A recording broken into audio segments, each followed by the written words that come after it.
Welcome to the den. Big talk, no bark.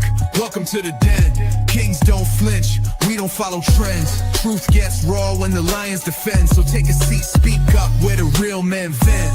Mic on fire, wisdom in the pen. Respect ain't given, gotta earn it in the den. No mask, no lies, no safe pretend. This ain't a show, it's the lion's den. I've been stamped up, borders don't bind me. Dropping truth bombs from Ghana to the Thai seas. YouTube sold you dreams of beach queens and flights, but I show you real talk, not thumbnails and hype. Ain't about flexing, I'm exposing the game where culture meets choices, not clout for fame. Black man travels, I elevate the route, not just girls in the frame, but what manhood's about. Borders don't bind me, dropping truth bombs from Ghana to the Thai seas. YouTube sold you dreams of beach queens and flights, but I show you real talk, not thumbnails and hype. Ain't about flex, I'm exposing the game where culture meets choices, not clout for fame. Black man travels, I elevate the route, not just girls in the frame, but what manhood's about. What manhood's about. What manhood's about. I'm fearless with the data, cut from a rare breed. Cyber-trained vet with the tools that you need. Break bread on the mic, blueprinting your mission. From crypto to code, I decode your position. Been married 7 deep, still sharp as a tack. Talk legacy, freedom, how to never look back. Podcast ain't therapy, it's elite consultation. You step in here, respect the conversation. Warrior poet, seasoned vet with scars and lessons. Call me Ronin Lone Wolf, but I lead the pride. Gulf War scars and a sharper mind. From Somalia's heat to boardroom biz, I've lived 10 lives just to speak like this. PTSD in my rear view, still moving with poise. Now I show these young kings how to silence the noise. No gimmicks, no scripts, just war-tested truth. This ain't YouTube clout, this is mentoring youth. Big talk, no bark, welcome to the den. Alpha minds only, we don't blend in. Voice to the voiceless, fatherhood and grit. Step to the mic and don't ever quit. And don't ever quit.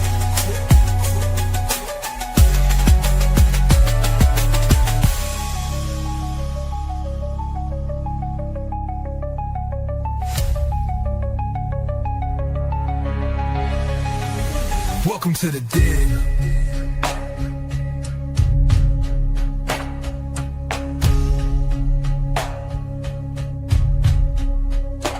Welcome to the den. Alpha minds only, we don't blend in. Voice to the voiceless, fatherhood and grit.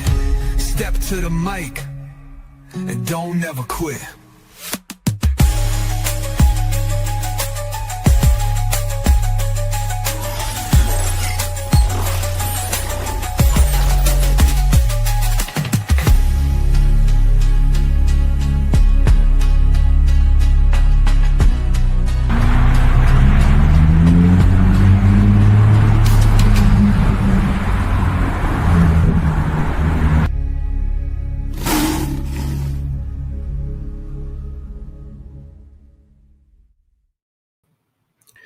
Welcome, welcome, welcome, everyone. Yeah, it's just me tonight. You know what they say, Ronan, scared, can't deal with the topic. You know, he got a lot of subs, so some things people just don't want to talk about. Canal, Black Man Travels, can't deal with it.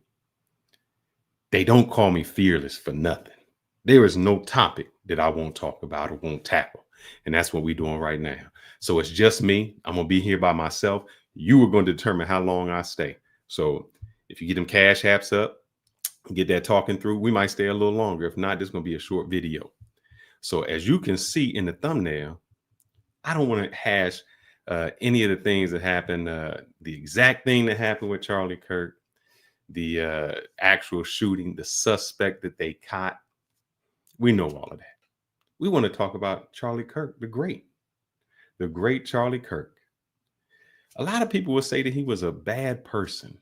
He was a racist, or we don't connect with his views. We're going to see. We're going to see about that. Now, before I get started, as with everything that takes place, whenever there is a tragedy, but let me back up. I'm sorry. I'm lying. The crew will not be here, though. Ronan is on a plane. He was flying to Manila to go to the VA to get some things done. Kanal is actually in Miami with the family, so that's why they're not here. So I decided I want to make sure that my audience still knows that we are here no matter what, and who can't come here, I am here for you. But tonight we are going to talk about Charlie Kirk. Like I said, y'all know what happened. Y'all know what transpired. Person has been caught, but we want to find out who the real Charlie Kirk is. The reason I'm saying that is back in college, man, long time ago, back when Fearless had a little bit of hair on his head. I don't know, I probably was a little bit thicker then, a little more muscular, playing ball. I remember, my minor in college was African-American studies. So not my major, but that was my minor. And I remember my first day in the class. No, I can't say my first day. I just remember my first semester. So I can't say it was my first day, but we were talking about history. And I remember saying to the history professor something along the lines of Alexander the Great. And he stopped me. And this moment that this professor did on this first semester in class, I think quarters back then, semester, whatever, changed my trajectory of how I looked at things for the rest of my life. I said, Alexander the Great. He said, why do you call Alexander great? I said, well, that's his name. And he said to me, if Alexander the Great did something to your people and he was responsible for hurting them, would he still be great to you? No, he wouldn't be. So why would I call this person great? He wasn't great to me. So this is to reflect on Charlie Kirk. Was he a great person to you, the Black community? I don't know. We're going to find out. We're going to dig into some things. But as they say, the first thing I want to start off with, what is the fear? I'm sorry. Drew, me and you having a conversation right here, brother. Because if you can't put nothing in that Cash App, we got a conversation. You know why? Because I tuned into your boy today and I seen you gave him a $4.99 Cash App. That would be Anton Daniels. And he skipped past your Cash App like it was a 10-second script. He just said it and said, I don't agree, kept going to the next one. Now, we put you on game here. We let you come up, give your opinion, talk all you need to, and we don't get nothing from you. So how can you support a dude that gives you 10 seconds when we give you 10 hours? That's what I want to know. That's what you need to answer. But let me put that in there. I will put I do appreciate you tuning in, but I will put that in there. So, Drew, yeah, I did have to call you out, just like I'm about to call my man out here, Charlie Kirk. But as they say, before we get started, let's give a moment of silence. Oh, you super chat. Well, let me give you my other channel so you can super chat. This one is my newer channel. I had the subs, but I haven't used it in a long time, so I don't have any hours. So I got to collect my hours so I can get monetized with this one again. I will give that to you so you have it. Here, let me go ahead and put that in for you. You can go over there. Drop $1 for it, brother. You know, as you know, I don't have a lot to drink. I'm down to my last drink here, so that's all we got. But as the people would say, before we get started, my thoughts and prayers are with Charlie Kirk and the Kirk family. Let's begin with our thoughts and our prayers. The people in Colorado. His thoughts and prayers are with them. Our deepest thoughts and prayers. Our thoughts and prayers are with the victims and their families. My thoughts and my prayers. Our thoughts and prayers. I got them off. We're not getting their thoughts and prayers. Let's get them. Are with the victims. The thoughts and prayers. We need our thoughts, our prayers. Extend our thoughts and prayers. This is not the first time. Our thoughts and prayers. The people of Orlando, they're in our thoughts and prayers. We hope you'll set your DVR so you never miss an episode. Our thoughts and prayers today are with the victims and survivors in Las Vegas. Our thoughts and prayers. That makes a difference. Thoughts and prayers make a difference. Our thoughts and prayers are with the people of Virginia Beach. Prayers, our thoughts go out in El Paso and Dayton. Our thoughts and prayers should obviously be with the 10 victims. What can Congress do? I mean, certainly our thoughts and prayers. Whoopi Goldberg, who's saying she's going to punch someone in the face if she hears another Republican offer thoughts and prayers. Really, Whoopi? Every time there's a tragedy, seems like one side only wants to give thoughts and prayers, but no action. So am I wrong for just giving thoughts and prayers? I've seen when people gave thoughts and prayers to Charlie Kirk, it was met with anger. People was a little angry. How can that be? If you're giving a gentleman thoughts and prayers, maybe they wanted a little more than thoughts and prayers. But let's start questioning some greatness. And I want to hear from the chat. I want to challenge Charlie Kirk's greatness. You know, the things that he did. One is the hypocrisy. If I am a person that lives by the gun and dies by the gun, you can't be angry at what I do. You can't be mad at me. I want to bring up something that he said that kind of makes sense or does not make sense. And it's talking about the community always, for some reason, can always say those people, and something applies to those people, but when it applies to you, it's entirely different. I know y'all don't know what I'm talking about. Let me play this and then we'll go into it.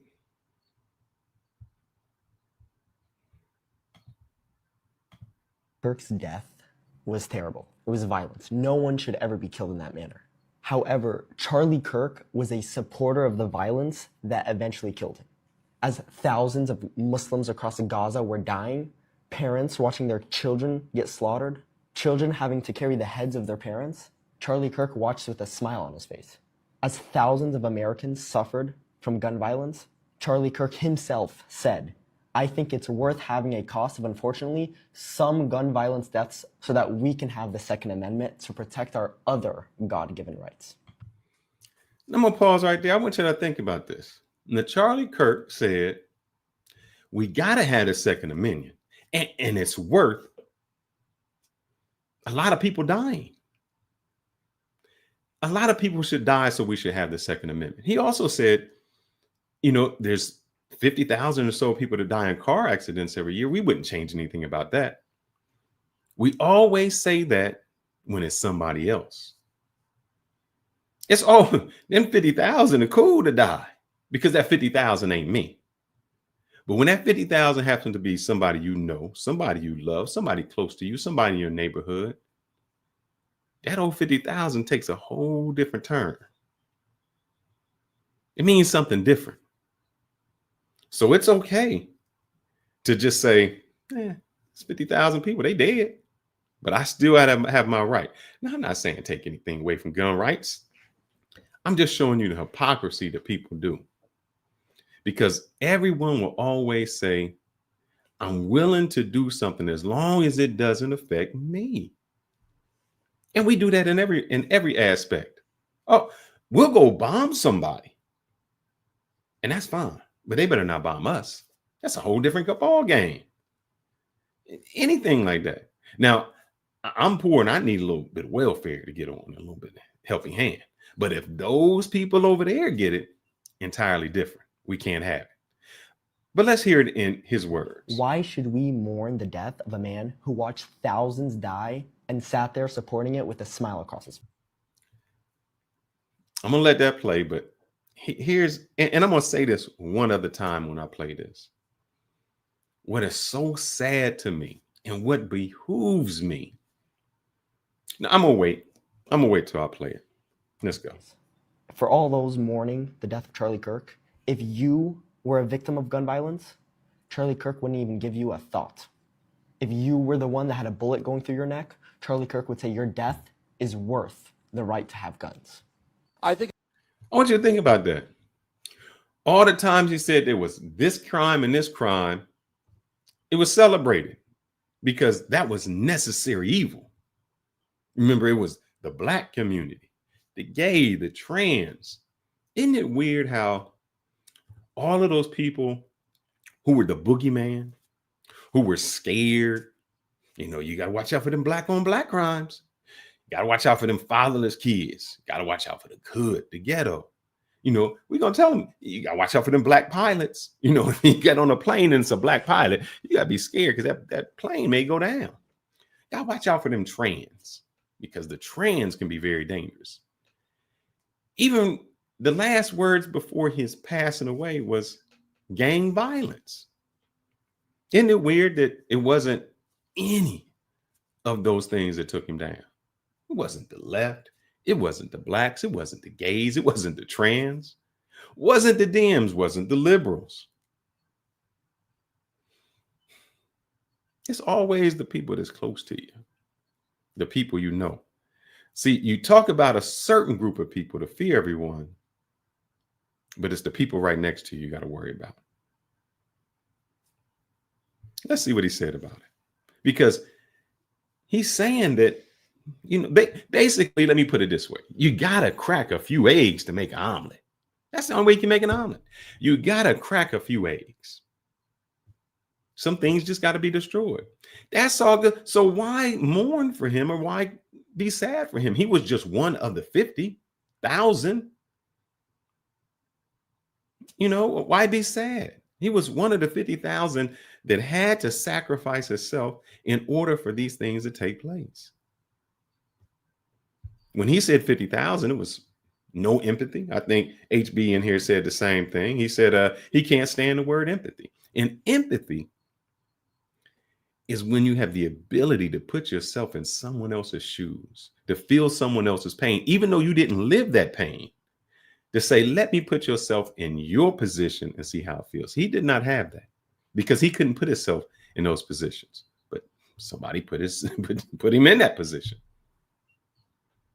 It's worth to have a cost of, unfortunately, some gun deaths every single year so that we can have the Second Amendment to protect our other God-given rights. That is a prudent deal. It is rational. Man, is that a famous live by the sword, die by the sword? You got to have that. You got to have all of those rants. So who is Charlie Kirk? I think I got some rants to just say some things that he said. So I don't want my opinion because I never want to put my opinion in someone else's mouth. I'm always a person that says, I want to hear from the horse's mouth. I want to know what they stated so that I don't have to put those words in their mouth. Give me a second. Let's hear from the horse's mouth. Nick laying low. Nick can't do this. They seen it coming. And see, here's the thing. They see it coming from their own people, from their own groups, from their own sides. But let's see who he is. I'm sorry, let me get rid of this one. When we say Charlie the Great, who is Charlie the Great? What did he stand for? Now, there are some things I will say that I'm cool with what he said. But it always matters who says it and why they say it. I'm going to be like, boy, I hope he's qualified. The Civil Rights Act was a mistake. More cops should be around your neighborhood. Why do blacks have... Let me start that all over. Because I know he said something. What did he say out here? If he's seen a black pilot, then he's going to think twice. Man, that's kind of sad. You see a black pilot, you're going to think twice. Let me see. I'm playing around with this here. Why is that? I think, and this goes back to everything that you say, the hypocrisy that people make you think. In order to become a pilot, you still have to go through certain things to get there. There are certain qualifications. So no, it's not like they just picked a dude off the street and just said, you want to be a pilot? No. So why would you be afraid? You were afraid of a black pilot. because you thought the plane would crash when you should have been afraid of the radical dude who had guns since they was 13. You should have been afraid of the whitest place you could go, Utah, Mormons. You wasn't in the hood. You wasn't in the ghetto. That's what you should have been afraid of. But those weren't the people who took you out. Now, as I say this, it's still a tragedy. At no time, and I'm going to repeat this throughout because I keep hearing people say this. Nick Fuentes had children. Me being a father who has a child, oh man, it would be a tragedy if I left. I mean, I wouldn't want my child to grow up fatherless, nor able to go onto the internet and see my despise. With that said, Osama bin Laden had kids, didn't he? Hitler had a family. So does it matter that you had a family? I mean, we still go after them. We had no suffrage. Gaddafi. What's my man's name over there in Iraq? Saddam Hussein. He had sons, but that don't mean nothing because we were killed in. But let's break down all this, what he said. Let's see. Let's go, Kurt. I see a black pilot, I'm going to be like, boy, I hope he's qualified. Boy, I hope he's qualified. I mean, well, was the white dudes qualified? You know, do you see a white person say you hope they're qualified? Why is it that you group a whole group of people together to think, man, he's not qualified? Don't you think it would be a liability to a airplane company to have someone who isn't qualified? But Nick is great, baby. Nick is great. The Civil Rights Act was a mistake. More cops should be around your neighborhood. Why do blacks have a broken family? A white person were to come up and say, you know, black America really needs to get its act together and stop sleeping around all the time, and it needs to actually have enough. Why would you? Because it's true. When blacks in America did not have the same rights they had today, they were less murderous. There was less break-ins. Black America is worse than it has been in the last 80 years. What percentage of young blacks have both a mom and a dad raising them? Of course we pander to blacks. They're in every TV commercial. And they're saying, I'm only here because of affirmative action. Yeah, we know. You do not have the brain processing power to otherwise be taken really seriously. Man, that's crazy. You don't have the brain power. Affirmative action got you there. Now, I'm not a big fan of affirmative action, but I know where it historically went, because what happens is people usually hire people who look like them, who come from them, who speak like them, and they have no way of helping them out. And I talked about, I think, Ferguson. Ferguson was a town with 90% blacks and no blacks in the police department. In places like that, it's not that you're not qualified to be the police, but sometimes you have to say, you know what? We need to hire people that look like the community, who act like the community. Because sometimes when you take people who are from outside of the community, who have no connection to the community, they have no empathy for the community. They can't see how things are. And so them kicking you in the butt, pulling you over for no reason, means nothing. Means nothing at all. I always ask people, if there was a town with 90% white people, would you hire a police force with 90% black people? Oh, it's a little bit different. It's a little bit different, doesn't it? Let's see what else he had to say. If I'm dealing with somebody in customer service who's a moronic black woman, I wonder, is she there because of her excellence, or is she there because of affirmative action? Things got worse since the Civil Rights Act. More violent, less fathers around, poorer. Why are we making race? Now, I kind of agree with him with there. You know, things did get a little worse with the Civil Rights Act. But that was because of the systematic things that they put in place. We never talk. It's easy to say that, yes, single fathers are on the rise in the Black community, in the Black families. But you know that happens in the white families also. It happens in Hispanic families. It's just not Black families. But why do we only concentrate on that? And is that racist? Is it racist as a white person to only point out the things that happen in the Black community? Well, look, it's a comedian that was put up on stage. What do you expect? But I mean, man, can you take a joke? You should be kissing the ground with gratitude because you're right. You are not in Africa, and you should be thankful you're not in Africa. Certain skin color now gets their own summertime celebration. It's now become a racial complaining day. BLM, and remember what BLM stands for: burn, loot, and murder. Oh man. America is poorer today than before we tried to start to help them. Black women married the government and divorced the men that they were once with. Happy Juneteenth. It should not be a federal holiday. Half of all prisoners are Black. Exactly. So Blacks commit more crime. They commit more murders. They commit more arsons. They commit more kidnappings. It's not a profiling when it comes. I hate when people say this, because the one thing I can say that's great about my company is, in order for us to do something, you ask the 5 whys. When you ask the 5 whys, you start to find out the root cause. So it's easy to say, yeah, Blacks may be a higher portion, but if you're arrested at the same rate and your sentences are completely different, the outcome is completely different. So those are the whys you have to answer to. But let's continue on.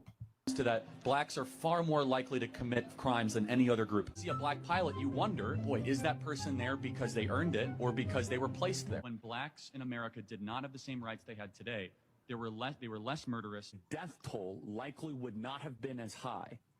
And I'm sorry that's a little low. I can know that's a tad Black bit culture low. has collapsed the last 60 years. Systemic racism stuff is a bunch of rubbish. Instead, it's systemic bad choices. Do you feel that systemic racism isn't real? Of course not. How do you feel about the Black community receiving reparations? I'm against that. Yeah. With the George Floyd protests, Black, I'm not really for reparations.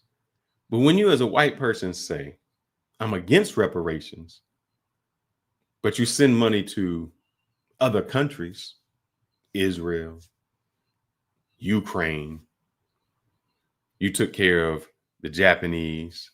Look, the excuse that they'll say is, I wasn't a slave owner. How do I'm going to take care of being a slave? Why I got to pay reparations? I was not born in World War II. Why am I sending money across to Israel? Not me. I have not harmed a Jew in my life. I have not done anything, said anything negative, and not done anything to any Jewish person. Why am I being held accountable to send money there? I didn't do it. I didn't harm an Indian. I never put an Indian on a reservation. Matter of fact, I think I've only seen a few Indians in my life. Why am I paying them? Riots. We have a supply and demand issue with racism in our country. We have an incredibly low supply of racism and an incredible demand to try to fulfill it. So we've created racism where it doesn't exist. when I was being schooled, we have spent an entire month on slavery. Totally get it. Terrible thing. But we spent so little time on the brilliance of the founders and what they... Man, guys, we spent an entire month on slavery. I think Black people spent an entire 400 years on slavery. I don't think it was a month. I think it was an entire 400 years. Yeah. Yeah, it wasn't just a month. So it seems kind of weird that we always talk about the founding fathers. Abraham Lincoln, George Washington. We know all these guys. We spend a lot of time. But what they also do is they whitewash what they did. So we spend time, but we never learn the truth. So I guess the 1 month, and I don't know, maybe Charlie Kirk need to spend a little more time than a month. Because through this whole rant, it's Black people. It's Black people. It's Black people. None of the Black people harmed him. the fear of the black man didn't shoot him. It had nothing to do with us. We did nothing of that. But they have you believe to fear us. Created. Is it about contemplating the good, the true, and the beautiful, or is it about being a gangbanger and trying to get as much money and sleep with as many girls? Time for us to stop listening to rap music and this degenerate hip-hop stuff. Can you clarify your definition of critical race theory? Call everything racist till you control it.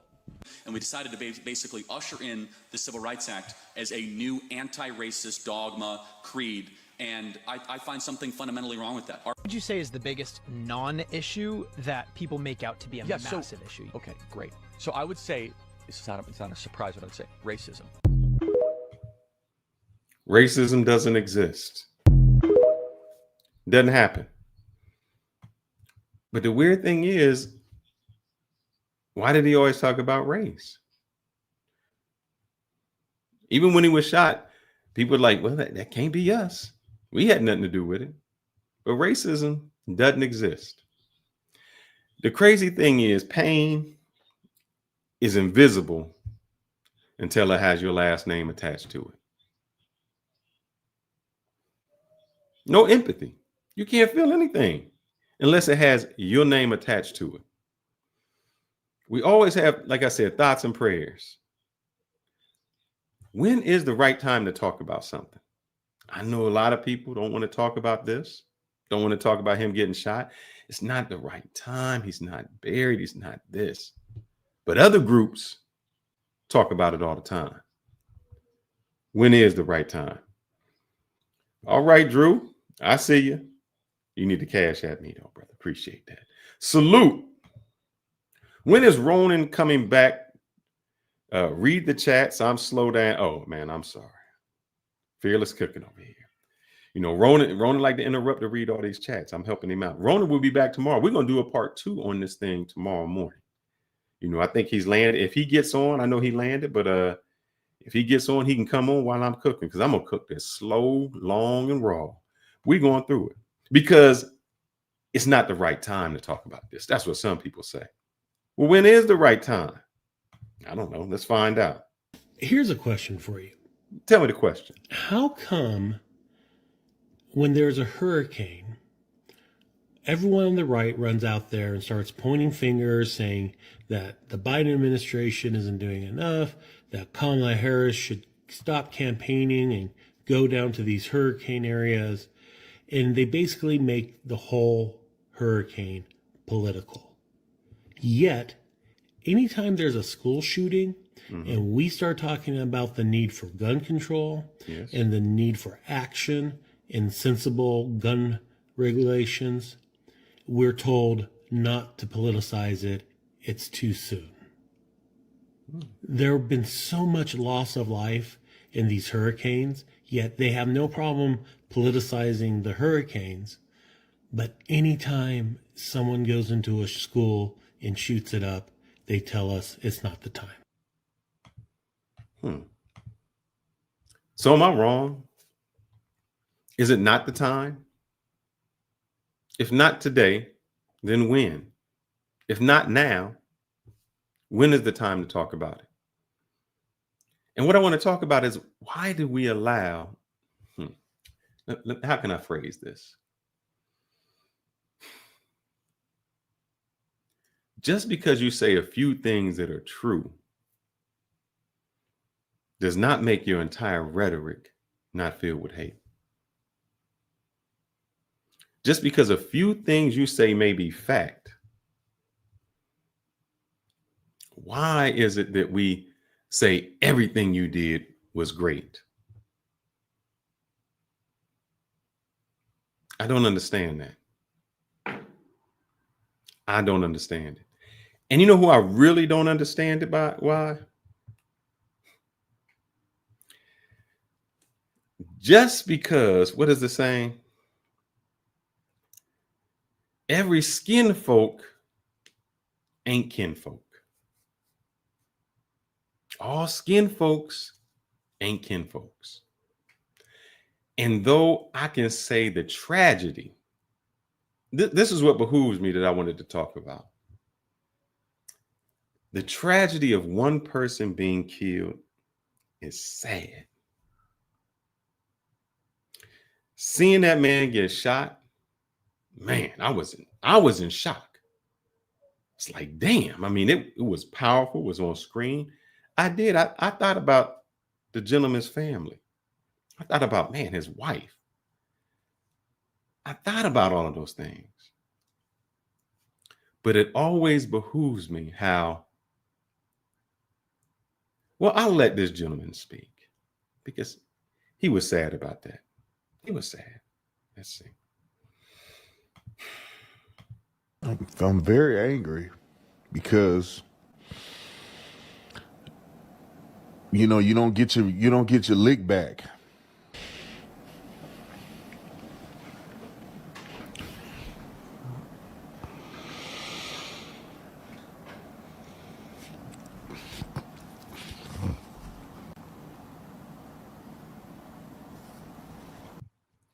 Now, this man is bawling tears. Rightfully so.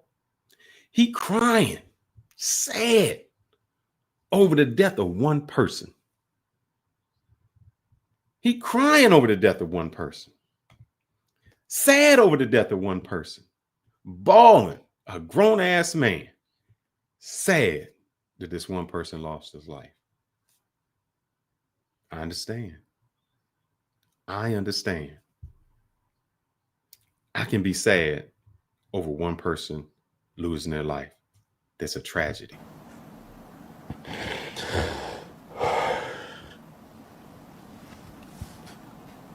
Ball. Let it out, brother. Let it out.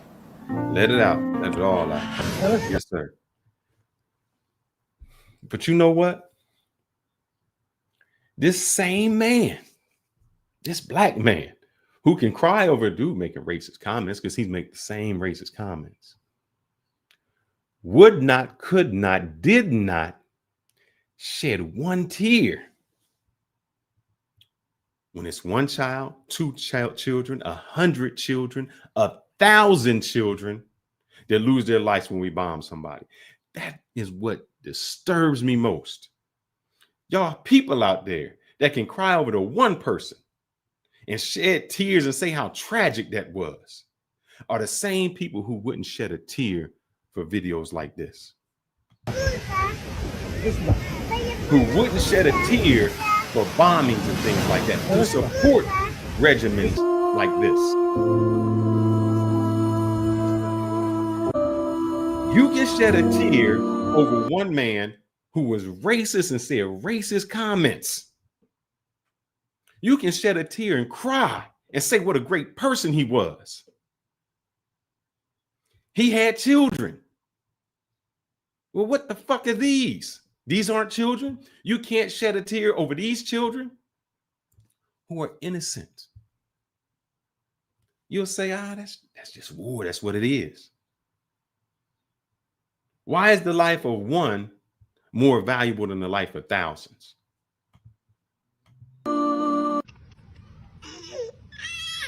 Can't shed a tear over this. So when I see him crying and bawling out, it gives me no type of empathy. I can't feel empathy. I can't be sad for somebody like that. When at every point, just like with Charlie Kirk, and I'm Kirk, I'm gonna play my man again.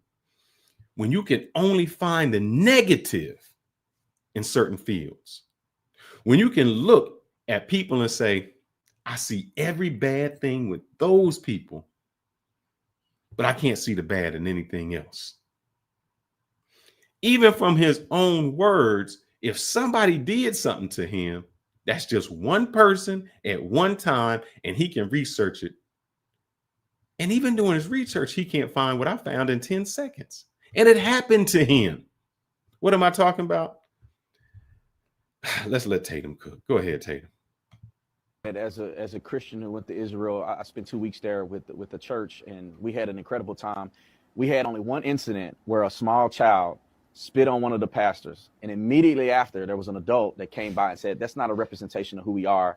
It's just one person to spit on him. Just one kid. Now, the question I would ask is, I have a little girl.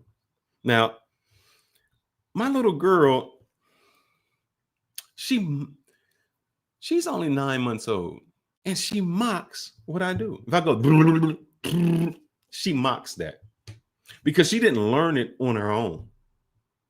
The thing that she does now as a child, she is mocking her parents or mocking what she's seeing. Because that's all they know. They have not yet formed their own opinions in their own style. So what he said is, I give a pass to this little kid that spit on me. If that little kid called him Negro and nigger, he gives a pass to him. Where would they have heard that from? Where did they learn that from? I don't know. You know, we love you guys. You guys are always welcome here. And I have to say, no adults gave us any grief. We had no issues whatsoever in our experience there. It was actually an amazing experience. It actually changed the way I thought about Israel, and I fell in love with Israel when I came there. And I think a lot of that is a testament to how Christians are actually treated, not what the naysayers say.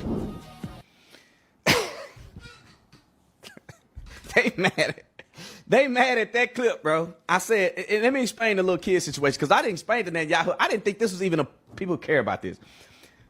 He didn't think you'd care about him getting spit on. He didn't think you would care about him getting spit on. Didn't mean nothing. Didn't mean nothing. Him getting spit on didn't mean nothing to you. Okay. We walking through a corridor. Me and Pastor Jackson walked through a corridor, and we're in plain clothes. I think this was like either after we did the tour or before. We spent at least 5 days out of the 2 weeks in Jerusalem. We just regular people walking through, man. We ain't got no clergy collar on. We don't have Christian apparel on. It's a white man with a collar shirt on and some jeans, and I got on linen, right? We just walking through. There's a corridor, and it's a woman and a little kid. He got to be like 3 or 4 years old. He's literally on a little pony that he's scooting on, and she got a thing. She's pulling him on it. He's a little bitty kid. Where do you think this little itty bitty kid learned this? Where do you think he would have learned this from? And so he gets off the little pony, because we were going to let them walk through out of, being reasonable, right? We were men, we let the woman walk through with a kid. And he gets off the little thing. He can barely walk. He's just a little. You had more respect for that little kid than that little kid had for you. He showed you what he thought about you. He showed you, yeah, you've been a Christian, which I don't understand. How can you call yourself a Christian and want love and life and celebrate other people's deaths? But I digress. Let's go, Officer Tatum. Tell me, brother. Little kid. He go, and I laughed. I don't know what Pastor Jackson was saying. I'm in the front. I'm the first person that walked. So he spits, and I laughed at him. I'm like, what the? I'm like, I'm so shocked that nobody has been weird to us at all. No adults, and nothing. It's been fine. And so I did the simple thing that I ask anybody to do. Just do your research. Well, I did do my research. I wonder, dude, were people in Jerusalem, did they get spit on? Does that happen? I mean, you said that you walked through and you got spit on, and that's just an uncommon thing to happen. Now, you, just like Charlie Kirk, talk about black people all the time. But it wasn't a black person that spit on you. It wasn't a black person who did that to you. People were saying there are certain people out here that prove that, and it's not true. It's just blatantly not true. It's not true? There is little community here. We get spit on. He said he gets spit on wearing a cross every day if he's wearing a cross. You will get into fist fights. And who's spitting? Who is spitting on you? The Jews, of course, the Orthodox Jews. They are raised in their schools how to hate the Christians. Now, he just was telling on another video I didn't copy. He said they was raised in their schools to hate Christians. Do you know what he said? He, meaning Tatum, said about the shooter? That he was indoctrinated.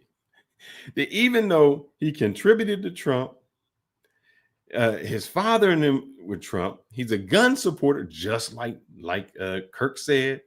All of those things, But now he's indoctrinated to believe that.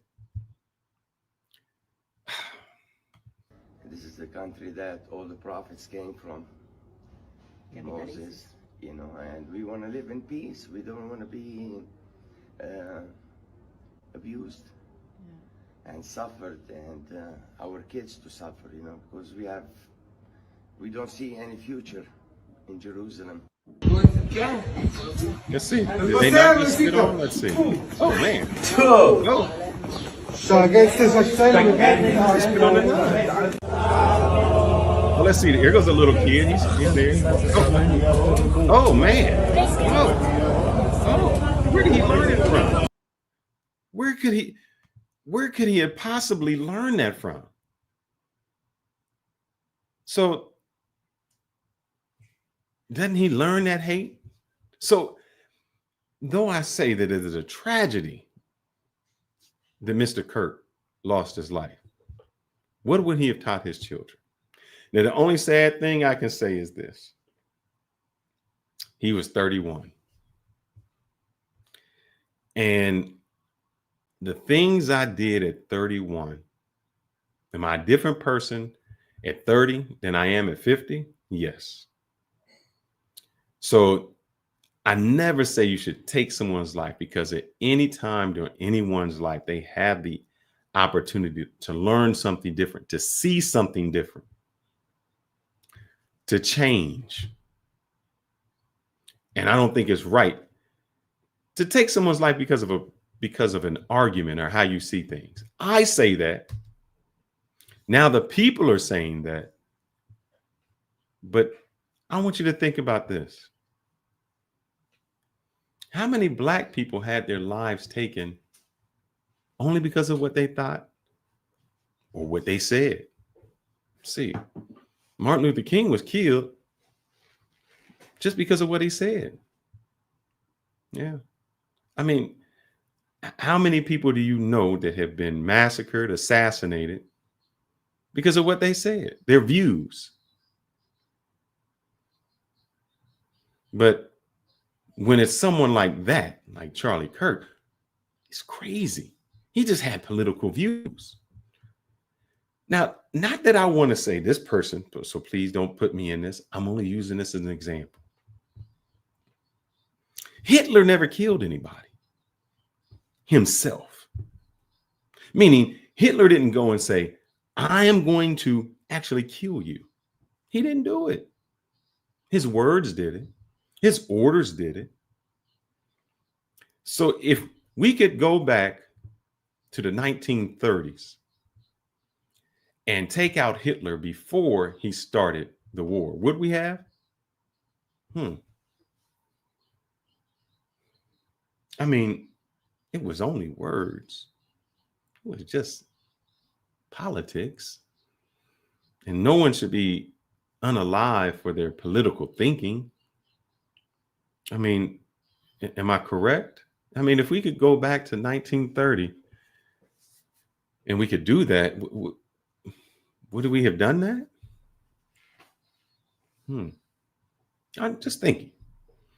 So I don't know what Charlie Kirk could have become. But in one sentence, we can't say that words mean nothing when they can start a whole war on one hand. But on the other hand, we can say, I would kill the person before they became who they were because of their words.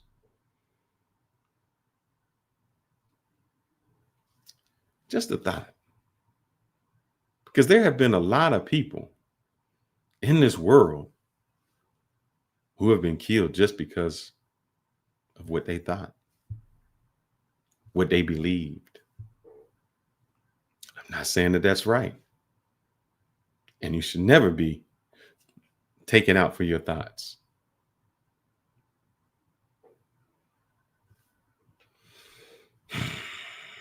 I digress. One thing I will say is this. A lot of people, and I'm just going to play one clip of this. They listen to what Charlie Kirk said. And they took it to task like it was fact. The next two videos I'm going to play are going to talk about that. They take it as fact, even though it's right in front of your face. Somebody can lie to you, tell you something that you know can't be true, and you still believe it because they say it and it's authoritative. Man, why is it that we do that?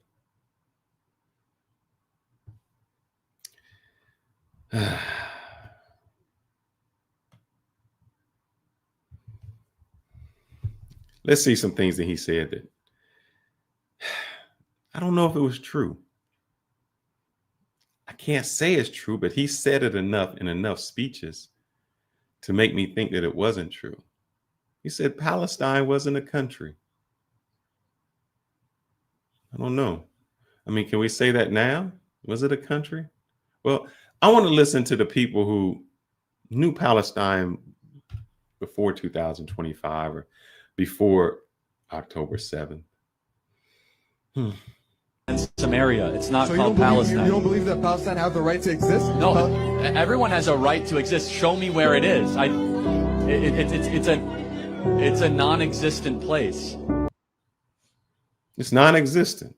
The place doesn't exist. It never has, never will. So they're bombing a non-existent place that doesn't exist. See, the thing is, like I said before, pain is invisible until it has your last name attached.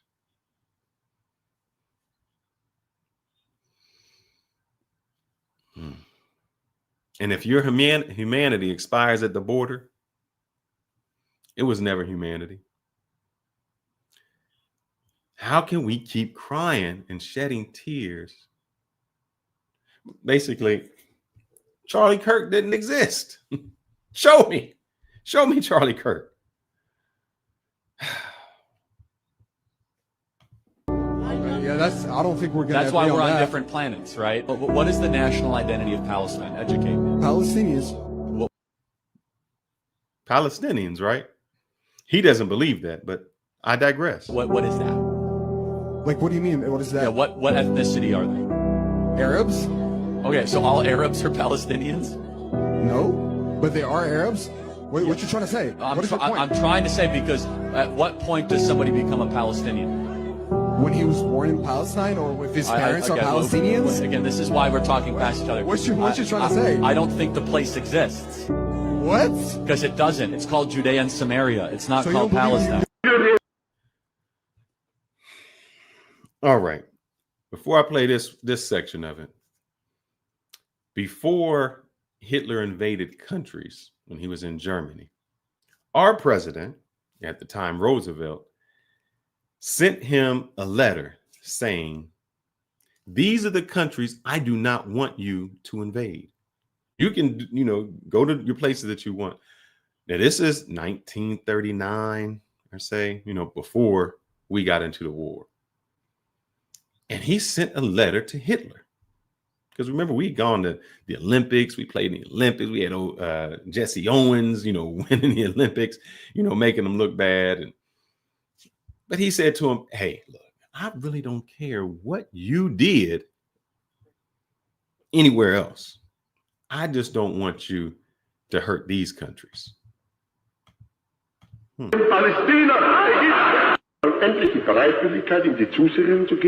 read it. Mr. Roosevelt demands that the German troops shall not attack the following independent nations: Turkey, Iraq, Syria, Palestine. So when this person who's a Christian can spread these lies and people listen and say that's true, Palestine didn't exist. Well, man, it existed then. What was all this? This lady was the prime minister of Israel. Let's see what she says. Area before the First World War, when Britain got the mandate over Palestine. Who? What was Palestine then? Palestine was then the area between the Mediterranean and the Iraqi border. You say there's no such thing. East and West Bank, no. East and West Bank was Palestine. I'm a Palestinian. From 21 until 48, I carried a Palestinian passport. And the reason I play that is to say this. Sometimes when you listen to people who spread lies and spread this idiocracy without doing any fact checking, you start to believe it. There is no Palestine. Blacks are bad. Affirmative action. Don't get on a plane with a black pilot. I'm a Christian. Man, if that's what it means to be a Christian, the hell, I don't think I want to be one. If being a Christian means I cry for a man that says don't turn the other cheek, but I don't cry for a whole community of people who die, maybe Christian isn't right for me. Maybe Christian isn't right. But let's see what he did. We talked about all the things that some of the things he did, but let's talk about what he said wrong. Did he get any of it wrong? Because as I said before, I believe that a lot of things that he said was correct. Commit more murders, they commit more arsons, they commit more kidnappings. For example, blacks are 13% of the population and they commit 58% of all the murders. Okay, let's talk about it. These are obviously racist claims, but I will respond to them as if Charlie Kirk were a reasonable person. Black Americans are about 13 to 14% of 1 second, guys. Sorry about that. This is the one I want. Let's do this. population. Yes, about half of all prisoners are black. Wrong. Just 38% of America's prison population is black. That's according to the U.S. government. But it makes you wonder why Charlie feels the need to add an additional 12% to the black prison population. Could it be because his bigoted talking points only work if he exaggerates them? If Charlie were actually looking for the race that makes up half the prison population in the U.S., he'd look no further than white people at 50. But you can't say that. You can't say that the majority of the people are white. The majority, the gun owners, are white. And I'm not making an excuse for our community. We do commit a lot of crimes. But Charlie, brother, you was worried about the wrong people. You were spreading this scariness and hatred and the being terrified about the wrong people. We had conversations with you. We disagreed with you. Trans people didn't like you. But we didn't kill you.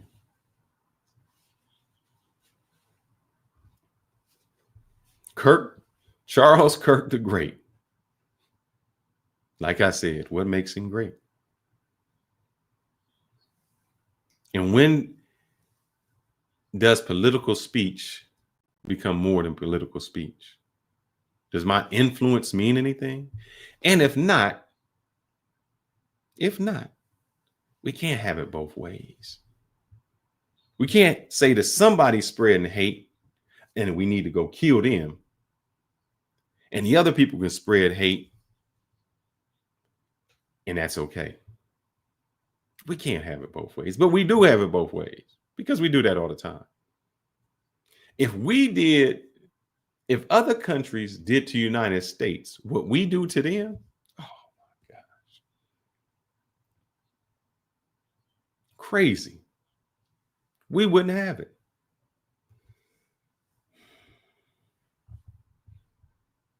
57%. So blacks commit more crimes than whites do. Wrong. The word so is doing a lot of heavy lifting in that sentence. So blacks commit more crimes. He's saying so, as in therefore, as in one could conclude, but Charlie knows he's lying. Even if he hadn't just lied about the black prison population, Charlie is smart enough to know that correlation does not equal causation, but he's hoping that you don't know that. So he deploys the word so to make you think he's coming to an obvious conclusion. So blacks. Instead, he's making an illogical racist leap. Charlie knows that we don't have usable data about who commits crimes. It's impossible to have that data since so many crimes go both unreported and or unsolved. Charlie knows that we only have data about arrests and convictions. I'll come back to that data in a moment. What's painfully obvious is that Charlie Kirk isn't interested in understanding the statistics he so carelessly.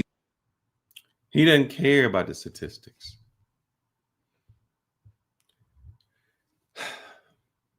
How many black pilots have crashed a plane? How many white pilots have crashed a plane? I mean, I think I would be a little more terrified of white pilots, wouldn't you? But the rhetoric that we all produce, just like the whole, there is no Palestine. If I repeat something so many times, it must be true.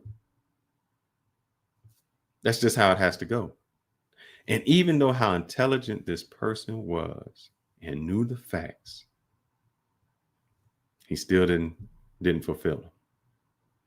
Even though he talked about the tragedy of all the things that happen in the black community, the trans community, all these other communities, the things these happen, and that's a tragedy. Because he even stated that if his daughter was 10 years old, who was not 10 years old, but if she was 10 years old and got impregnated, he would not force her. He would make her have the child. No problem. That's your religious right. Hey, when you say something like that, that makes me think that's your religious conviction. You are so deep inside of your religious conviction that even if your daughter was taken advantage of by someone and got pregnant, you would make her have a child. And that's saying you're such a Christian that's how deep you think. When I say to Charlie, what about the kids that got killed in Palestine? Charlie says Israel has a right to defend itself.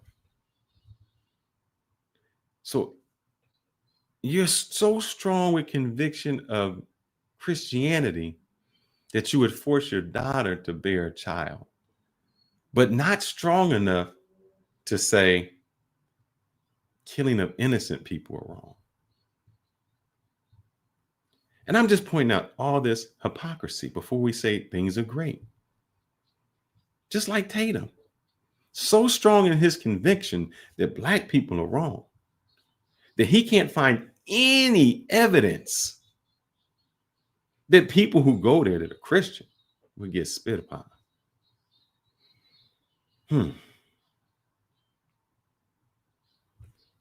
Let's see.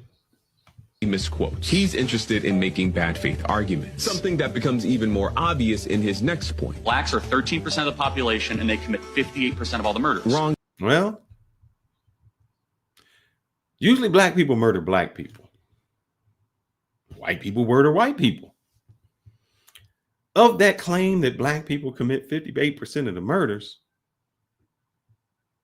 they didn't murder you. In the words of Kumo D, I never ever ran from the Ku Klux Klan, and I shouldn't have to run from a black man. Again, and loud this time. If Charlie were interested in honesty, he would have mentioned the other 1350 statistic. Yes, black people are about 13% of the population, but make up 53% of all criminal exonerations. Did you hear that? Yeah, they arrest us. They will arrest black folks. And yeah, if you look at the statistics, yeah, we committing a lot of crimes. A lot of crimes, man. We've committed a whole lot of crimes that we weren't guilty of. So how do you get arrested, convicted, and sentenced to crimes you weren't guilty of if there was no racism that you state? Or if the judicial system was fair? How does that happen? So remember I said the 5 whys? You can always quote statistics, but you have to find out the truth behind the numbers. So we can arrest them, even though you're not guilty, even though you didn't do the crime. But we don't talk about that.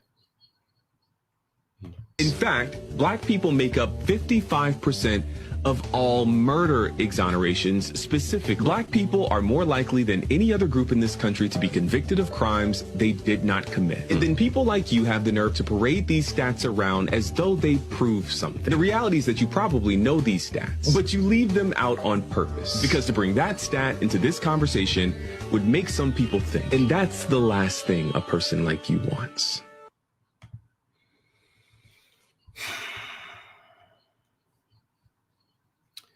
We have in this country selective grief. We got selective grief.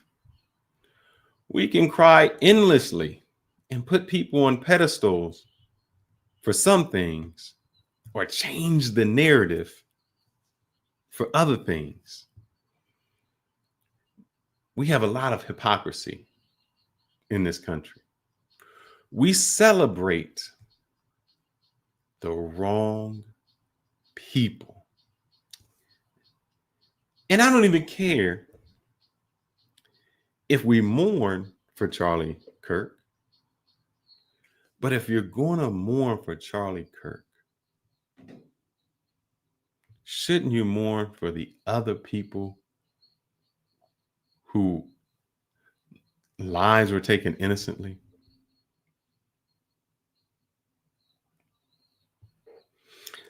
This video, when I seen the news, because hey, I watched the news, I turned news on a little bit, and what they were saying is that the Democrats, and I'm not Democrat Republican, I'm like the umpire. I'm just calling balls and strikes, just how I see it. They went to Congress and they wanted a moment of silence for Charlie Kirk. A moment of peace to reflect and think about this tragic event that happened.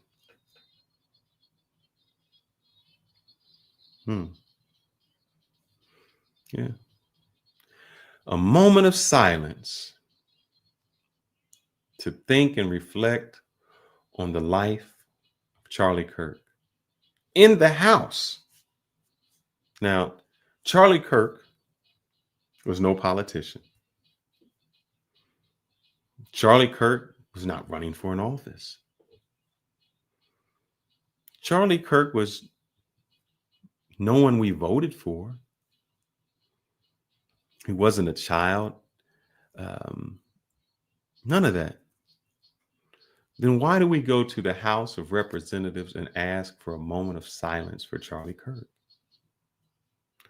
Why did the president ask that the flags be flown at half staff? Let's watch this, and I want to break down, and I'm going to tell you what truly took place. This is in the House. The chair would ask that all members present in the chamber and those in the gallery please rise for a moment of prayer for Charlie Kirk and his family.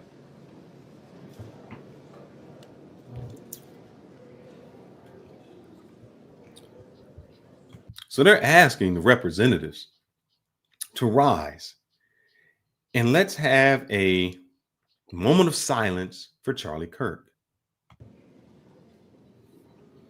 Now, what the Republicans or the other people in the House would have you think is that the Democrats were disrespectful by speaking out during this moment of silence. They're giving, as you can see, everyone is kosher. We're giving Charlie Kirk his respect, even though he was not a politician. And I know someone said in 10 to 15 years, I'm talking about right now he wasn't. I don't care what for 10 to 15 years. What purpose does the gentlelady from Colorado rise? I'm going to tell you what the purpose of the woman from Colorado said.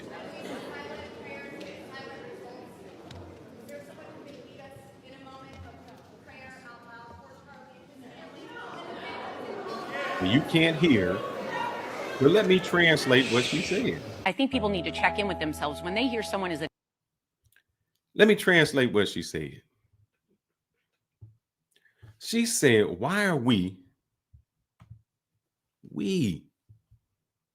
this body, having a moment of silence, which I just did have a moment of silence.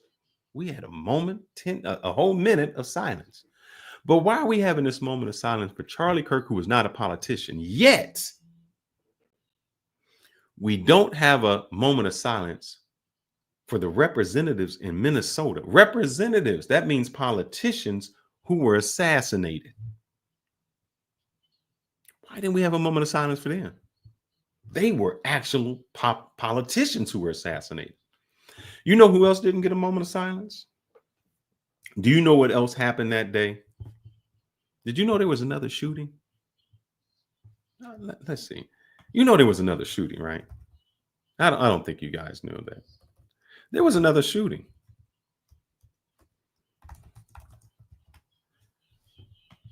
On the same day.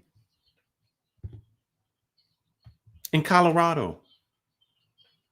At a school.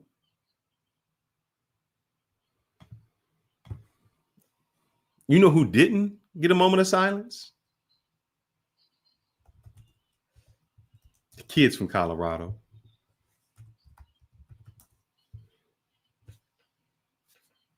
They didn't get a moment of silence. Kids, innocent, no political views, did nothing. Not a moment of silence. Not a way we can change it, because we can't talk about how we can change this violence, because just by, let me see how I can phrase this. We often say when it came to Charlie Kirk that he went to schools and he just wanted to have a conversation. That's great. Nothing wrong with that. We should always be able to speak, no matter if we have opposing views, and have a conversation.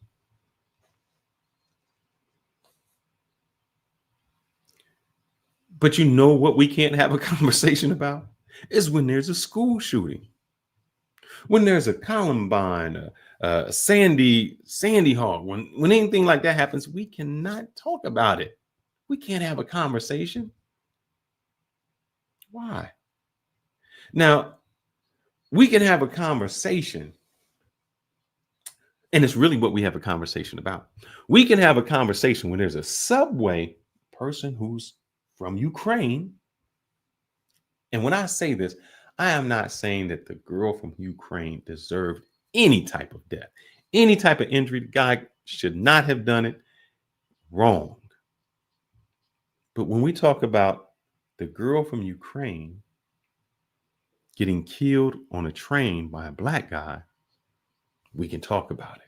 We can have the conversation, but not the conversation we should have. The conversation is, why did he get out of jail? Why was he on the streets? Why didn't we lock him up and throw away the key? That's the conversation we have. But we never had a conversation to say, the guy was mentally ill. The guy needed treatment. And all we kept doing was arresting him and throwing him out, arresting him and throwing him out.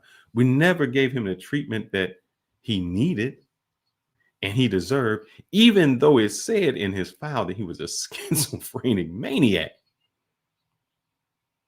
That's the conversation we can have. See, the conversation jumps from him being schizophrenic, and what Reagan did a long time ago was shut down the mental health facilities where we can treat people. None of that. Because if you go to prison, you know what you get? And you get 3 cots in a cot. You get your 3 meals. You get a place to sleep. You get all of that. But you know what you don't get? Mental health treatment. So if he was crazy going in, what makes you think he's not crazy going out? But we don't discuss that. We only discuss the color of his skin. And we make a great thing out of that. But you know what, prior to that, what it was? Let me see if I can find this. Prior to that, let's see.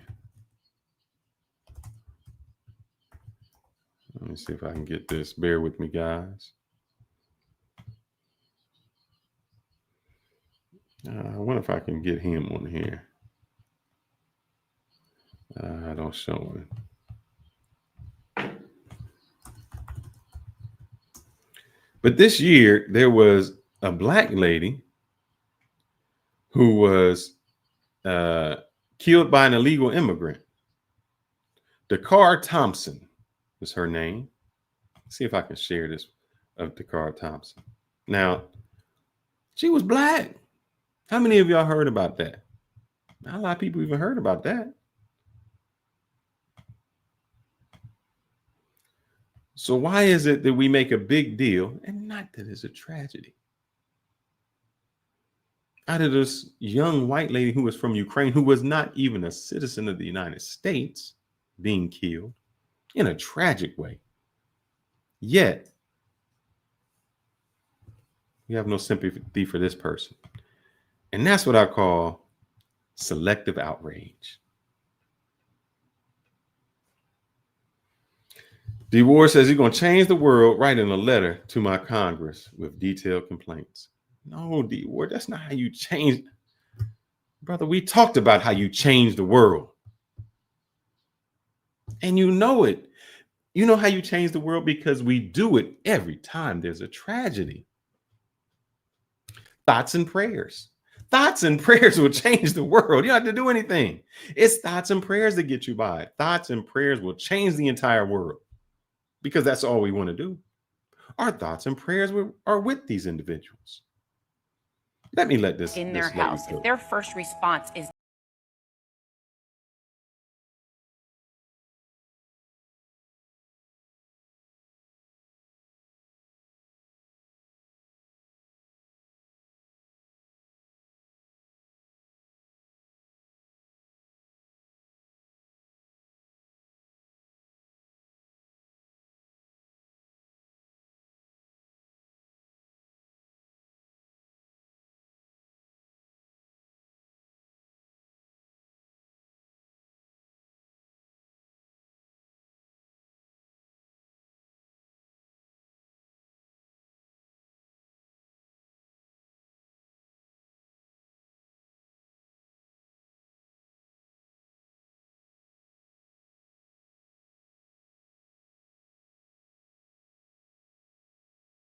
speak that way about other Americans. Well, Yeah, HB, that's what I was talking about. Girl gets killed, black girls, man. I mean, she had it coming. She had it coming. There's no talk about it. And I'm saying all this to let y'all think and realize how, like I say, let me go back to the original thing that I said for the people who may have joined late.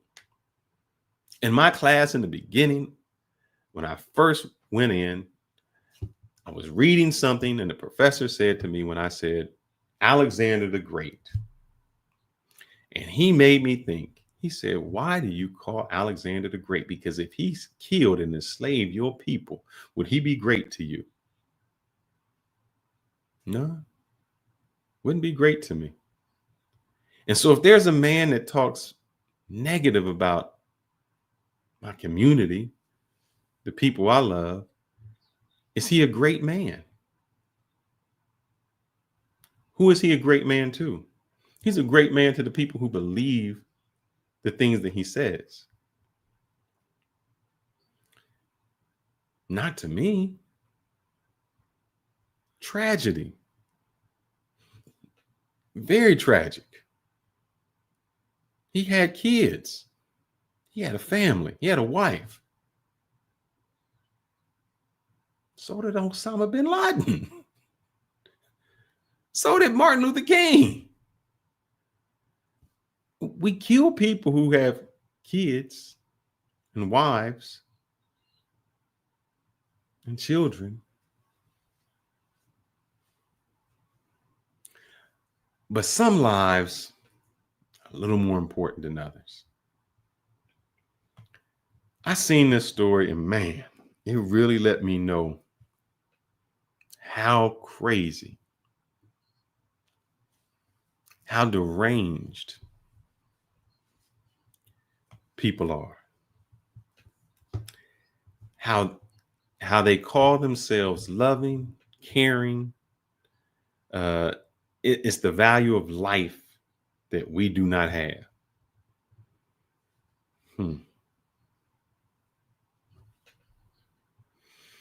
This one got me a little bit. This one got me. It got fearless a little bit. Because it made me see the world for what they were.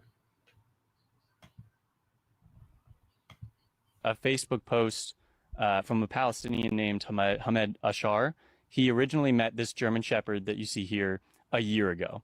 He said the dog came to his house with a group of people who were fleeing bombs. He didn't belong to them, to those other people, so he stayed with Hamed for a few days. He wrote that they shared fear and canned meat. Hamad made another post about that dog this week. He said, "A year ago, I shared my story with this very friendly dog. What a lucky dog." The story was featured in Arab and international magazines, read by over 5 million people around the world, and translated into 7 different languages. At the time, an animal welfare organization from Dublin, the capital of Ireland, reached out to me. They wanted to check on the dog's well-being and asked for photos of the tent we were living in and guarding together. I sent the photos and received an outpouring of sympathy, immense and incredibly rare. They seriously explored the possibility of evacuating the dog from Gaza through partner organizations. They wanted a better life, a cleaner place, and a wider sky for the dog, but no one mentioned me. Me, the one who was living in a tent, not even fit for a dog. Mm. So he shared that How as can like you a do year. that? A year. How can people take a dog out of Gaza and not humans? They weren't able to. This is a dog that became his companion and then, you know, made headlines, and that's what people's priorities were.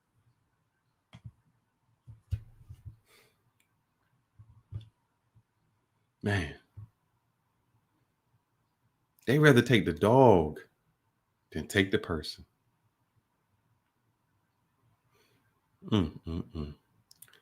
Dogs. You a Christian. You a Christian, bruh. But a dog gets more sympathy than murdered children. I mean, god damn, man. I really want to feel sorry for y'all. I want to feel sorry. In my heart, I know I should feel it. But how can I feel sorry for a person who can care more about nothing than the life of others? Who can care more about a dog than children? Who can cry over the life? All right, Officer Tatum, he was a police officer. Charlie Kirk would say he got his job through affirmative action, that he was not qualified for the job that he had. That the only reason he was there is because some law that he didn't agree with got him there. You can shed a tear for a man who thinks you're not worthy of your position, but you can't shed a tear for an innocent child.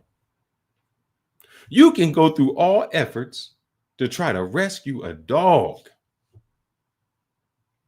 and leave the man behind.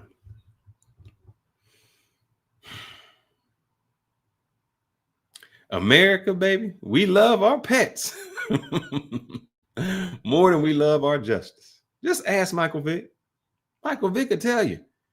He got more years in jail than people who actually did some wrong. Man, that's crazy. Sad and crazy. How did we get here?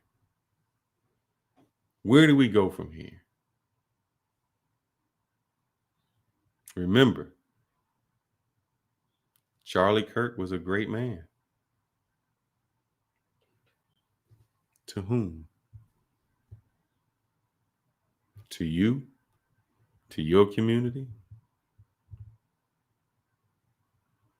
Why is it that we can always see the negative in other people, but never in ourselves? And I say that because I knew this nurse. I overheard this nurse, and I went to the doctor. Now, this nurse, 2 years prior, was poor.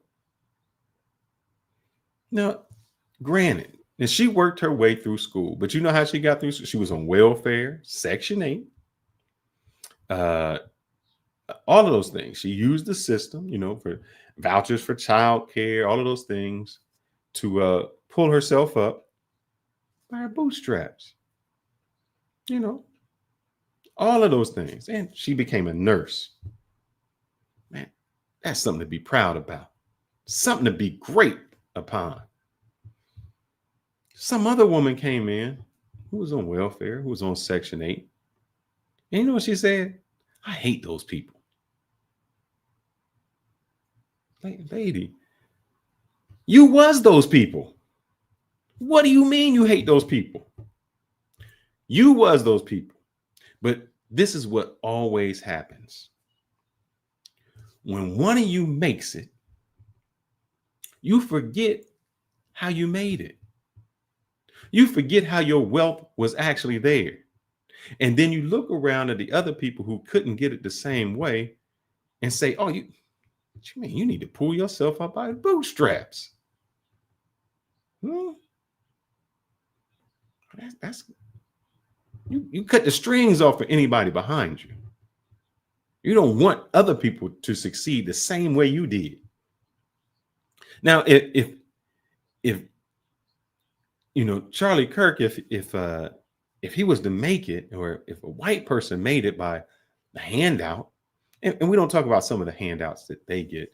For instance, at Harvard, if your parent was an alumni at Harvard, that puts you on the list to go in. Now, you didn't have the merit to get there. Didn't have the skill. It was your parent that basically went there before you and was able to get you in. That's not affirmative action. That's just how it happens. You weren't qualified. If your buddy put you in, hooked you up with a job, got you in there. You weren't really qualified, but we're going to get you that job. That's okay. That's not really affirmative action.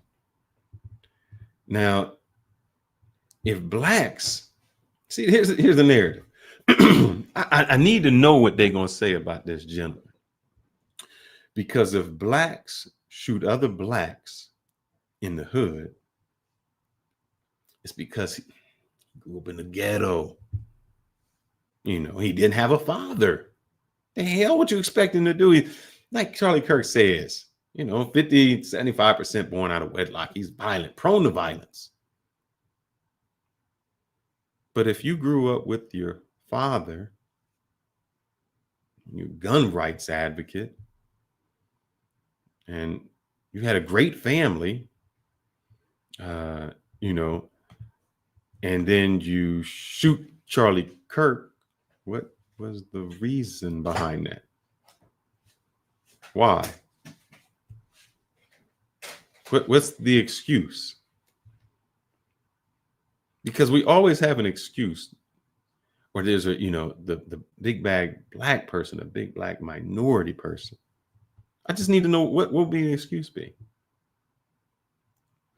And what excuses do we have for the Officer Tatums of the world, who can easily point out the negative things he sees in people of his own race, but can never see the negative things from other people? I mean, this dude can go somewhere and get spat on. He can get spat on. And say, just a little spit, just a little drool right there, a little flick on me. Didn't hurt me. Didn't hurt me. What's that? That's what they do over there. Not a problem. Nah, not a thing. I can cry over this guy. What the hell? I mean, he didn't really like black people. He didn't really care for me, but I'm not one of them. Remember I told you, the nurse? I'm not one of them. But I can't shed a tear for a dad that got blown up who left his kids.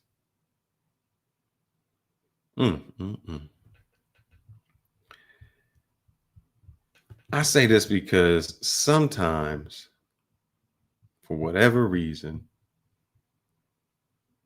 I don't know why, we can do for other people what they are not willing to do for us.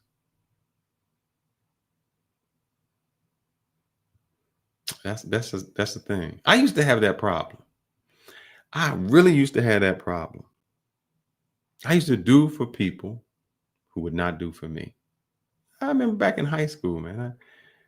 One of my brothers said he was going to the prom. You know, I was working. I had a little bit of money. Said he needed to borrow some money.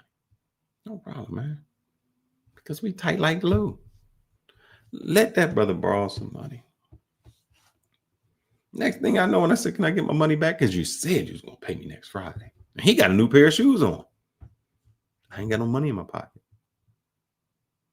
That means I'm doing for somebody. See, I was giving him money I really couldn't have given him because I was under the impression that he would take care of me. I say that to say this. When I look back and say, we do for other countries or other people what they would not do for us, and we say it's okay. I want you to look at these presidents, what they do when they go to another country, yet they wouldn't do it when they come here.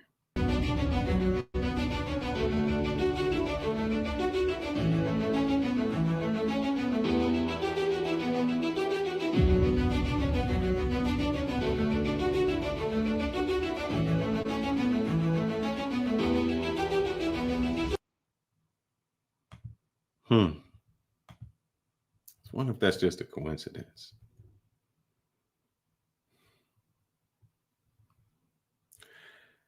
Visual Hype says Charlie Kirk talked down upon gays, Jews, DEI, minorities, etc. He didn't talk down on the people who killed him. He didn't talk down. He talked down on everybody else but the people who actually did him in. Maybe, just maybe, he should have focused on a different select group of people. Maybe he should have put his energy, instead of talking about the people who didn't do anything to him, wouldn't do anything to him. Because let's think about this. Yeah, I mean, let's put some thought into it. There's a lot of people that don't like trans, don't like blacks, Indians, Asians, things like that. But how many times have you seen a black person, you know, say, oh man, they don't like me, so I'm going to go out and put demise to them? I haven't seen that. I mean, I could be wrong. I mean, there was a lot of black people who didn't really like Trump. But Trump was shot at by two different people, none of whom were black, none of whom were trans, none were gay, none were women. That's different. So none of the people that they talk bad about has ever caused them harm. See, the Supreme Court just passed, I don't know if you guys know that they just passed a law that you can profile now. You're allowed to profile, you know. That means you can look at somebody and just based off of something you think, suspect your own biases, you can think, man, they're guilty of something. So I can racially profile. But when you put all this rhetoric out, black bad, this person bad, you really start to look at the wrong people. You really start to pay attention to the wrong crowd. And your racial bias actually makes you blind to the real people that's doing stuff.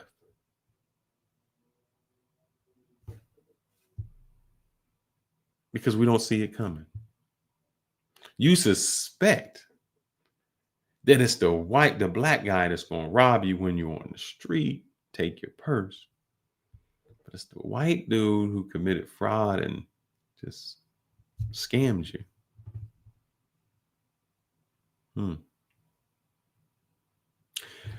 That's crazy. I've been on for about an hour and a half. I'm going to put this in the chat. We're going to do a hot seat, maybe for 10, 15 minutes. If anybody want to come up, if I said anything wrong, please correct me. Because not that I think I'm wrong. I think I'm pretty much right. But I could be wrong. He could be a great man, and I'm just surpassing it. I haven't seen it. Who knows?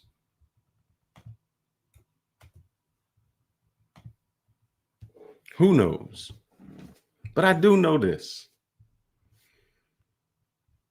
That sometimes the hardest punch, I was always told, the hardest punch is the one you don't see coming. The one you never seen. Charlie Kirk wouldn't believe that he's in Utah, the whitest state among Mormons, very religious. Who would think that he would have any harm that would come to him? But sometimes the hardest punch is the one you don't see coming. Now, I got this gentleman here who is kind of scared to come up because some of these topics he don't like talking about. He don't, get a little nervous. And I think he agrees with a Charlie Kirk because he's one of those gentlemen who's, hey, I'm a military man. I believe in free speech. I fought for free speech for you, and you can say whatever the hell you want. Yeah, that's what he says. Let's see. And sometimes Charlie Kirk might not have been talking about him because he's of the lighter persuasion. So they know I'm black, but this brother right here, I don't know. Wow, you really gonna do me like that, bro? Welcome back, brother. Welcome back. We got Ronan that came. Yeah, Ronan. I'm fresh off a plane, bro. Believe that. But I just wanted to come up for a couple seconds before you end this live and let everybody know later on today, or tomorrow for you guys, tomorrow morning, we're going to reconvene. Some more evidence, some more other people's opinion that are out there in the social media world and the news, and let you hear the general opinion of how everybody feels about Charlie Kirk, the perspective of his thought process, the man himself, and no, I don't agree with half the things he said. He might, and here's the biggest thing when debates. Two things can be true both at the same time. Mm-hmm. It's how you phrase it that makes it either 100% correct or incorrect. He is very classically trained when it comes to argumentation, and I got some video I'm going to pull up where he wants details when it's you challenging him. But when somebody asks him a direct question and bases it on a fact, he'll give you a very short 1-2 answer. Or he'll just lie. Like he said, there's no such country as Palestine. Right. Or he outright lies. And we're going to dispel some of the things he said. And I know, the YT people might get upset. The extremists on the right might get upset at this live that we're going to do later on. But tune in. Because us, we like telling the goddamn truth. That's right. We don't hold people accountable for what comes out your mouth. At the end of the day. I see another brother. Yeah, go ahead. Let's bring him up for a few seconds because I got a tagline that I'm starting to use. Stay sharp, stay strong, stay fearless, because you either be fearless or be forgotten. You know what I'm saying? That's what we're going with. HB, okay. How you doing today, man? I know that you probably sad. You shedded some tears for Mr. Kirk because he did have a family. He did have children. And, some of the things he said you may have agreed with. So what say you? First of all, man, shout out to the panel, man. Shout out to Fearless and Roman, man. Thank you for having me up. Hey, come back tomorrow morning if you can get your ass up if you ain't drunk. But tomorrow morning is going to be fire. I'm not an alcoholic, man. Stop, man. You know what I'm saying? Don't reinforce that stereotype. But yeah, man, you know, hey man, I'm so torn, man. Like, you know what I'm saying? Just thoughts and prayers, man, you know, to the whole family, man. You know, when I saw that video, man, just like it hurt me so much inside, man, just to see that, you know what I'm saying, that young, you know what I'm saying, white supremacist devil just shot in the neck like that, man. Just I'm not sorry. I mean to say that. Sorry. But yeah, man, you know, I was just so torn up inside, man. I shedded a tear, you know what I'm saying? You know, I called my mom, you know what I'm saying? I called my family members, and I was like, I can't believe it just happened. You know what I'm saying? Just watching this devil, you know what I'm saying, just mauled down like that, man. You know, I felt so bad, you know what I'm saying? Just all the stuff that he said, man, it was just, you know, it spoke true to me, you know, just all the unfactual, you know what I'm saying, stuff that he spoke on, you know what I'm saying? It just tore me up inside, just seeing that. Man, here's my thing. I'll say this. When I seen it, I did think it was a tragedy. I never want to see somebody lose their life like that. But this is what always affects me. And I said this, Ronan, once before. It's easy to say we sad over what happened to him, yet we don't shed a tear when it happens to others. For instance, he said, you know, hey, there's 50,000, there's people who have to die. If people got to die for gun rights, that's okay. But he didn't shed a tear for the 50,000 people that died by gun. There was no empathy. There was no sad. So to the people that say we should be sad at his loss, are you more sad at the loss of one person or 50,000 people? That's where I have a problem, man. If you can shed tear and you can say all of these things about his children, his wife, that's one person. Multiply that by 50,000. And if you can't have the same outrage, the same tears, the same hurt that you have for 50,000, but you can have that for one person, you're the problem. Because that's how he's seen it. He's seen it as, you know, that's them. That is them. Those 50,000 had to be sacrificed. And it's easy to say those 50,000 had to be sacrificed. But when it's your family, when it's your cousin, when it's your wife, when it's your daughter, it kind of hits home. And then it becomes a little different. Nobody ever wants to change anything until it happens to them.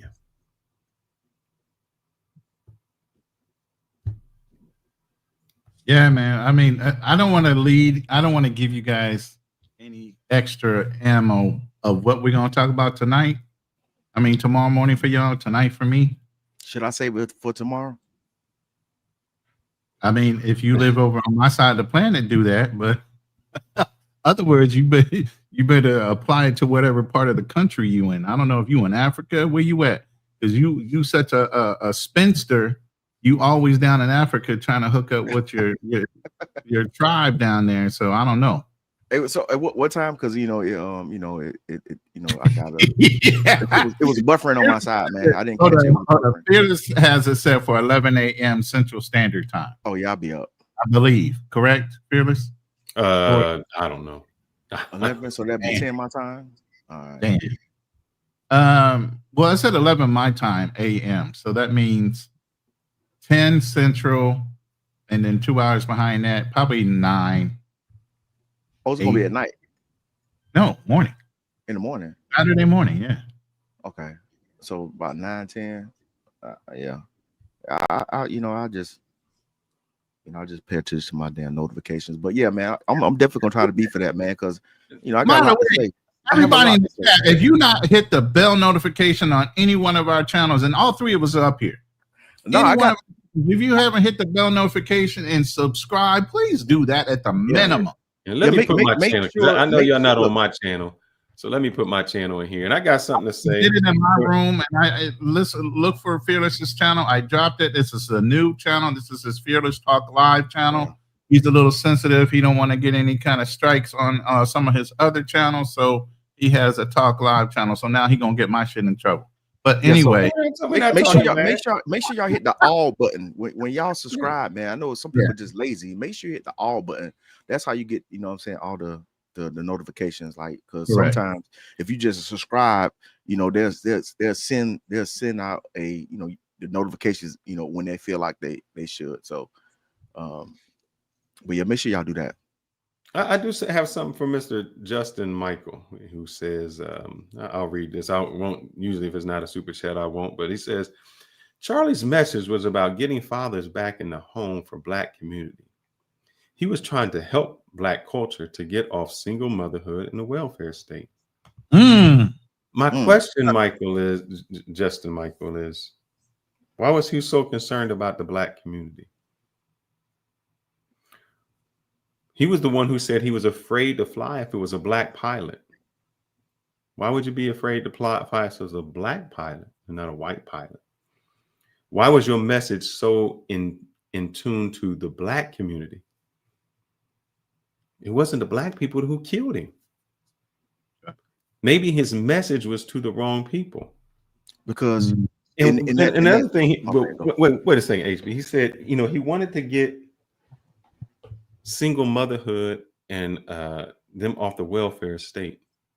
Are there not white people on welfare? Are there not white people who are born with single parents? Why was he so concerned about the Black community? Wait, and here's the thing. Why was he concerned? Because see, there's a difference. Here's the hypocrisy. You said he was trying to get fathers back in the home. By doing what? By just saying they're single fathers? What actions did he provide? Was he trying to provide any jobs? Was he voting to say, hey, you know, maybe I can get daycare and do job training? Was he doing any programs that we just talked about, the Black gentleman on a train that killed the white Ukrainian? Was he trying to implement, and that guy had personality schizophrenia. He was crazy. And you know what happened to him when he would go to prison? Like I said before, and I'll repeat this, they gave that man 3 meals and somewhere to sleep. But you know what they didn't give him because they never voted for him? Was mental health care. So if you arrest a man and he's crazy when he goes into prison, what do you expect when he leaves prison? Do you expect any change? So what is it that he did to help? Because words, what is it? Words without actions mean nothing. I mean, I can say all of that. I can say there's a problem in the Black community, but what did he do to solve where this your problem? resolution say? Correct. Yes, he founded Turning Point USA at 18 years old. Whoop-de freaking do. What did that have to do with the community he was so concerned with? Was Turning Point USA donating money to certain chapters within those inner cities in order to help Black people? Were they starting up schools and building playgrounds in those desolate areas where there were none? Did they add to the security force or to the police department in order to add help and not just shoot people? Did they demean any cops or anybody that was downplaying the violence in those communities given to them by the authorities? What was actually done beside him running his mouth? By him? And hold up, he said he was for American of all races. He wasn't for American of all races, because if I can be against something and not have them bother me, because usually when, like, I'm not trans, I'm not gay, I don't care what they do, that they not bothering me. It has nothing to do with me. I don't care. Whatever. Doesn't bother me.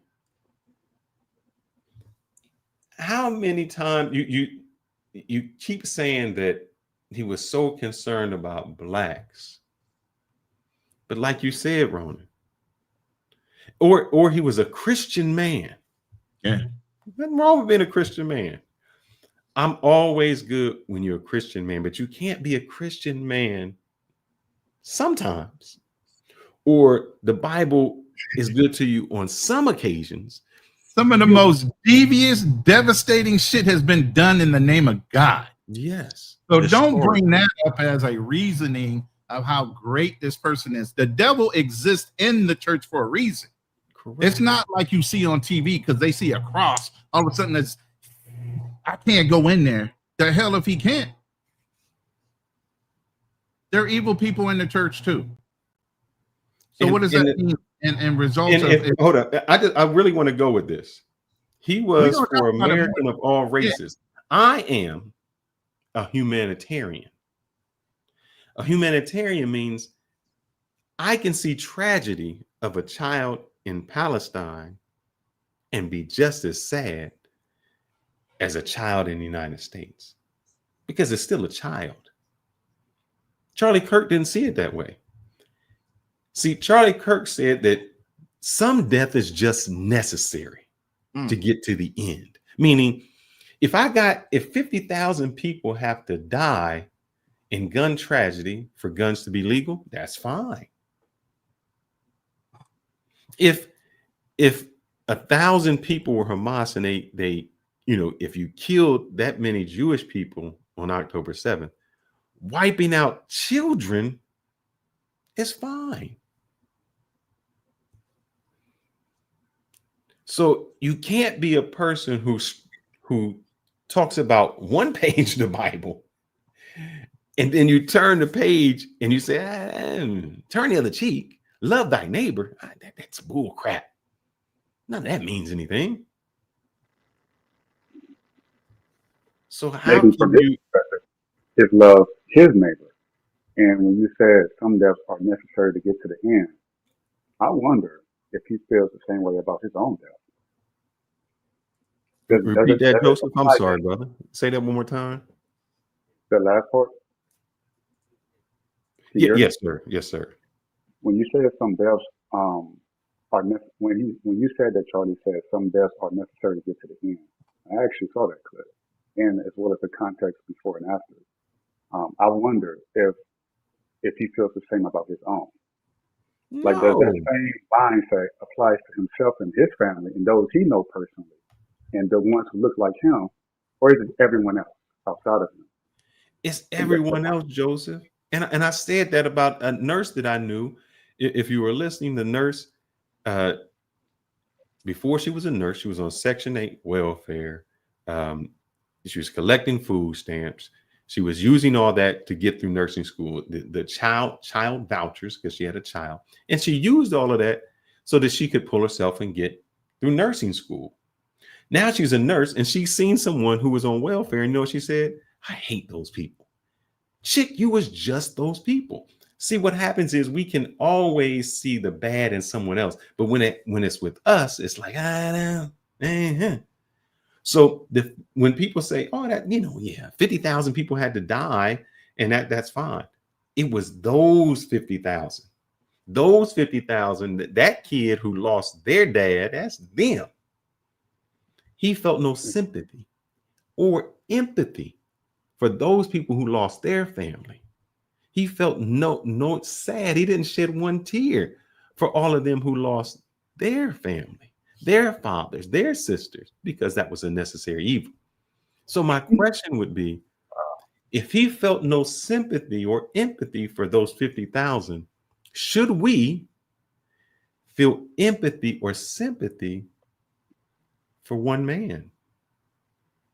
And as I said, people say that he was a father. A lot of people are fathers. So was Obama. So was Osama bin Laden. Hitler had a family. Saddam Hussein had a family. So that's becomes the issue. But we have no problem destroying their life, even though they have children. And someone said, oh, Charlie, go ahead, brother. You brought up that conundrum, and I had never thought of it that way. You had me going, my mouth was like, I never thought of it that way. When you said that shit. I think you're about to bring it up. Repeat what you're about to say because I just lost my train of thought. But what you were about to say is what maybe is what got me thinking about it. The hypocrisy.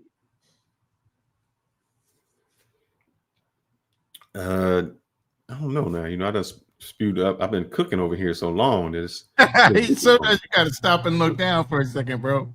But shout out to I can never get his name because he never puts his real name up there. I appreciate the 15 shekels or shillings, whatever it is, Egyptian wise. Says, did Charlie found any humanitarian organization and why is he considered a saint? He's not considered a saint in my book. He's not considered a saint in a lot of people's books in America, but Christian nationalists and MAGA right extremists consider him a saint because he speaks the truth in the face of tyranny and all these other things. Has he ever founded a humanitarian organization? Absolutely not. Turning Point USA is what he founded at 18 years old. He's been mentored by a businessman called Bill Montgomery. I've done some digging in his background on who he was affiliated with. This man died a multimillionaire, never finished community college, been funded all this way through political agendas and everything else.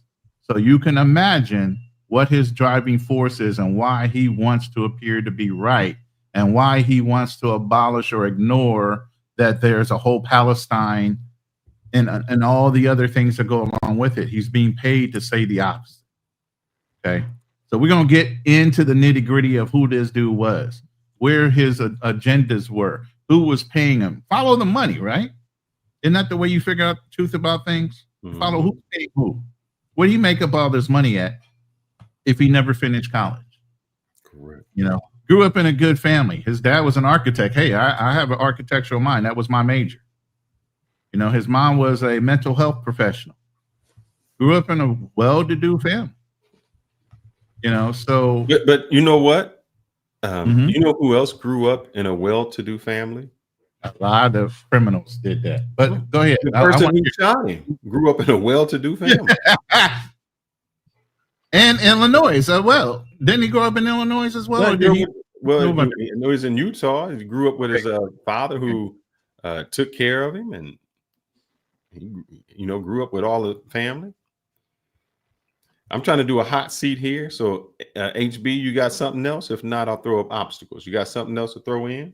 So, yeah, it just came to me real quick. What you were going to say that the contradiction when you said, will we go back in time if we knew about Hitler's voice, about the power of the voice and the platform that we use, if we had known what he was going to do with it and the damage it caused and the killing of the Jews, obviously, will we go back in time to silence it? But if we are willing to do that, then why aren't we also willing to do the same here? Here in America, we call it freedom of speech. We champion it. We defend someone like a Charlie Kirk to spread what some people would consider similar hateful rhetoric about the Jews, about the gays. No, not the Jews, but the gays, the blacks, and transgenders and other things that he dislikes. So why do we have that sort of, that if we're going to say we're going to stop Hitler from doing that, have we known what he's going to do, then why not do it here in America? If that do as I say, not as I do type of mindset. So I like because it's those people. It's always those people. That's the thing. If we think about it, I told you about Hitler. Hitler didn't kill anybody. Hitler never pulled the trigger. He wasn't doing it. But he convinced people through his words, through his rhetoric, to do certain things.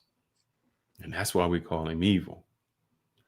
So my thing is, how can we call, and just let me say this is not just an influence, I'm just saying that. How can we call a Hitler an evil if he was only using his words? But we can't call someone else evil who was only using their words in political speech. Actually, it might be a difference. Someone will make this argument. Hitler was actually a politician. He was the one at the head of the table. He had the power to not only use his speech to galvanize people, but of course he could also write the laws to cause these things to happen, whereas Charlie did not have that ability, at least not yet.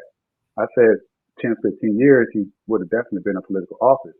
But at the time before his passing and up to now, he only had his word to influence people, perhaps to vote a certain way. But Well, nothing Martin more. Luther King only had his words, remember? True. Very true. But he didn't have the ability to write policy. He only had the ability to influence it.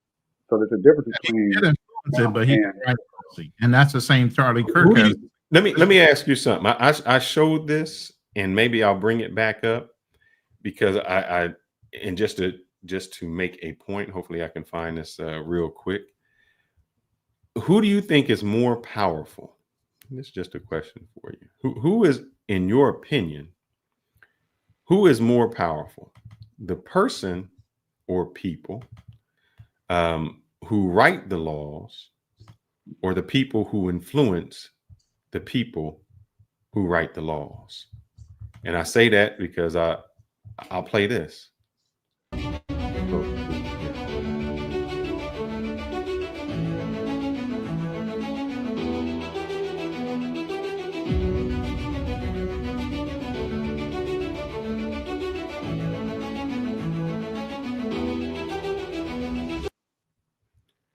None of those people that are there are Jewish.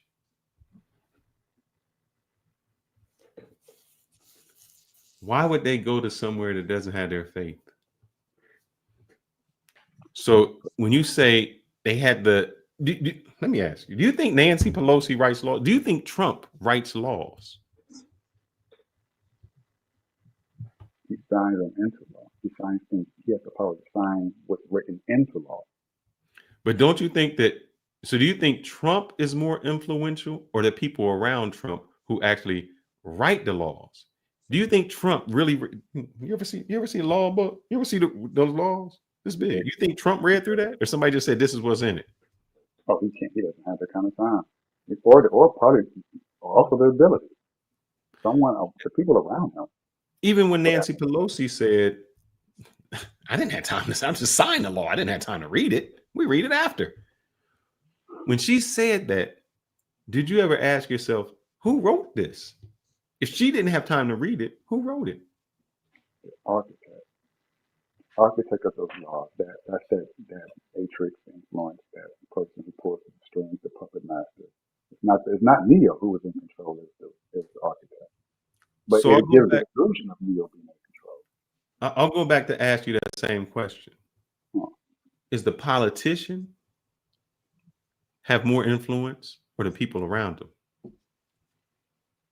I see it like a tennis match. It takes two to tango. You have the architect, and then you have the person who puts forth what the architect wants done. For example, I used to work at an architect firm, and the gentleman up front, he said he got his master's in architecture. I've seen it firsthand with the process. It was definitely a tango process. It was, the person who was building everything from the ground up, but not really. He was the blueprint guy. He relied on the people to build the building, to work on that blueprint and make it the way that he saw fit. But the architect did not have that ability to do. So it's like you can't have the architect without the builder, or the builder without the architect. So let me ask you this then. Let's take your scenario. Mm-hmm. Was there a client that paid y'all the most? Like there's a client that said, man, we need this and we paying for it. There was, yeah. If I came in there and said, I want this, and you say, well, this company just paid us a lot, and I needed a meeting with you, and they needed a meeting with you, whose meeting are you going to take first? Or over? I'm going to be influenced by the person who's going to pay me the most, unless I have some sort of principle that I'm standing on. But most people don't have that principle. They're going to go where the dollar is. How do politicians get elected? Oh, my goodness. All right, you got me. Checkmate then, huh? The person who donates the most, or the groups of people who does that. Not the people who vote the people in power. It's the people who put the money behind the people. Brother, let me tell you something. Qatar said they was going to give billions of dollars. Matter of fact, they even said they're going to buy Trump a plane. Yeah, that's right. But when that other country said we're going to bomb them, what did he say? Absolutely nothing. Wait, say it again. What took place? Qatar bought Trump a plane and pledged to spend billions of dollars But sometimes you know that even with that influence, somebody pays more and they have way more influence. Trump didn't call up and say, no, man, because not only that, we have bases. Our military is in Qatar. So how would it that a country can bomb where our military bases are and there be no retribution? That's influence, bro. That's more than what a law can do. So even though you say, now look, was Charlie Kirk a politician? You said no, right? I said in some way. No, I mean he wasn't he wasn't elected. Why would you lower your staff halfway for somebody who wasn't a politician? Not appropriate. We're gonna get into that. There's been a couple people that have had the flag lowered for them and on their behalf. Mm-hmm. One of which was not an elected official, but had a lot to do with change in America. But we'll get into that a little bit deeper in the standards of what the president can and cannot order. Obviously, he can order it to happen, and some people can and don't have to follow it. So it's a discussion we're going to have tonight. I can guarantee you, because that's going to be a tonight, standing. When he says tonight, he means tomorrow. I'm sorry, tomorrow morning, Saturday morning. So definitely tune in for part 2 because we're going to do some deep dives on Charlie Kirk and some of the things that are going on here in the country about people's standpoint or stance. Real quick, I just want to get Obstacles to Opportunity in here because he's on the panel real quick. Obstacles, what's your thought process on what's going on right now in the media with the president and everything else with Charlie Kirk's assassination? Shout out to everybody on the panel. Oh yeah, well, go ahead. What'd you say, Ronnie? I said if you want to call it an assassination or whatever. Yeah. I mean, so where were y'all coming at in the conversation? Because I don't want to come at the wrong angle, but I'm in any angle in your opinion when it comes to Charlie Kirk. Yeah, so for me, I mean, I don't have beef with the man. I don't know him. I know he said stuff and he had his own opinion about stuff, just like everybody in the culture or in the country and across the world for that matter. As far as Trump deciding to make moves to lower this and lower that, I mean, again, he's the president. He decided to do that. I don't mind that neither. I don't necessarily vilify the guy. He just had opinions. Some of them I could agree with here and there. Some I can't. And that's that at the end of the day. I really don't have a problem with him. Besides, of course, the assassination. But, you always got to stay ready. But I don't know him personally, so this is just speculation.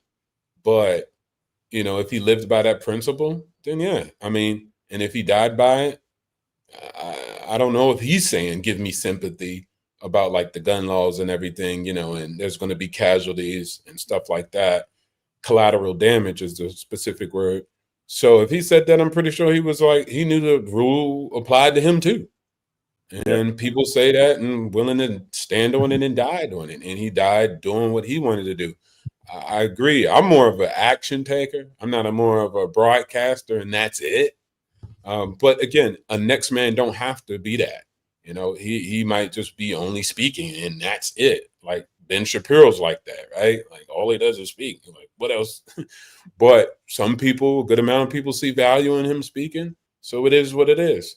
And so that's my opinion about him overall in this situation. And then I understand people are against it and they're like, oh, well, he's racist here and there or this and that. Everybody has an opinion. So they have their right to their opinion. They ain't got to wait 20 days in order to say it. They could say it right after he died. It's a free country. So that's it. I think you underestimate the power of work. I mean, Elon Musk, you can say, got a lot of people behind.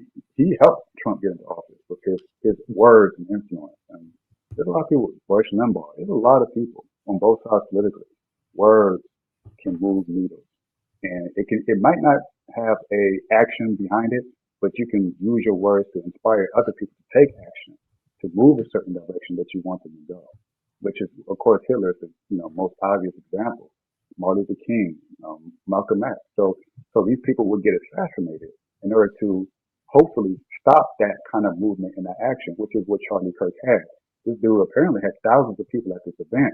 Started out grassroots, apparently, small. People started gravitating towards him. Now he's having a greater influence. So this person who took him out saw value in risking his life and risking going to prison for life, risking the public ridicule and everything in order to stop him from having that voice so it can put a pause on that influence he had on people's minds. Him himself making action was irrelevant. It's him convincing other people to take action on the beliefs that he had, which was so powerful and to a lot of people worth stopping for. No, like I said, I don't think anybody should lose their life. That's how. See, I'm gonna tell you the difference between me and Charlie Kirk. I think all human life is valuable. I don't think the way he shouldn't lose his life. I don't think a young child in Palestine should lose their life. I feel the same way, and I think that's where the hypocrisy comes in. When if I can feel just as much pain and just as much empathy for watching him die, then I should be able to feel that same pain, because they're both strangers to me, for seeing a young person die. But with him, it was okay. It was like, that was just like you said, that was just a casualty of war. But when you look at it like that, you can't be upset when you become part of the casualty. I don't know if he is, though. That's just a projection we're making on him. He died doing what he said he wanted to do. And I know he knew the security risks. He had death threats, and he continued to push on. And so I'm not saying that anybody should or would have died. People do die. And I think I heard him say that many times. That's being real and mature. That's a reality. And that's what happens in war. People, of course, also are tribal. People are nationalists. It's not like, that's not new to human nature across the world and across our history, no matter what group of nation we were under. And so I get it. I understand. But I don't know. I'm not too sure. But I didn't think he said something of that nature. It was more so he died behind it. And, no, he said something to the fact. Let me see if I can pull that up. If I can find it. Not affirmative action. Let me see if I can find. I think this is. I think also it's just tribal in nature. I think he was just more vocal about it. But he was openly saying that, yeah, I only really care about my people, right? Americans, people that look like me, essentially. That, just like we technically really care most about our family, the people we know and care about most. It's someone like a Jesus would love someone, strangers, unconditionally. But for the vast majority of human population, we care most about the protection and the lives of those that's around us, that look most like us. But see, hold up, so let me correct you on that. Mm-hmm. If I care about my people, then I'm doing everything to help my people. I remember I talked to this white girl, and she said, we don't really talk about blacks. They're not a concern to it, meaning we don't care. They're not a concern to us. Mm-hmm. And so my question would be why was a lot of his rhetoric focuses on blacks? If you're saying he only cared about his people, blacks weren't his people. Why did he care about if they were incarcerated, if they were out of wedlock? That wasn't his group of people. None of that should have mattered to him. I think he said Americans. No, he didn't care. No, it wasn't Americans, because he was still saying that the Jewish people were in their right to do all of that and kill other kids. So it wasn't Americans. Okay, and then he's pro-American and pro-Israel. And people do that too. Man, Charlie, look, this dude did not give a damn about American people as a whole. This dude said he wished that civil rights was never given to black people, and he wanted things to go back to prior civil rights. So how are you talking about he cares about all Americans when he's saying shit like that? He said that. Let me Yes, play he this. said that. Let me play this for opposite. So it's the Okay. foolishness And where so, it's like we all right, say. so let's say he don't. Let's say When he we don't care about all when we say Americans. this guy's Okay, so mature, he's not mature. That's not how a mature person speaks to the yes, it public. is. That's They not. speak like that. Yeah, they do. That's Why not. can't they? That lacks A maturity. mature person could be immature at times, right? And have immature thoughts too.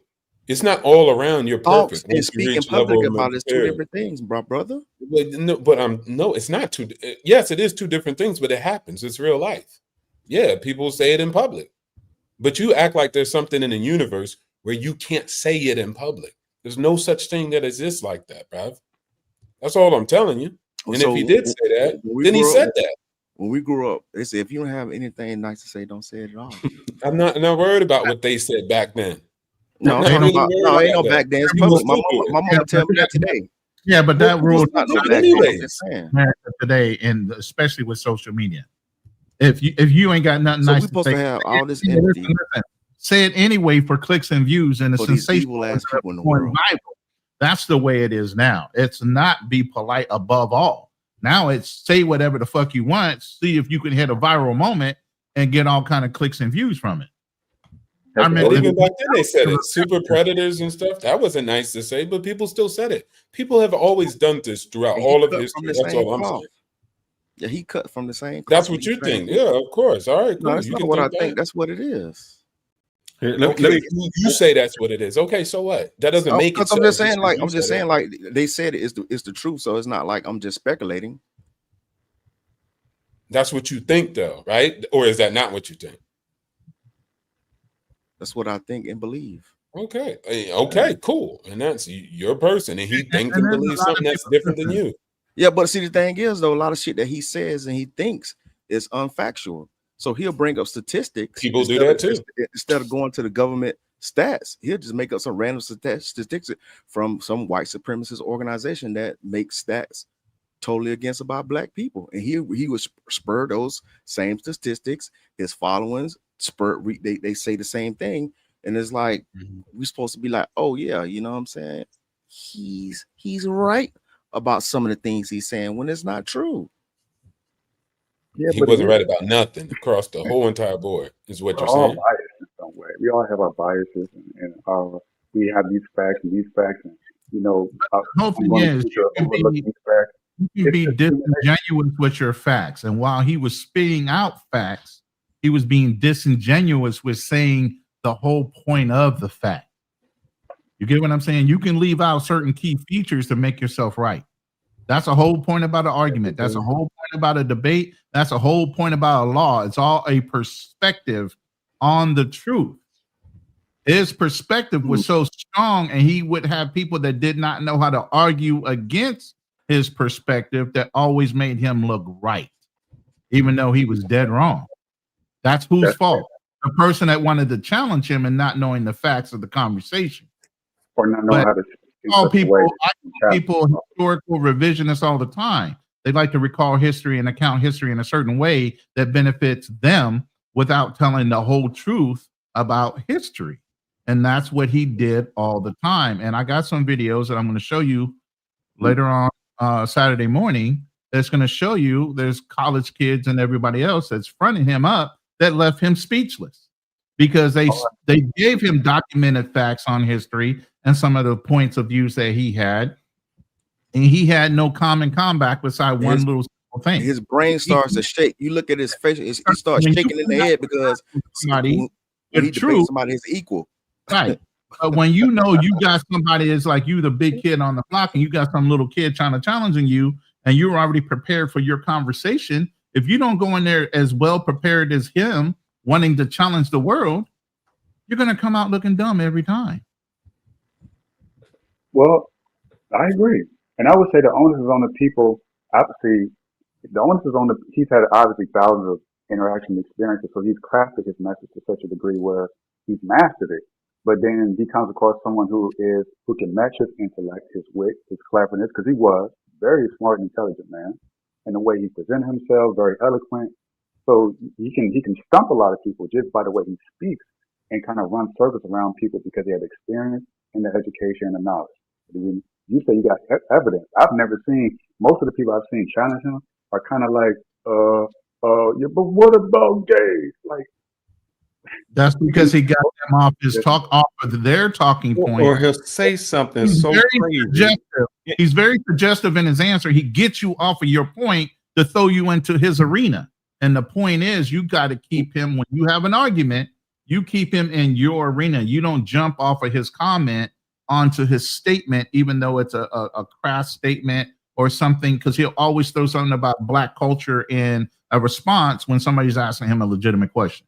Or not even that. It's that he'll say something that he'll say a lie, and the person will, and I'll play this one. Well, let me see which one I was going to play. I'll play this one to help you out. All this stuff was by design. This cat would speak with people who are not prepared to have. But it didn't matter if you were prepared. I get it. I'm just saying, like, you know what I'm saying, just everything on the news and social media, you know what I'm saying, all this stuff was designed because he never had any debates with any real intellectuals. Oh, he did. Cambridge, and I got the film. And I'll play this one to show you. By an English guy on our own history.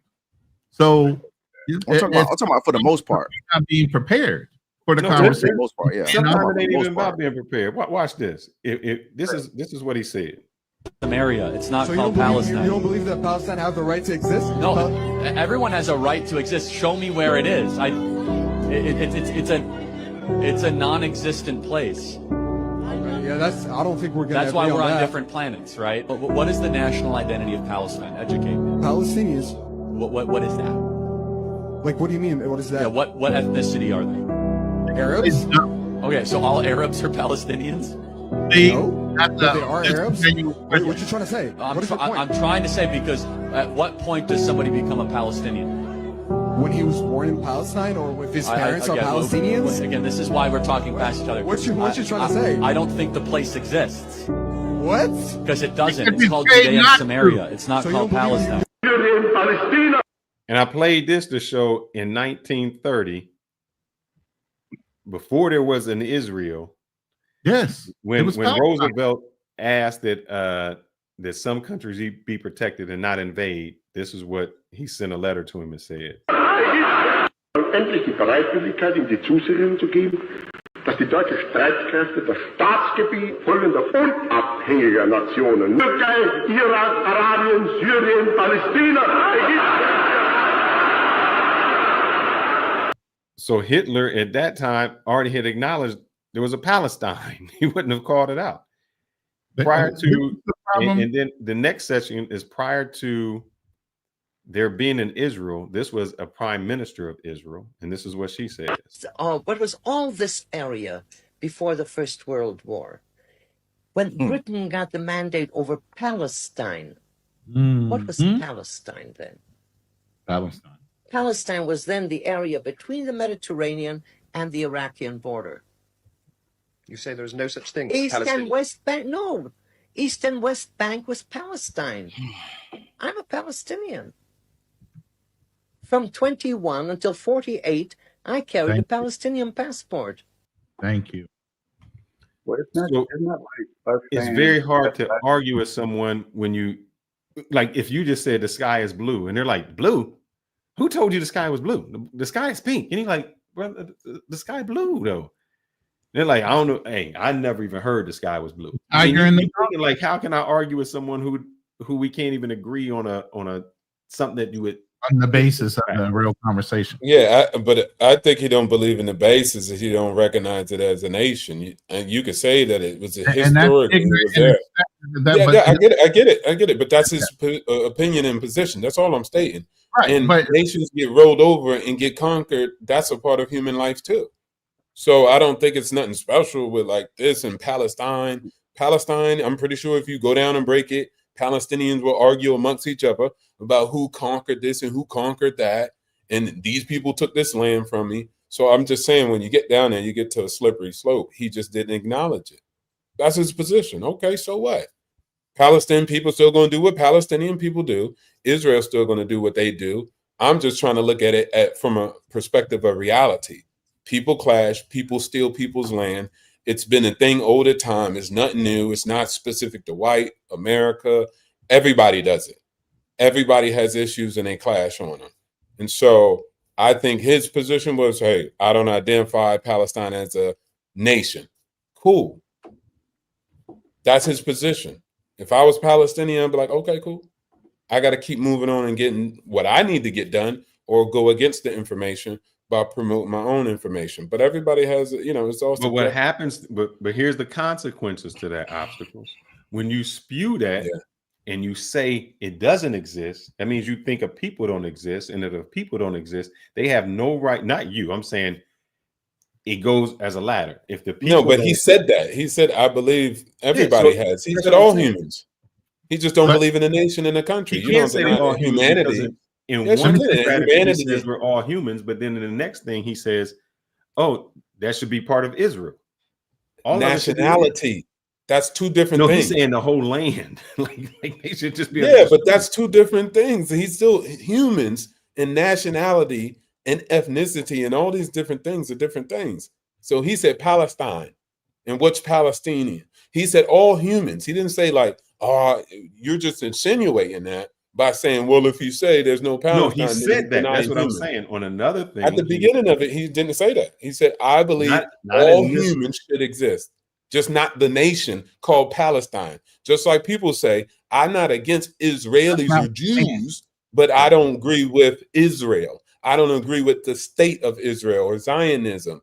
Everybody has a different position about many things. But what you just played in that clip, he did say all humans should exist. But that's in that clip. I'm saying I have another clip that I can play. But here's the thing: that's being dismissive of the known facts of historical data. That's why I say people start talking about historical revisionists, for you to be quiet and not say to the fault of the person not wanting to acknowledge history.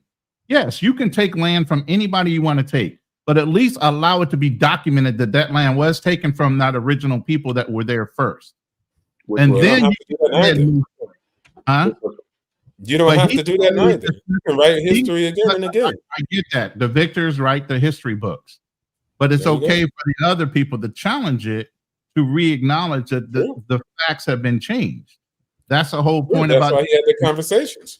Right. But the whole point is it's not with those people who were prepared.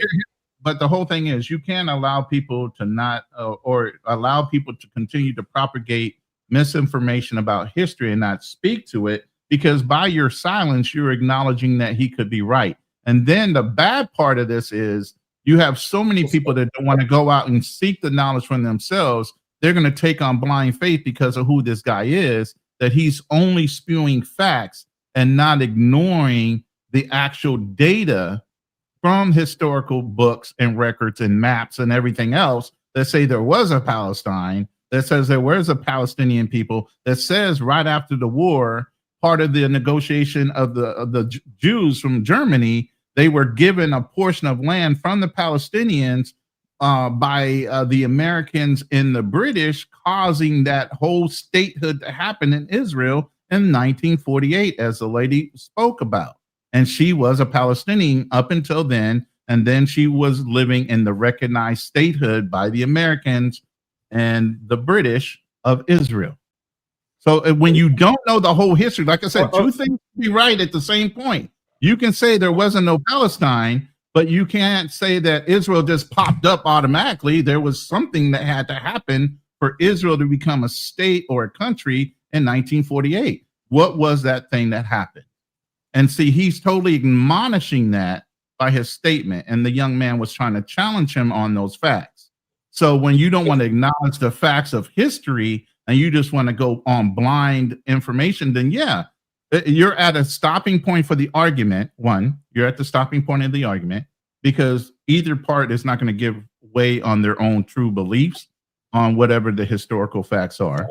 So it's a moot point to even argue forward because he's not going to acknowledge anything on statistical data or factual information based on history and maps and everything else. So there's no, now you're going on hypothesis of what you want to think and not any kind of statistical proven historical data. You get what I'm saying? Yeah, I'm just saying humans do that all the time. That's Oh, humans. absolutely. You They can, want to ignore facts. and both sides do it. Both sides do it. Everybody does it. You're just Let me get against when he does it, not you specifically, Runner. I'm just saying, whoever has the opinion, they're like, well, I do recognize Palestine. Yeah, of course. And then there goes that disconnect. And humans are not computers, so we don't run by statistics. We don't run by records. We just run by what we believe, what we think, what we kind of half know, half truth. Shoot, we'll have a position and we don't know, like you just said. I don't need to know the history. Or even if you show me on a I map, like that I'll be guy, like, and I I just don't believe what he realize said, that map. and that's the way it's going to be. I like that Exactly. guy, what he's saying, and that's just the way it's going to be. The only thing I would probably add that he could have done, and of course he probably wasn't going to do that, was he was having conversations. Other people don't even want to have a conversation, hence the guy killed them or deleted him, excuse me. So net, he deleted him. He didn't want to have a conversation. Okay, cool. That's a part of life. That happens too. But net, I would say he did shoot for small targets, right? Like you were just saying, like, hey, small targets. But yeah, people going to do that. They're going to slight the rules in their favor or situations in their favor. And then, like you said, if they get bodied, I'm not about to put me getting bodied in Cambridge in short clips on my own YouTube channel. I'm gonna bury that bad boy, right? And most people won't go see the 3-hour Cambridge conversation, right? But if they're on that side and belief, they probably will, and they'll clip it and they'll promote it. Like, yo, Charlie got bodied. So it just depends on what side people are on. He's not going to promote his own body. Like, yo, I got body bagged at Cambridge. He's not about to put that on there. But none of us He's do that. supposed to be I mean, very few invincible. people are that honest and transparent in that, oh yeah, I got my ass whooped. I'm gonna put that on YouTube. No, you're probably gonna put yourself as the victor, as the, you won that one fight out of 10, but you're gonna make you look You're like gonna put your highlight reels, especially if you're a sports person. You put your best clips up. You even put your worst clips up. Like when you bodied old Krusty, Ronan, you know what I'm saying? Like if it was up to Krusty, he probably wouldn't have put that up. Well, he when you were being the president, remember? You were being the president and he was a prime minister or president of Ukraine, and y'all went on channel and y'all was going back and forth. If it was old Krusty show, he'd be like, hey, cut that out, clip it, cut it off. Shout out to old Krusty. But so obviously, because this has been my issue, and this is how I started the show. When I was younger, I was in school. I said something like Alexander the Great. Professor said, "Why would you call him great?" I said, "Well, that's his name." And he said, "If he did to you, what he did to other people, he wouldn't be great to you." And so that's how the theme came with Charlie, to say maybe he was a great person to other people, but the things he said, to me, about my people, I wouldn't see him in the same light as others. I wouldn't see him as great. I wouldn't see him as, oh yeah, that's a great person. So great is subjective. For two reasons. One, he seemed like he changed the truth. Two, he seemed very hypocritical. And when I say hypocritical, it's I dislike, and this can just be my opinion, I dislike someone who can stand on their faith on certain things. Like one of the things that he said was, if my 10-year-old daughter got pregnant, I would make her have the child, because I don't believe in abortion. I believe that, every life is valuable through God. Hey, I don't have to agree with him, but I can listen to him and say, man, you are standing on your values. Every life is valuable. So much so that you would make your 10-year-old daughter have a child. In the same breath, he says, yeah, kill them Palestinians over there. Kill them kids. I don't care about the 50,000 people that get killed with the armor. It's like, wait, hold up, man. Wait. It doesn't make sense to me. You're saying in one thing that life is valuable, and then in the other part, life is expendable. Yeah, but that makes sense. That makes perfect sense.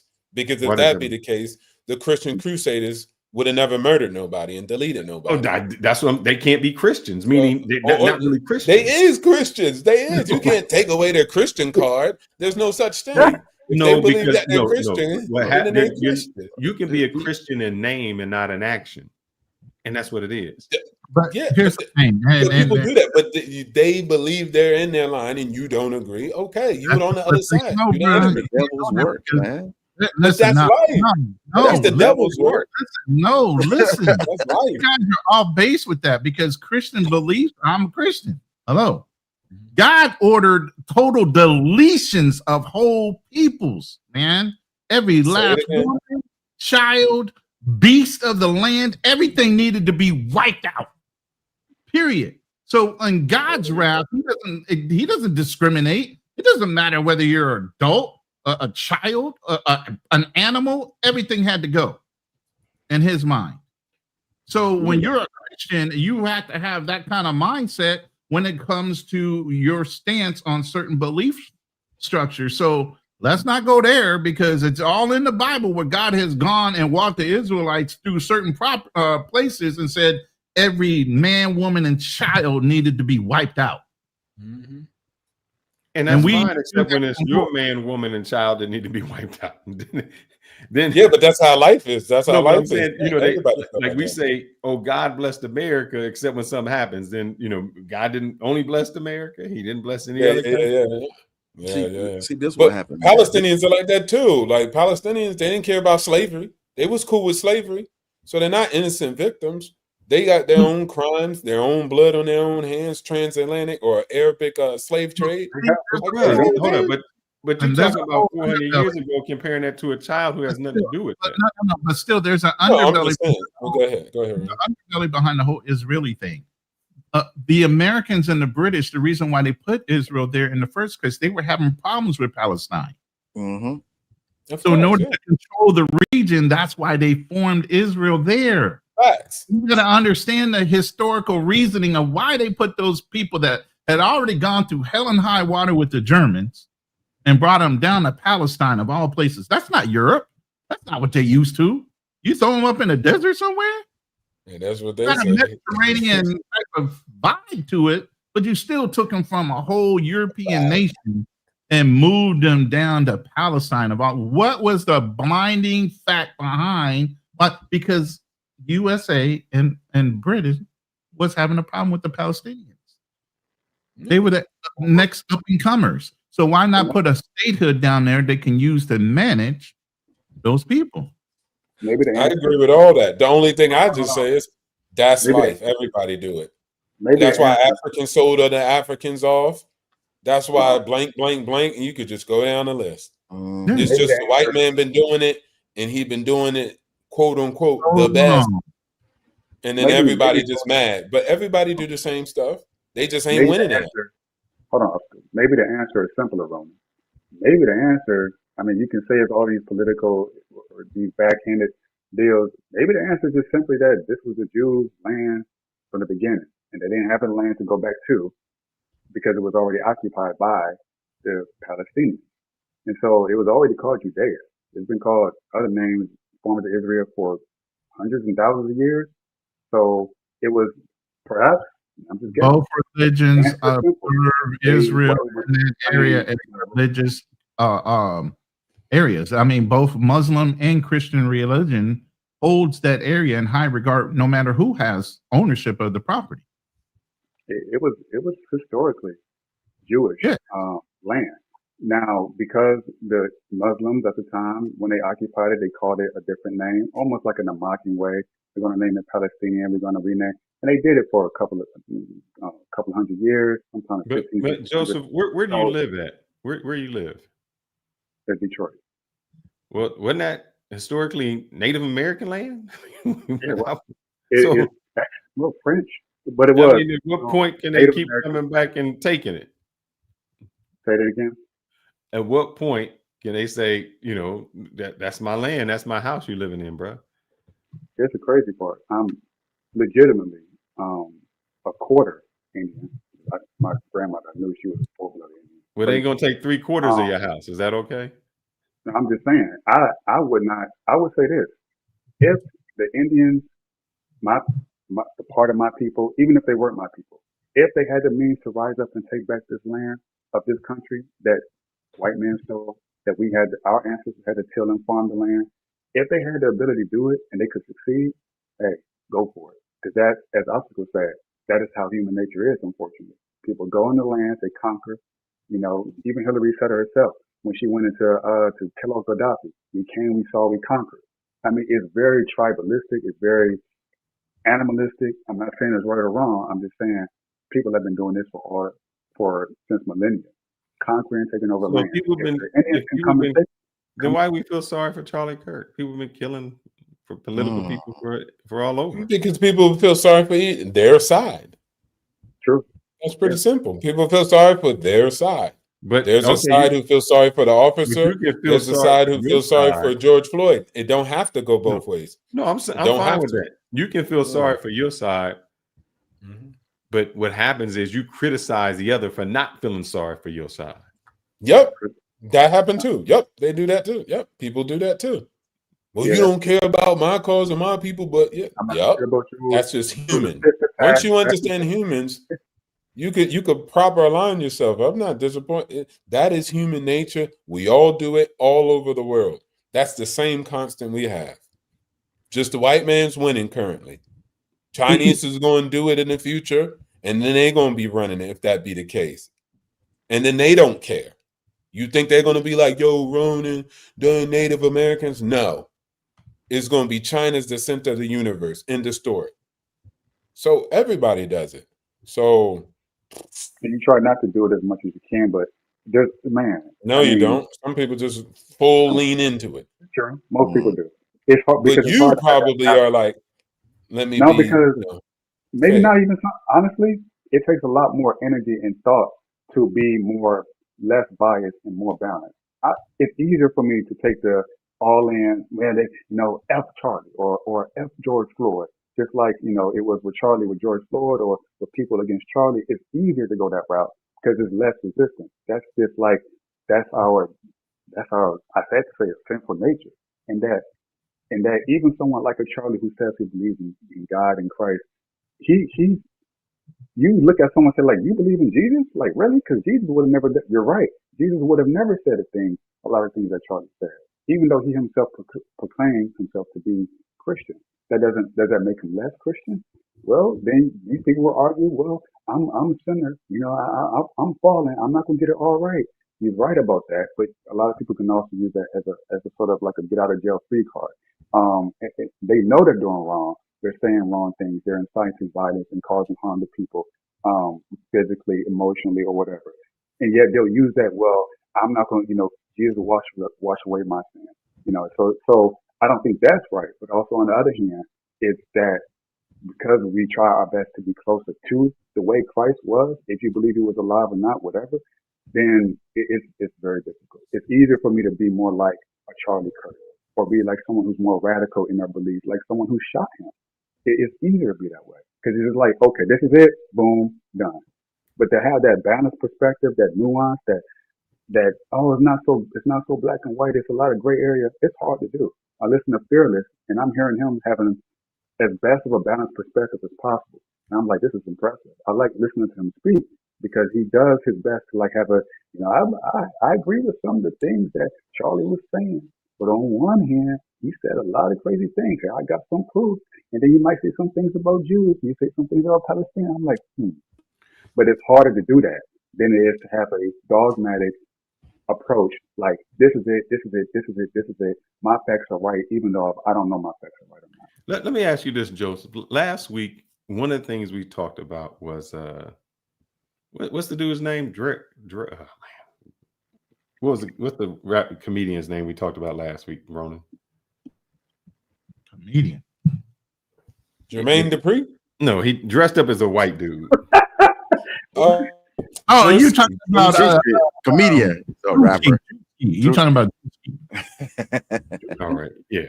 Yeah, last week we had a conversation about him, that he dressed up as a white person, and one of the conversations was he put on white face, and can white people put on black face? And some people say, it's the intention. I guess I would say this with Charlie Kirk. Yes, maybe some of the things he said were factual. Like, black people need to be, and black men need to be a part of the household. We are being incarcerated. My question would be, You can say facts, but where is it coming from? Is it coming from a place of, haha, see, you guys are bad?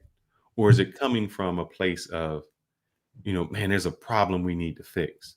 And I say that because when we talked about white people doing blackface, we said, are they doing it as a comedy or are they doing it to make fun of? So people said, oh, when they do it as comedy, it seems to be okay because it's comedy. But when you do it to actually denigrate the people, the message is seen did differently. So I think that's the problem when it came to Charlie Kirk.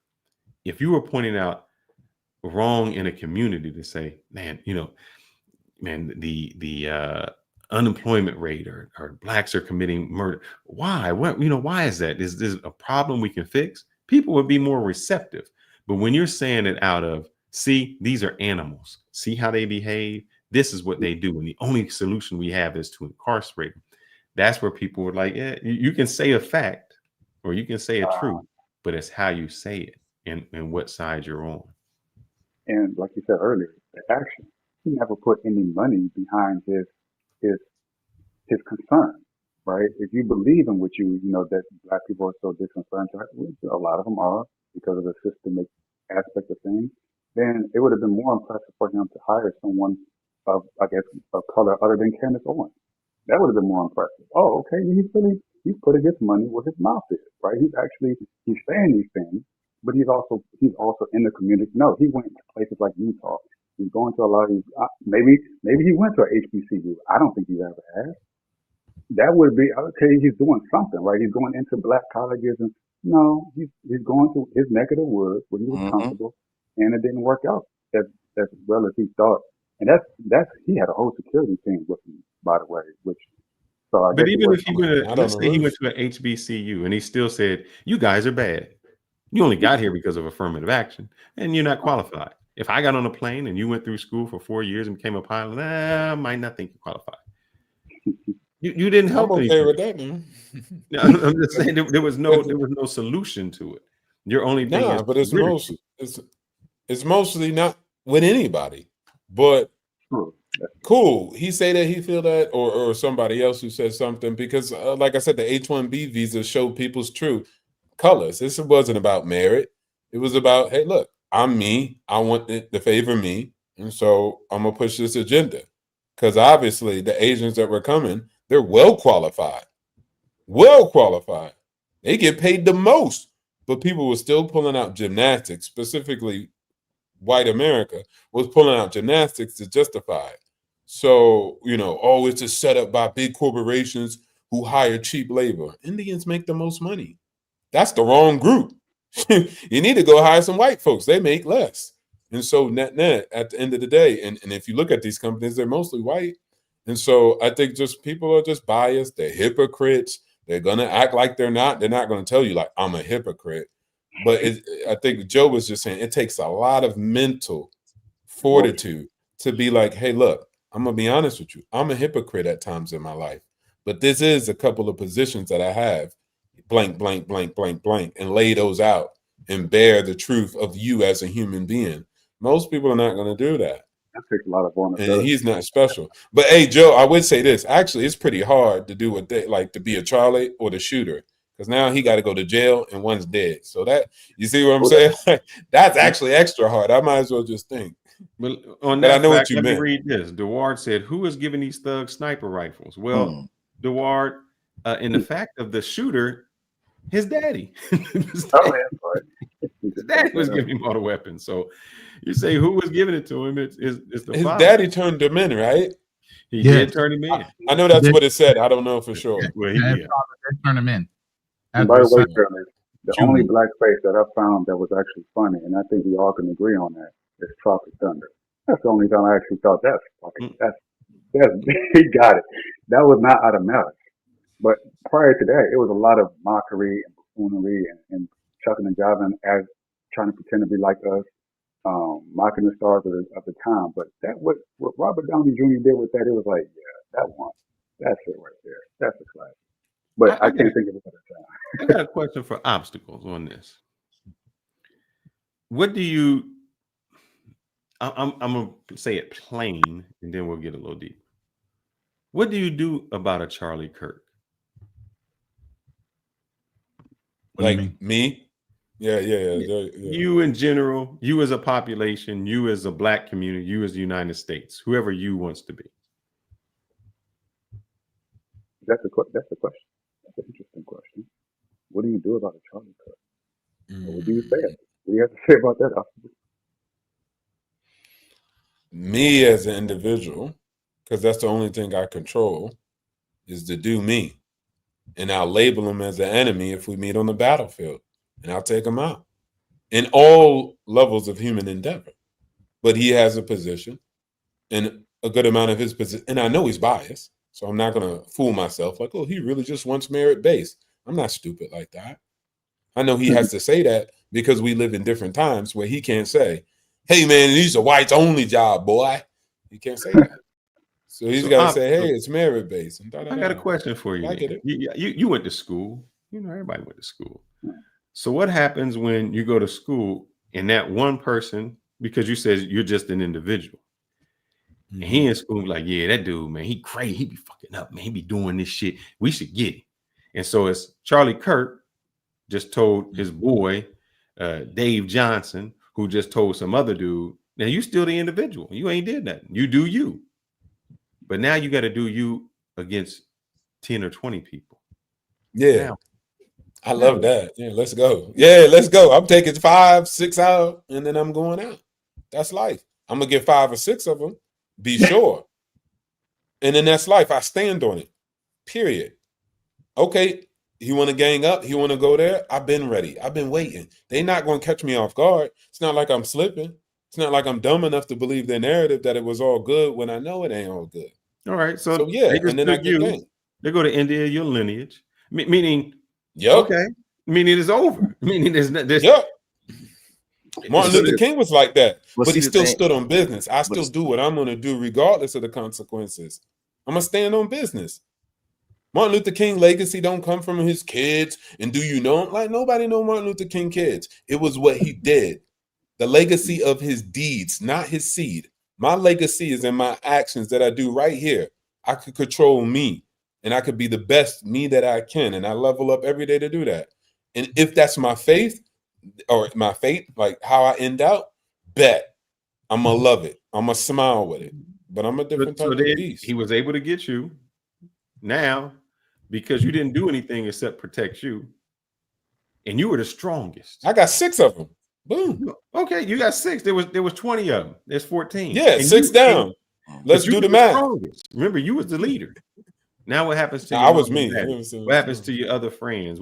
Because you was the strongest. We took you out, and you just stood on yourself. Now what happens? What happened to my mommy and Because dad? what I'm hearing is you're saying it was about me. See, the problem is, So, you don't so know wait, where the only bullet's coming gonna from come a guy who served because his just like country, Charlie Kirk said, I'm he only ain't know- he talking ain't know about what the it's bullet about was. me. I'm only You get what I'm repeating what saying? you stated. That's what I said. But You can say that you again, could take out in 5, my 6 history, people, I but don't you gotta know where say the bullet nothing. gonna come from. My history say way more than that. I ain't gotta say, well, you want me to go over everything I did for other people every day? Why not? Brother, Y'all don't wanna we hear talked that. about you in high school. you saying it like you have this experience, and I'm saying in high school you just got bullied by one person. You didn't say anything because you only worried about you. That one person spread rhetoric about you, and that rhetoric influenced another person, influenced 10 other people, which made it 20 people who now came against you. You keep saying Yeah, that happened for anything though. but you keep saying Oh, it's he just about lame. me. He a punk. He a dork. Like, people do that all the time. And then you got to deal with the consequences. It's called bullying. Bullying's a real thing in life. Correct. But I'm So I saying got to what you're deal with saying it. is just you. They take Well, you my out, mama there's going no to save more me you. from bullying? Hmm? My mama going to save me from getting bullied? No, but Like, what? I'm going to stand on business and I'm going to have to fight and whatever. It is what it is. That's life.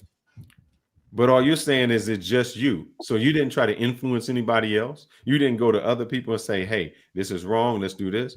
You just saying you're an individual, and as an individual against Let's the group. team up. No, I got a covenant. I just didn't speak on it. I got a covenant.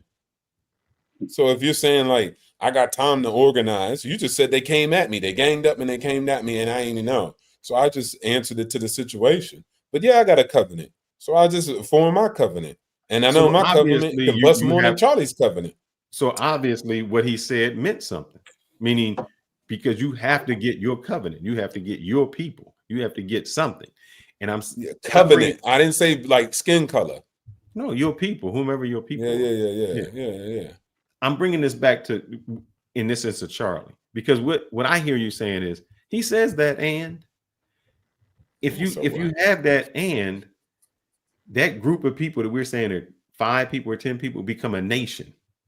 And if you haven't spread anything about your nation to your people, no matter how big you think your little small world is, it's never going to go against that rhetoric because you never did anything to go against it. Yeah, I get what you're saying, but I wasn't going to go into the whole spiel of my tactical plans on how to build out a stronger covenant amongst the people who I like that have a covenant. I said, yeah, whatever, because I'm showing you and everybody else, I don't give a dang. Not because I don't have a game plan, it's because I do. I understand my opponent. I understand people like Charlie. Like, cool. I get it. But I'm not about to be running scared, racking in my head I know why you're doing what you're doing. Because you just like everybody else, all humans, you're biased. And you linked up with your tribe and we don't align. I'm trying to show you a map and say this country is this. You said it don't. Okay, got it. I know who you are. Thanks for telling me. Thanks for having a conversation. I'll deal with you accordingly. The biggest diss that could have done is exactly what Obstacle said. Oh, so you want to acknowledge real history. You want to go off of your hypothetical thought process. I'll go ahead and end this conversation now. He would have blew up his whole spot with that. That would have been checkmate. So you don't want to acknowledge facts, so we can't have a real conversation. Thanks. I can see we're all going to waste our time today. Bye. Do you think anyone ever actually do that in a debate with Charlie, where they actually, because a lot of people spend a lot of time and energy and money to get to him. So I wish more people would have done that, what you just said. Because they would come from a position of strength and power. But so long as they stand up there and allow him or anyone, like a candidate or whoever. And that's why I say to allow a lie to continue to fester there, that means you're allowing to stay as a truth. Speak to the lie and walk away from it. You know what I'm saying? They were trying to do, the reason people stayed and talked about it wasn't to try to prove themselves right. It was for the other people who might be listening around. Right. You know, that's how it always is. Get it. I get that. Yeah, because it was rarely a conversation about like one-on-one. It was like in a general sense, like women or LGBTQIA plus. It was always about like that in general. So yeah. And to go back, Obstacles, I know you say it, but I always see it that if I don't want to say convince, but if I don't state my case, if you let that other person just spew it out and you don't give any, if you don't go against it in any way, then there's only one story to believe. That person's story. Yeah, I get. But the false equivalency is what I'm saying. I don't care because I'm not going to step in your arena. I would never even give you that type of power. Why would I step in your domain, in your construct? You created this construct to argue against you and your construct. I'm gonna create my own. And that's I why wouldn't step in it. You got the powers to the keys. That's why I chop on my engine. You can't create your own construct. Example. You can't. No. Yes, you can't. Say you was a slave back in the day. You construct you can't go to court. It's called Nat Turner. I always got options. It's called 1804. I always got Turner options. didn't stop slavery. No, but he did what he did, and he damn sure made people pause. Probably strengthened it. 1804 specifically. That's why America got the Louisiana Purchase. It's because Haitians done lit up the who did they light up? French and Britain. But yeah, they didn't let up to France, so they had to sell it to America because they couldn't afford it no more because they had to squash the rebellion down in Haiti. So just because I died, that don't mean nothing happened. I didn't even know that. You got to stand on business, so I would do that. I mean, here's the thing: you're either going to stand on business and die for your thought process and leave the memory of you standing on business, or you skirt around standing on business so that you survive it. Yeah, and that too. That's a way too, right? And those people was able to stay and then find different ways out. So we all got our ways about going out, like exiting and trapped in the slavery situation. But also, and I wouldn't say those people are stupid. Like, oh, you stupid, you stayed, you didn't crash out with me like Nat Turner. No, we hit them on two fronts: hard power, soft power. Both are necessary. Maybe I guess I just didn't understand you, because the way I heard it, and I could be wrong, and please correct me. I heard it like this: like somebody called your boy the N-word, and you're like, well, they ain't call me the N-word. So it's like, because it didn't happen to you, in a sense, it didn't happen. It could happen to me, and I still say, so what? I never get moved by another man's word, especially most people hold less power in their own lives than me. Why would I care? Let's take words out of it. Okay, yeah. Some actions. Somebody did something to your boy, and you said it didn't do nothing to me, so it doesn't mean anything. Yeah, if he was in my covenant, I just didn't explain the covenant that I had, but we were just speaking to the issue. Say if he was in my covenant, yes. Let's say they're not in your covenant. Because I remember this one story that said, and I know I'm gonna mess this up, so help me out. That there was a war and they came for the Chinese, but I wasn't Chinese, so I didn't do anything. There was a war and they came for the blacks. I wasn't black, so they didn't do anything. They came for the Indians. I wasn't Indian, so I didn't do anything. And then they came for me, and I looked around and there was nobody else to help me. Yeah. That's the saying, because that's what humans do. But again, my covenant has nothing to do with those things that you named. Even though it doesn't affect me, it affects me. Because if they came for those people, what makes you think they won't come for me? And if I don't stand up for that, I never think nobody I tell you will what, hold on. You went to other countries. It's just in Jared. Maybe you didn't do. You went to other countries to fight for freedoms. Why? You fought for freedoms because you stood up, because you said, if I don't fight for these persons' freedoms, who's going to fight for my freedoms? If I allow that country to do it to them and do it to them and do it to them, eventually, what's going to stop them from doing it to me? That actually isn't in our mindset when we're in the military, bro.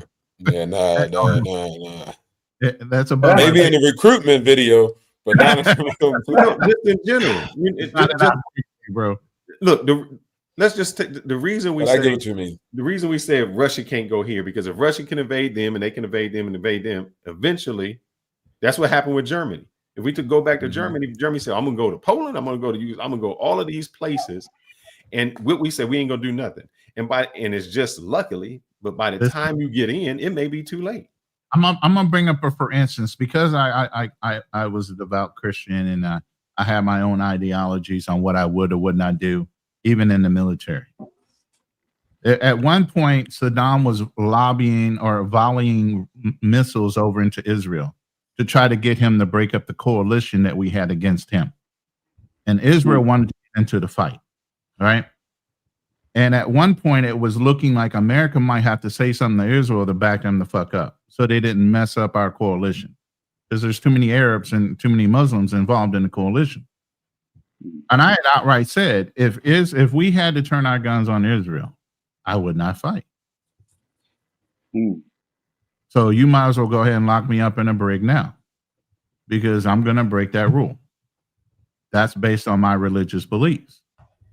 And at some point, you have to be able to stand on 10 toes down on what your belief structure is, and don't matter hell or high water whether you're going to jail or not. Hell, plenty of disciples and everything else has gone into jails, lions' dens, pits of fire, and everything else. If you don't live by some kind of faith and belief structure, then you live for nothing. So at the end of the day, there's going to be a point where your back's up against the wall, and you're going to have to decide who the fuck you really are. Not who you say you are, but who the fuck you really are. Hold on. Are you stand 10 toes down on what you really believe and move forward on that? Or are you going to kind of shrink in the sight of it and become something else? You said if we were to turn our guns on Israel, you say you wouldn't have fought? I wouldn't have fought. Why?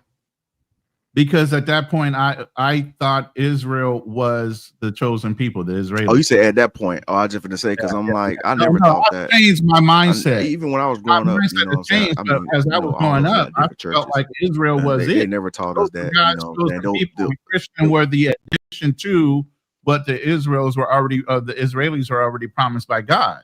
So I didn't want to break any kind of covenant between what God had with his people and me as a Christian, trying to circumvent that on a fucking order from a government that wasn't necessarily in the right. I get what you're saying from your mindset, but like when I grew up, we was never taught that the YT people that are so-called Jews today are the people in the Bible. Yeah, see, I didn't grow up like that, and Yeah, those so it was, I guess it's different. I never looked at them as YT people. I looked at them as the country of Israel, God's chosen people. I didn't care what color they were. Yeah, I never thought those people. Yeah, they're not. So that was my mind structure then. As I've gotten knowledge and everything else, I understand. Okay. Obviously, I just said what the history is of that statehood and everything else. So no, I don't believe the same. I don't believe those people are exactly who they say they are. You know, I think that's the conundrum that we have, you know, within our community. You know what I'm saying? You know, we have strong beliefs on different things. You know what I'm saying? There's no unity amongst us. The whole point of that conversation was I had in my mind what my structure, my belief structure was. And it didn't matter whether I was under somebody's thumb or command, and I had a contract on my life, basically obligating myself to a service. If it went against something I believed in, I still would not fucking do it. Yeah, and this is why I think where, you know, it's in the whole issue that we're having now with this whole Charlie Kirk issue. You got people online, black people online, crying and crashing out over this man. And this man said all this horrific shit, horrific things about black people. And, you know, people want to, you know, they, you know, just like how, you know, back in the day, slavery, you know what I'm saying? They was telling the slaves that, hey, you know what I'm saying? I'm your master, you know what I'm saying? God want me to have you enslaved, you know what I'm saying? And it hasn't changed. Just like when you see the reaction of these white people online, you know what I'm saying? Oh, y'all don't have no empathy and shit. But this man said he don't have no damn empathy towards anybody else. And I think like we need to break away from this damn ideology that, you know what I'm saying, these people do they really fucking care about us? Our people, for some reason, has the eternal always turn the other fucking cheek. And shit, not me. One fucking time in the Bible, he said turn the other cheek. He didn't say keep on getting abused, because God laid lands to waste when it came to his anger. Why can't you have anger? I mean, there's been plenty of biblical people in the Bible that have lost their freaking minds and laid waste.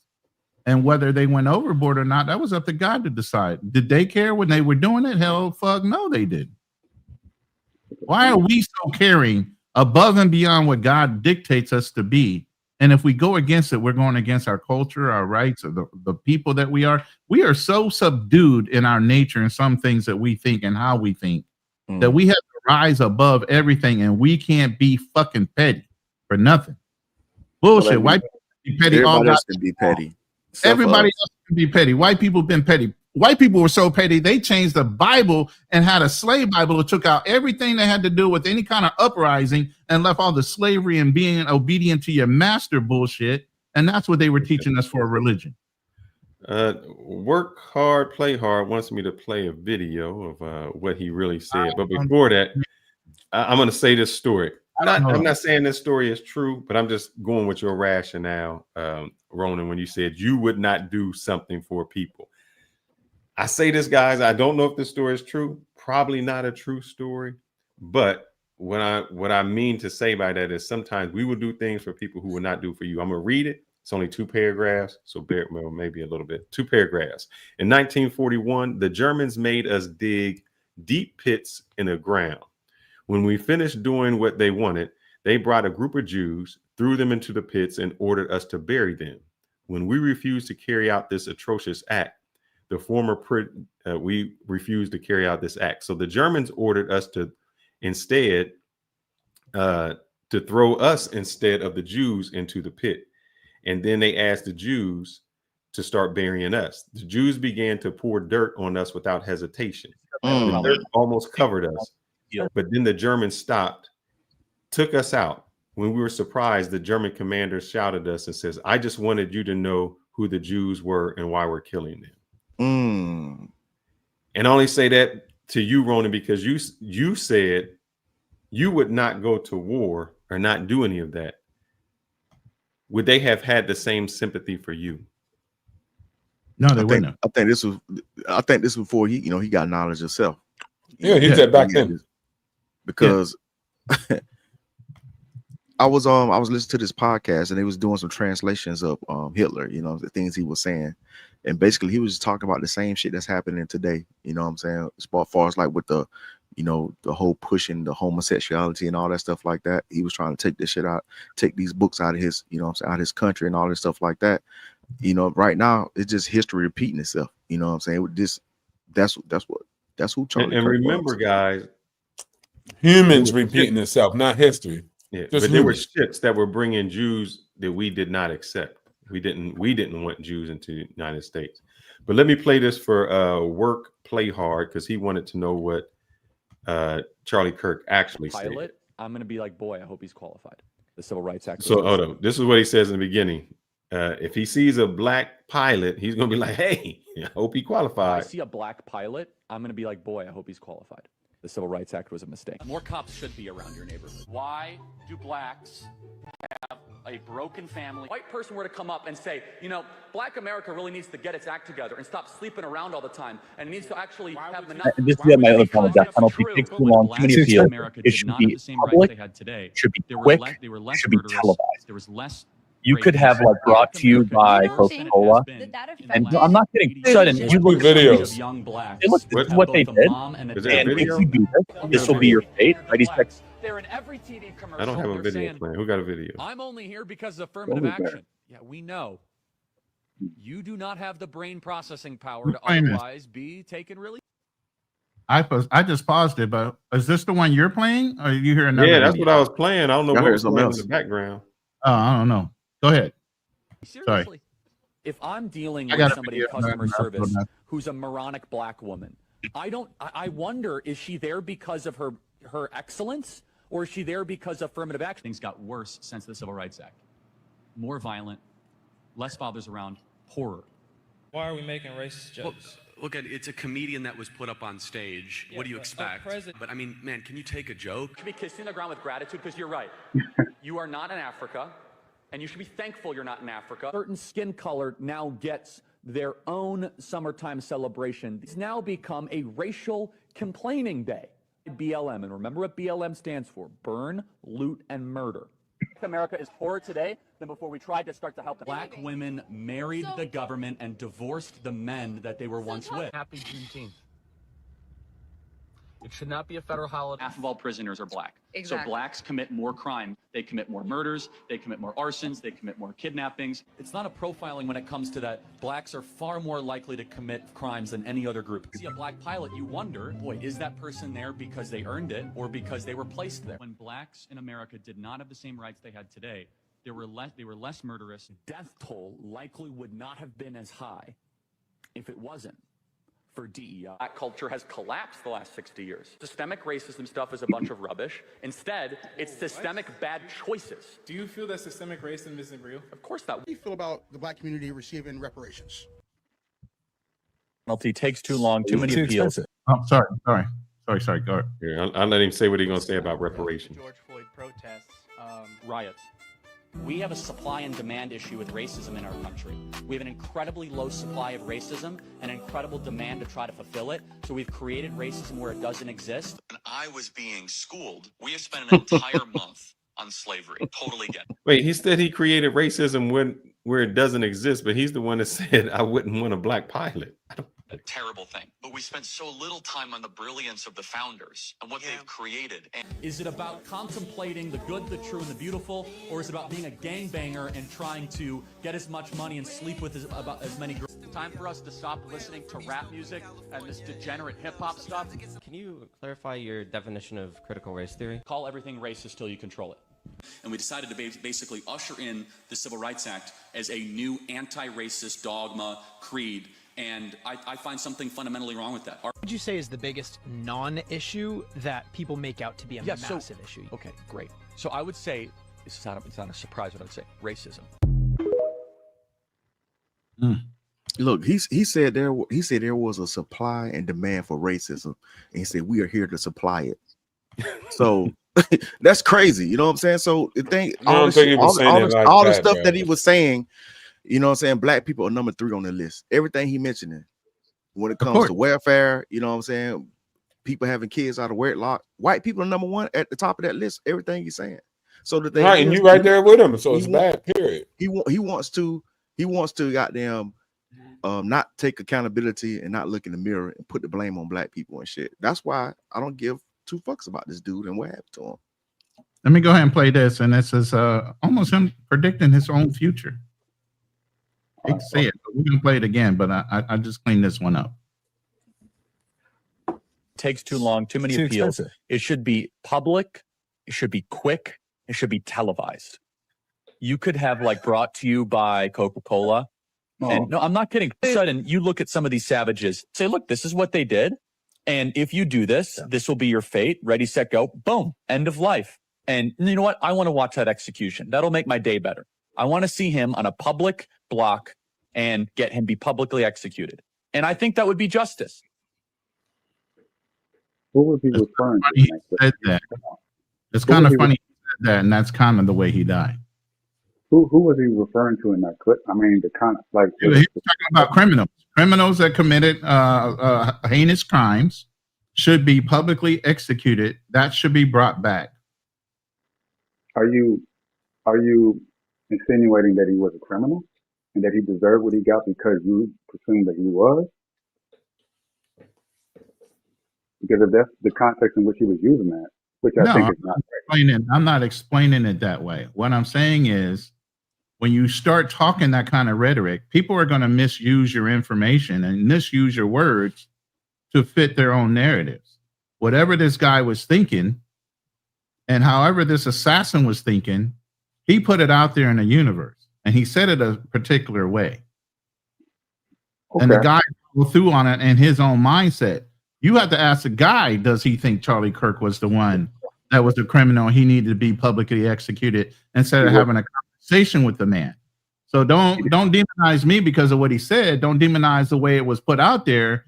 The whole point is you have to look into the mind of the assailant and say, did you take that as he was a criminal in your mind and he needed to be publicly executed instead of you having a conversation with him? Damn, that's a good point, man. I'll give you that one. And see what the issue is, the way he speaks. After he got assassinated, what happened next? A whole bunch of damn HBCUs started getting damn death threats. They had to shut damn schools down. White people started screaming about black people and shit. Like it was a white on white crime. I don't think that was all of America, though. Huh? I don't think that's all of America. That shit is overblown. Most black people just went about their lives, and everybody did. I would say, pretty much. I don't disagree with most of what he was saying in those damn videos. And then on top of that, I'll double down by saying this. Look, guys, I don't know. I mean, other people are saying cry.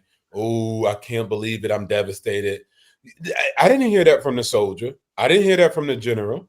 He led from the front. He died from the front. That's what happens. I don't think he's asking anybody for no sympathy, asking for nobody to cry for him. And like, come on, if that be the case, he wouldn't have did it. He would have got out when he got the death threats. And somebody said, how could you this? Listen, every public figure, especially one that's controversial, knows that he's had his life threatened at one point in time. Okay. He's talking in a high sensitivity rate of what he's saying. It's so volatile, and he knows he's getting that type of attention. You can't tell me this man has not gotten death threats from all over the country about some of the rhetoric that's coming out of his mouth from other angry individuals.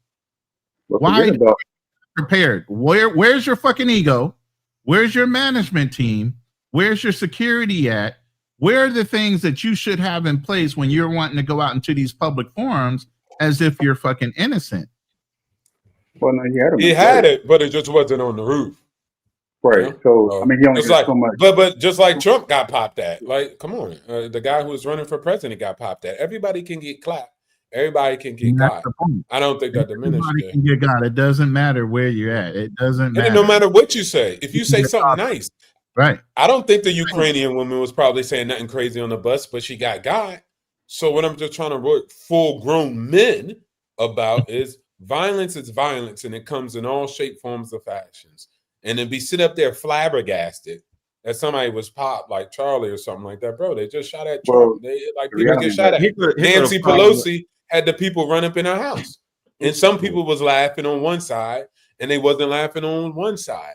Then when Trump got popped at, one side was laughing, and the other side wasn't laughing. It happens all the time. So that's just people being people. But here's where I think the issue comes in. When you say all of those things, and you, like you just said, oh man, it happens on this side. Well, like with the guy on the bus, they killed. Well, then it paints this picture as the evil black man that does this to the little innocent white women. And we know where that has gone. So you can say, oh yeah, I didn't do nothing. That wasn't me. The evil white man who took over the galaxy. You guys got it too. Everybody has it, regardless if they're doing crime or not committing crimes. Because Africans commit crimes, Asian commits crime against humanity, but nobody's running around mostly talking about them being colonizers. But guess what? In their region, those people are talking about them being colonizers. So everybody got beef with everybody. I'm just breaking myself out of this construct that it got to be this and that. You're not accepting humans for their flaws, their hypocrisies, their discrepancies. I'm accepting them for their discrepancies. Period. And the same atrocities we're going to launch against white folks is the same atrocities they're going to launch against us. I'm going to do this one for this is for Mac Measy. So I know he's coming in. Mac Measy. Same time. This is for Mac Measy. I know Mac Measy, you didn't see this one earlier, but when I was stating something, this is what pissed me off. And I'll play 2 of his videos, and this is how I seen it. This is the anger that I got. And when you say the hypocrisy, this is the hypocrisy that I see. This gentleman right here. I'm very angry. We're going to talk about it. And what makes me so upset is he can cry over a gentleman. Officer Tatum used to be an officer. Now, according to Kirk, the only reason he got his job was affirmative action. You know, he's probably the person that says, man, if somebody break in my house, I hope that Officer Tatum don't come there to the scene, because he got his job through affirmative action.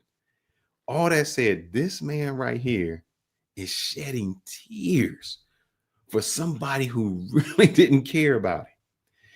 And what I stated was, this gentleman here can shed all these tears for one person. You know, you don't get your lick back. He's shedding these tears for one guy who didn't care about it. And he calls himself a Christian, and I love the world, and this is the Christian values. And I say that because the next scene shows that he couldn't shed a tear for the thousands of individuals who ended up like this. Shedding tears, crying. But for a kid like this, nothing shed.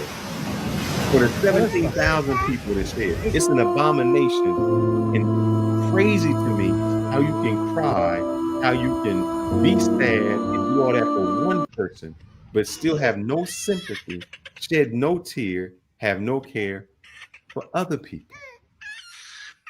But you call yourself this Christian, that you love the world and you have this humanitarian. That's where my hypocrisy comes in. Do you play these? Yeah, but that's life. Hold on. Do you play these videos do you play these same videos of the Jewish atrocity that took place that a lot of people seem to very conveniently ignore? What atrocity? Tell me what atrocity. What atrocity? Yes, mean sir. What happened 2 years ago, October, I think 7th? Oh, can I tell you a story? Hold up. I know what you're going to say, October 7th. Can I tell you this story? You know, I'm a farm boy. You know, I used to go down to the farm every year with my family. That's just how it was. Now, when I was down there one time, there was this farmer, and he seen this dog, and the dog was running free, but Instead of just running free, he said, you know what? I'm going to put a chain on the dog. He put a chain on the dog. And every time the dog would yell and be mad because he was on a chain, he'd slap him. Now, you know what he did for the dog? He would bring it water, and he would feed the dog and make sure that if it was raining, he put some shelter on him. So, he's like, I'm caring for the dog. Now, like I said, the dog would bark because the dog wanted to be free. And he'd go out there and hit the dog and then slap the dog. And then one day he went out to the dog and he slapped the dog, and the dog bit him. And you know what he said? Damn it, that dog bit me on October 7th. How dare that dog bite me? And he killed it. But he never talked about the 2 years that he hit the dog and beat the dog and made the dog dependent upon him for his food, his drink, and wouldn't let him go. But he only talked about, and he went to town and told everybody, you believe I had to kill that dog? Why? Because he bit me. Well, hell, if a dog bite me and I took care of him, I'd kill him too. But he never talked about the time he was hitting the dog and kicking the dog and doing all those things to the dog. He only wanted to talk about when the dog bit him. So fuck October 7th, my brother, because you talking about October 7th, but you're not talking about 1967, 1957, 1948. You're not talking about all it is a response. You sound like the white person who says, I came into America and it was savages. You came into people's land and started killing them, and then you're blaming them for trying to kill you. Who's the savage? Right. And Joseph, everybody's a savage now. The whole backstory. This is the thing. There's always a backstory to why shit happens. So what important time as you keep talking about the human condition? When do we start to progress? You know what I'm saying? When do we start to, when greed gets out of the fucking picture and you bring morality back? But greed is always going to be in the picture. And there's a saying, follow the fucking money. There's a reason for everything. There's money involved with that whole Gazan thing anyway, with Palestine. There was a huge amount of natural gas or oil right there off of the fucking shores between both nations. They were in the negotiation to have it milled or drilled up. Israel wanted to cut out the Palestinians. They wouldn't do it. So how do you cut out the Palestinians if the oil company won't do it legally? You move them so far off the fucking coast and so much up to the border of fucking Egypt that you get to claim it all for your own land. But HB, I think oil and gas off of the fucking coast. Did you even know about that? Yeah, I think we're far already. I don't know. Man, I live a whole different universe. Life is good. Man's is we living in the Garden of Eden. Life has already changed. Things have gotten better. If you want to believe the hype in the news and the race war, go ahead, have fun. Yeah. But I know there was chattel slavery not too long ago. And I know also before that, the whole entire world enslaved each other. Their own people, their own clansmen, their own countrymen. And people used to live until 30. People used to die early. Most people were illiterate. They didn't have no opportunities. You fast forward to today. Even if we do have war, it's in a small fraction of a small amount of people in comparison to how wars used to be handled. So life is getting 10 times better than it's ever been in all of human history. So when it starts getting better, it's already better. It's already here.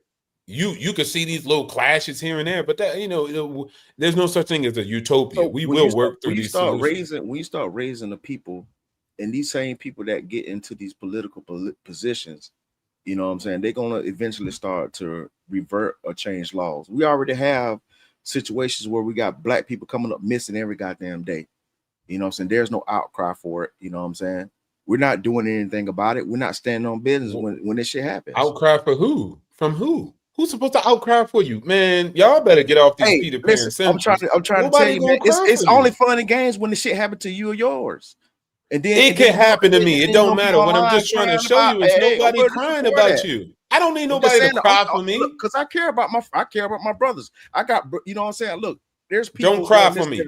You got don't cry. You got black people. You got truckers, black truckers out here going fucking missing. They showing up in these damn. Yeah, but you enclaves, asking white people to care and cry for you. I ain't talking about damn white people. I'm talking about us. Well, yeah, but all this ain't going to do with these neither. black people. I'm talking you about got the other damn white people in our people own killing each community. other. They're just like What I'm opposite just Tatum's and shit. That's what I'm talking everybody about. has problems. Everybody has clash. What do you mean? There's white men who blasted other white men in the service of black people and Native Americans. Let me say this real So quick. they fight amongst each other. But It's that's not the whole one thing. group. That's what I'm saying. I don't look. The thing is, you mixing up what I'm saying because that's why I say my whole point. When I Y'all first both came, say I the don't same care. thing. It's I'm white just on trying white to- crime. I don't care. Let them fight it out. But see, the thing is, we got the issue where you know what I'm saying. His ideology and his followers now it's starting to affect. You know what I'm saying. People making death threats on black people and shit in the community. That's life. That's life. He got death threats. Everybody get death threats. Your life ain't changed. Put your boots on, go outside and go for war. Everybody's gonna be on their own side. Y'all saying the same thing. Y'all both in there. You have your circle of people. So like I got kids. I got kids that's in school. You know what I'm saying? So, you know, one of his fathers get upset and they go inside, you know what I'm saying, and murk, you know what I'm saying, the kids and shit. So, like, at what point where I supposed to be like, hey, you know what I'm saying, enough is enough type shit? What you mean? Like, what you? I'm talking about just like, all right, we need to goddamn, you know what I'm saying, we need to band together and goddamn put an end to all this bullshit. Who's we though? And what are you trying Black to put it people. into? I'm just trying to understand it. Black people, what you can't just say goddamn black racism. people. We ain't no All this damn monolith. racism. As you see, you got It affects us, Officer it affects us Tantrum that don't- globally. I know we're not a monolith. but it's globally. still white supremacy Globally, what you affects talking us about globally? You think Africans care about you, bro? You I think a didn't say that- Nigerian care about you, bro? I You don't said care about. I globally, don't care so I about. I'm just saying asked you. globally. I'm just saying. I'm saying white supremacy affects us globally and shit. It don't affect True me. or not? It affect you. It affect you. It You don't a cap affect ass me. lie. Don't affect you. You a lie. I ain't no cap ass liar, bro. I'm a multi-millionaire living a great life. Ain't Okay, all nothing right. So stop me. okay. You a I've been working with multi-millionaire, all blah, groups, blah, blah, all that Jews, shit. That's the whites, problem when getting people it they get a done. little money. You know what I'm It saying? ain't no problem. Then they It start ain't no falling problem. aside, fall away.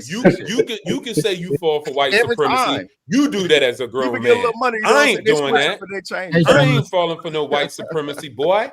Get out of here, shit. You act like you the only person that got I fucking ain't money. getting and out shit. here nowhere, bro. I mean, Ain't no white man so better fucking than what? me. He I ain't got no money system too, but that over don't me. goddamn me. That don't change my I didn't only say ideology. money, bro. I said other things too, bro. My name is known But you made that the across, main bro. point, though. You know what I'm saying? Yeah. I'm a multi. I made blah, other blah, points. blah, You blah. ain't just Okay, all right, listening. so what? What's up, T Mac? But I don't believe in no white man gonna stop me. Go ahead. Don't let me blow the whistle, bro. Come on. Y'all back down. I know how y'all Marines are. It's If we always had- black people trying to put some racism on you. Hey, if we had a circle, right now, we'd be blowing the ring. Matter Listen, until it happens to yours. listen, we can do Always blowing don't the matter. ring. Let We it can happen, bruv. I've been in the we can streets. do- What you ain't gonna do mean? nothing. I We ain't can sitting do- in the suites like you. Sit over there. Listen, You ain't no we can USMC do- vet, boy. You talking like a. You ain't talking all right. like no devil dog. Talking like a cat. Devil dog. Man, get out of here, bro. You ain't talking. You got the USMC. You ain't talking like no devil Hey. dog, You man. talking about I stand on Hey. business. White What you talking about? supremacy You ain't affect all of us. over in the far, you in the far country over there high now. Talking all your cat, all that yeah, bullshit. You say don't Fuck out of here, bro. affect I'm you. certified in this shit. What you talking about, bro? Hey, Steve, what you saying? If You the he's one. high now, Why Hey, bro, you got me? I'm about to mute all y'all. If he's high now, I'm high now. The fuck you mean? I'm over here in Philippines. He in Thailand. I ain't high not nowhere. Fucker. This is supposed to be about Charlie Kirk. Hey, listen, you don't understand marine kind mentality. If we had this like that, we listen. Let me finish. We would get a big circle. Goddamn fire. We would call I'm a bull in the goddamn ring. motherfucking You know what bull in four-time the ring expert is? motherfucking rifleman, man. I'm Y'all very remember? highly skilled and trained Listen. in martial arts. Yo, man, calm down. Take some hey, Cheetos over there. Hey, my fight ain't with goddamn Oscar, but I'm just saying though, if you want to be an op, you can be an op. It don't matter. Goddamn. See, look, how I be an op because I don't want to believe in no white supremacy. You see what's wrong? Get out of here, I man. ain't got no problem with you wanting to do. You want to believe white supremacy stop you? I'm cool with it. I ain't got no problem with you. I ain't got no problem. You just said nobody needs to mess with you and yours. An obstacle basically said the same goddamn thing. His circle is his circle. I said I don't have a problem with him feeling like that. I said for me, it don't exist. Now he calling me a op. He calling me X, Y, and Z because I don't believe in what he believes in. Bull in the ring. The reason I call you op is like if I had something happen to me, I want you to goddamn help me because you say you're my brother, right? Because I ain't agree with you. That's why You you my mad brother, at me. right? You didn't ask nothing about that. You my I brother, said ain't no right? white man and no white I'm supremacy just saying, you stomping my on brother, my right? neck. If I can't count on you to goddamn or Ronan, Not you even talking right. all Did he this say shit that? to my Not even goddamn HB, he didn't say UFC, he never USMC and said all that. this bullshit. Where He you at never when I said need you, that my though. boy? You bringing Here go the thing. Here, I think up what HB is don't saying even is fucking matter. here. I think what HB is saying is he got to look out for more than just himself, because I think Tupac kind of said it a little bit. He said, coming from the man who built communities, coming from the man who educated millions, coming from the man, I'm in the streets. I'm not just talking. Hold So up, it's not the self thing. This is what This he's is saying. him He's just taking it Tupac like that. said it. He says, because I always got to worry about the payback. From rough that I roughed up way back, coming back after all these years, rat-a-tat-tat. That's the way it is. And what I mean by that is sometimes if you don't take care of the problem, that problem can be the same problem that affects your daughter, that affects your kids, that goes down the line. So HB is saying, hey, you may say it does not affect you, and it may not affect you. Yeah, it don't. But it could affect your offspring. It could affect your neighbor. It could affect somebody else. It could affect whoever, man. I didn't see the problem with it is, this is why I said we can't have unity. I didn't say you shouldn't believe that. I didn't say you were op and you were punk and you were chump because you want to believe that. That's you. I said you can have it, HB. It's cool.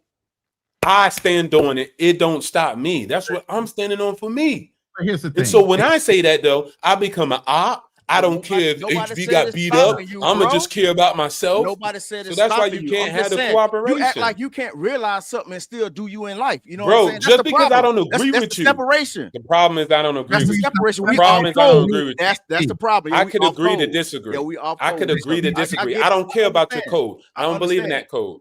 I don't believe in that code. Hey, I thank think you. That's me. Thank you. That's Obviously, me. I didn't you say I lack was going to empathy. strike got it. against you. You I got didn't it. say I was going to do nothing got out it. of spite you. But now all of a sudden I'm an op. Hey, you All got of a it, man. sudden I don't understand this. And that's what All I that's said is what- I don't agree. That's it. And the biggest thing I got to say here is we are Marines. You already know we can fight like cats and dogs, but at the end of the day, when the flag goes up, we all on the same motherfucking side.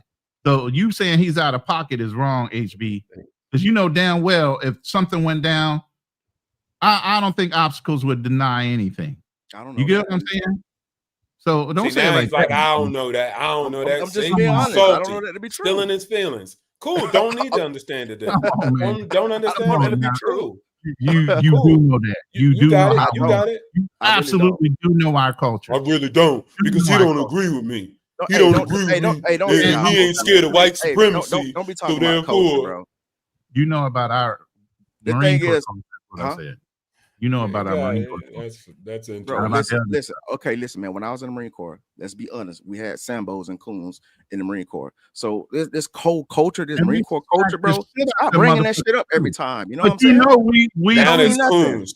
that shit. Bro, so you telling me there wasn't? You telling me everybody in the Marine Oh, Corps he we was mad on now. code with each other? Look, wait, All brothers was on each other on code with each other. No, there were certain ones that were out. There were Nobody certain did ones that out, but we outside. dealt with that shit and we fucking identified the ones that were out of code. Don't play. That's cap. You know that That's was cap it. because these same guys Then that's you got had that in a the Marine fucked Corps, up they unit. stayed in the Marine Corps and they went on, bro, with their life. You had a fucked up unit. Nobody ostracized them. I did. They was And my identified. unit, like I said, that wasn't your experience is different from everybody else's Maybe it experience. was different in the 90s, but I'm trying to tell you, in the 2000s, it was different. It wasn't like that for me. That's cap. See, look, you see what I'm saying? Why? No. Look, That's Fearless. because you're not telling the Look, truth. Fearless. Look, Ronan. I said it wasn't like that for me. I didn't Bro, deny listen. his truth. Listen, I didn't I had- deny what he believed and I what had- he think and what he's standing on. Listen, I had people. All I said is it wasn't for me. Okay. Now, right, oh, that's all right, cat. You okay, a liar. Okay. If it wasn't, See if what I'm it wasn't talking for about? you, That's why you can't get okay, nowhere. okay, obstacles. That's what you if it can't wasn't get for you, nowhere. but I'm telling you, like, say this. I'm gonna tell. Listen, hold on. Listen. I'm gonna tell you like this. Listen to what I'm You saying. capping. I'm gonna tell you like this. You the When I problem. came, listen, Let me when I get it got out, listen, bro. when I Come got on. in the Marine Corps, I had people that was like fucking master gunner Come on, sergeant, bro. fucking gunnies, staff sergeant, fucking all Who these hurt people you? that got out of the Marine Corps. They hit me up on Facebook, telling me, "Man, I apologize," blah blah, all this shit. You know what I'm saying? Because I was got there drinking the fucking Kool-Aid. So we like, okay, all right, if it didn't happen to you, okay, it didn't happen. But just to say these people don't exist in the Marine Corps, that's cap. They absolutely exist. I told you I fought it every day. But the whole point, and I didn't shrink to it, and I fought to it. But I understand where you're coming from, because the unit you were in was under a fucking microscope 10,000 times over than more than some of the shit in the fleet. You're right there in fucking Washington, D.C. Yeah, Marine Corps barracks. There's a fucking magnifying glass for fucking somebody wanted to kick you in the back. I was in the fleet too, man. My last duty session was Marine Barracks, and that shit was in the fleet too, man. Yeah, but it wasn't just at Marine Barracks. It was also okay, where else were you? And you were getting your ass kicked I over was in Okinawa. And they were fucked up like that over there too? Man, it was a few. I'm just saying. It was a few. Say that these guys these guys was in position of power. Right, but those few, what did the majority? Listen, those few, what did the rest of the brothers do once they knew that those few were fucked up? Yeah, we ostracized them. But the fact that these guys don't exist. So that's what I was saying. You ostracized the ones that you know fucked up. And they know they're outside the fucking group. So the only group they have to cling to is what? The white boys and everybody else. Just like fucking prison culture, goddamn. Near. You know how it was. And that's why I go back to my original point that there's no unity amongst each other. That's a lie. About each other. That's a lie, and I'm not going to propagate that. See. There are brothers that do have. We are brothers that have like minds. Stop doing that. Everybody got like, crash out. A few. If you don't agree with them, a few, man. A few. It's only a few, man. HB, come on, man. Take a break. Hey, listen. I'm take a break. Listen, I'm in San Diego right now. Take a break, bro. When I talk to most of the goddamn brothers out here, all them white people ass. All them white people that take a break. I want to bring. I'm just telling the truth, man. I'm gonna bring this back. All right. You always say something bad about somebody else. Go ahead, listen, listen. I stand on business. Hold up. 1 second. You don't stand in no business. I'm business. gonna play this video. Fuck out of here. And then I'm gonna tell you what you guys are kind of thinking. Hold up. Go ahead. That's scared of white supremacy. You that dude. Because I point out white supremacy. I'm scared of white supremacy. That's goofy ass shit to say. Hold up. And I'm gonna let you guys talk because I know y'all talking. To pretend that something don't exist. That's hold up, HB. Go ahead. And I'm gonna explain what you guys are doing. Here's this dude. And this may help you out, HB. This guy right here. Give me a second. As a Christian who went to Israel, I spent 2 weeks there with the church, and we had an incredible time. We had only one incident where a small child spit on one of the pastors, and immediately after, there was an adult that came by and said, "That's not a representation of who we are. You know, we love you guys. You guys are always welcome here." And I have to say, no adults gave us any grief. We had no issues whatsoever. And our experience there, it was actually an amazing experience. It actually changed the way I thought about Israel, and I fell in love with Israel when I came there. And I think a lot of that is a testament to how Christians are actually treated, not what the naysayers say. Now, what he's saying is, just let me smoke. He got spit on by a little kid. Now, little kids just don't know how to spit on somebody for no reason. Somebody taught this little kid how to do this. Somebody said this to this little kid. I have a little child myself, and she emulates me. When she sees me doing something, she repeats it. So she doesn't just come up with something out of the blue. Let me keep going. I'm going to cook for you.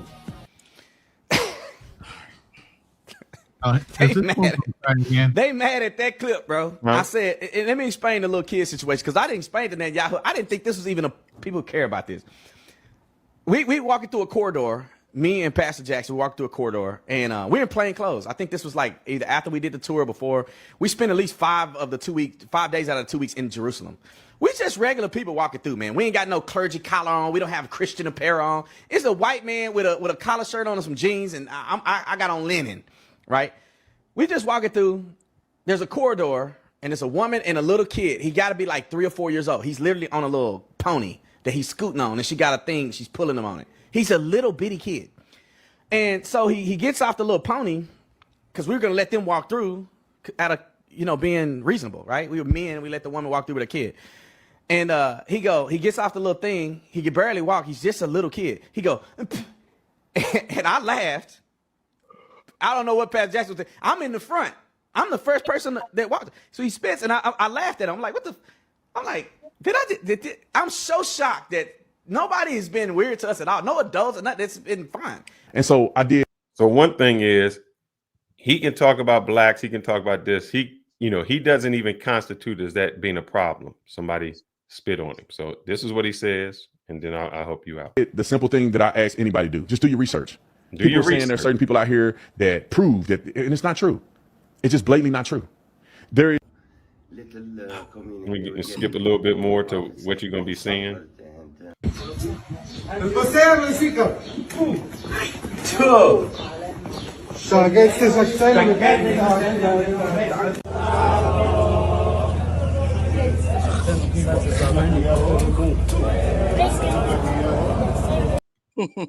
Now, why did I play this? And I know Obstacle said he'd be right back. I play this because Officer Tatum is saying, I didn't see this. It didn't happen to me. There's a small incident of a little kid. So what he actually saying is, because it didn't happen to me, it didn't happen. And I think what he is saying is, just because it didn't happen to you, or just because it didn't affect you, does not mean it didn't happen to someone else. Just because you see it your way does not mean it doesn't affect other people. HB, if I'm wrong, help me out here. Okay, listen, I want to wait for Oscar to come back because I want to give you a history about me. You know what I'm saying? Because this whole, But in a sense, what him and Ronan, I'm sorry, Ronan, I'll bring you in it. What y'all said is, that couldn't happen. Just because it did not happen to you guys, or you think it didn't happen, you can't negate his experience and him saying that it happened to him. But here's the point, and everybody knows my story. I've had to go up against redneck fucking gunnies and everything else, bro. I've done it. I literally had to stand up for myself because every other brother just shrunk because of the authority that was on their collar. I've never been that individual. So I pushed the limits. I've had my rank held back, but date and service don't have no fucking discretion. So even though I had to be humble a couple months because somebody got promoted before me at the same time I should have been, I got all that back at the end of the day. But I stood up for my rights every time that I came up against it, and I give a fuck who or what was talking to me. If I knew they were fucking wrong, I knew they were fucking wrong, and I called it out every goddamn time. And I know he went through that shit. But at the end of the day, we knew amongst ourselves, the brothers, and that's what I said. Once you knew who was outside that fucking coalition, the ones that were on code, that motherfucker stayed out. It was frosty for him. And when he got that Negro wake-up call, he was by himself while he was getting it. Okay. And he knows that too. Look, I hear what you're saying, but a lot of times, that's not across the board, because a lot of these people who are like that, they're allowed to thrive. These guys, you know what I'm saying? You said, huh? You said these guys always get preferential treatment. I'm just saying these guys that you say that was ostracized, they were still allowed to thrive.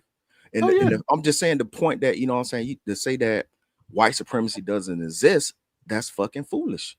Because listen, the first time I was called the N-word, I was in the 7th grade. I smacked up this damn white boy. Look, you talking about I don't stand on business, I'm a pussy. That's cap.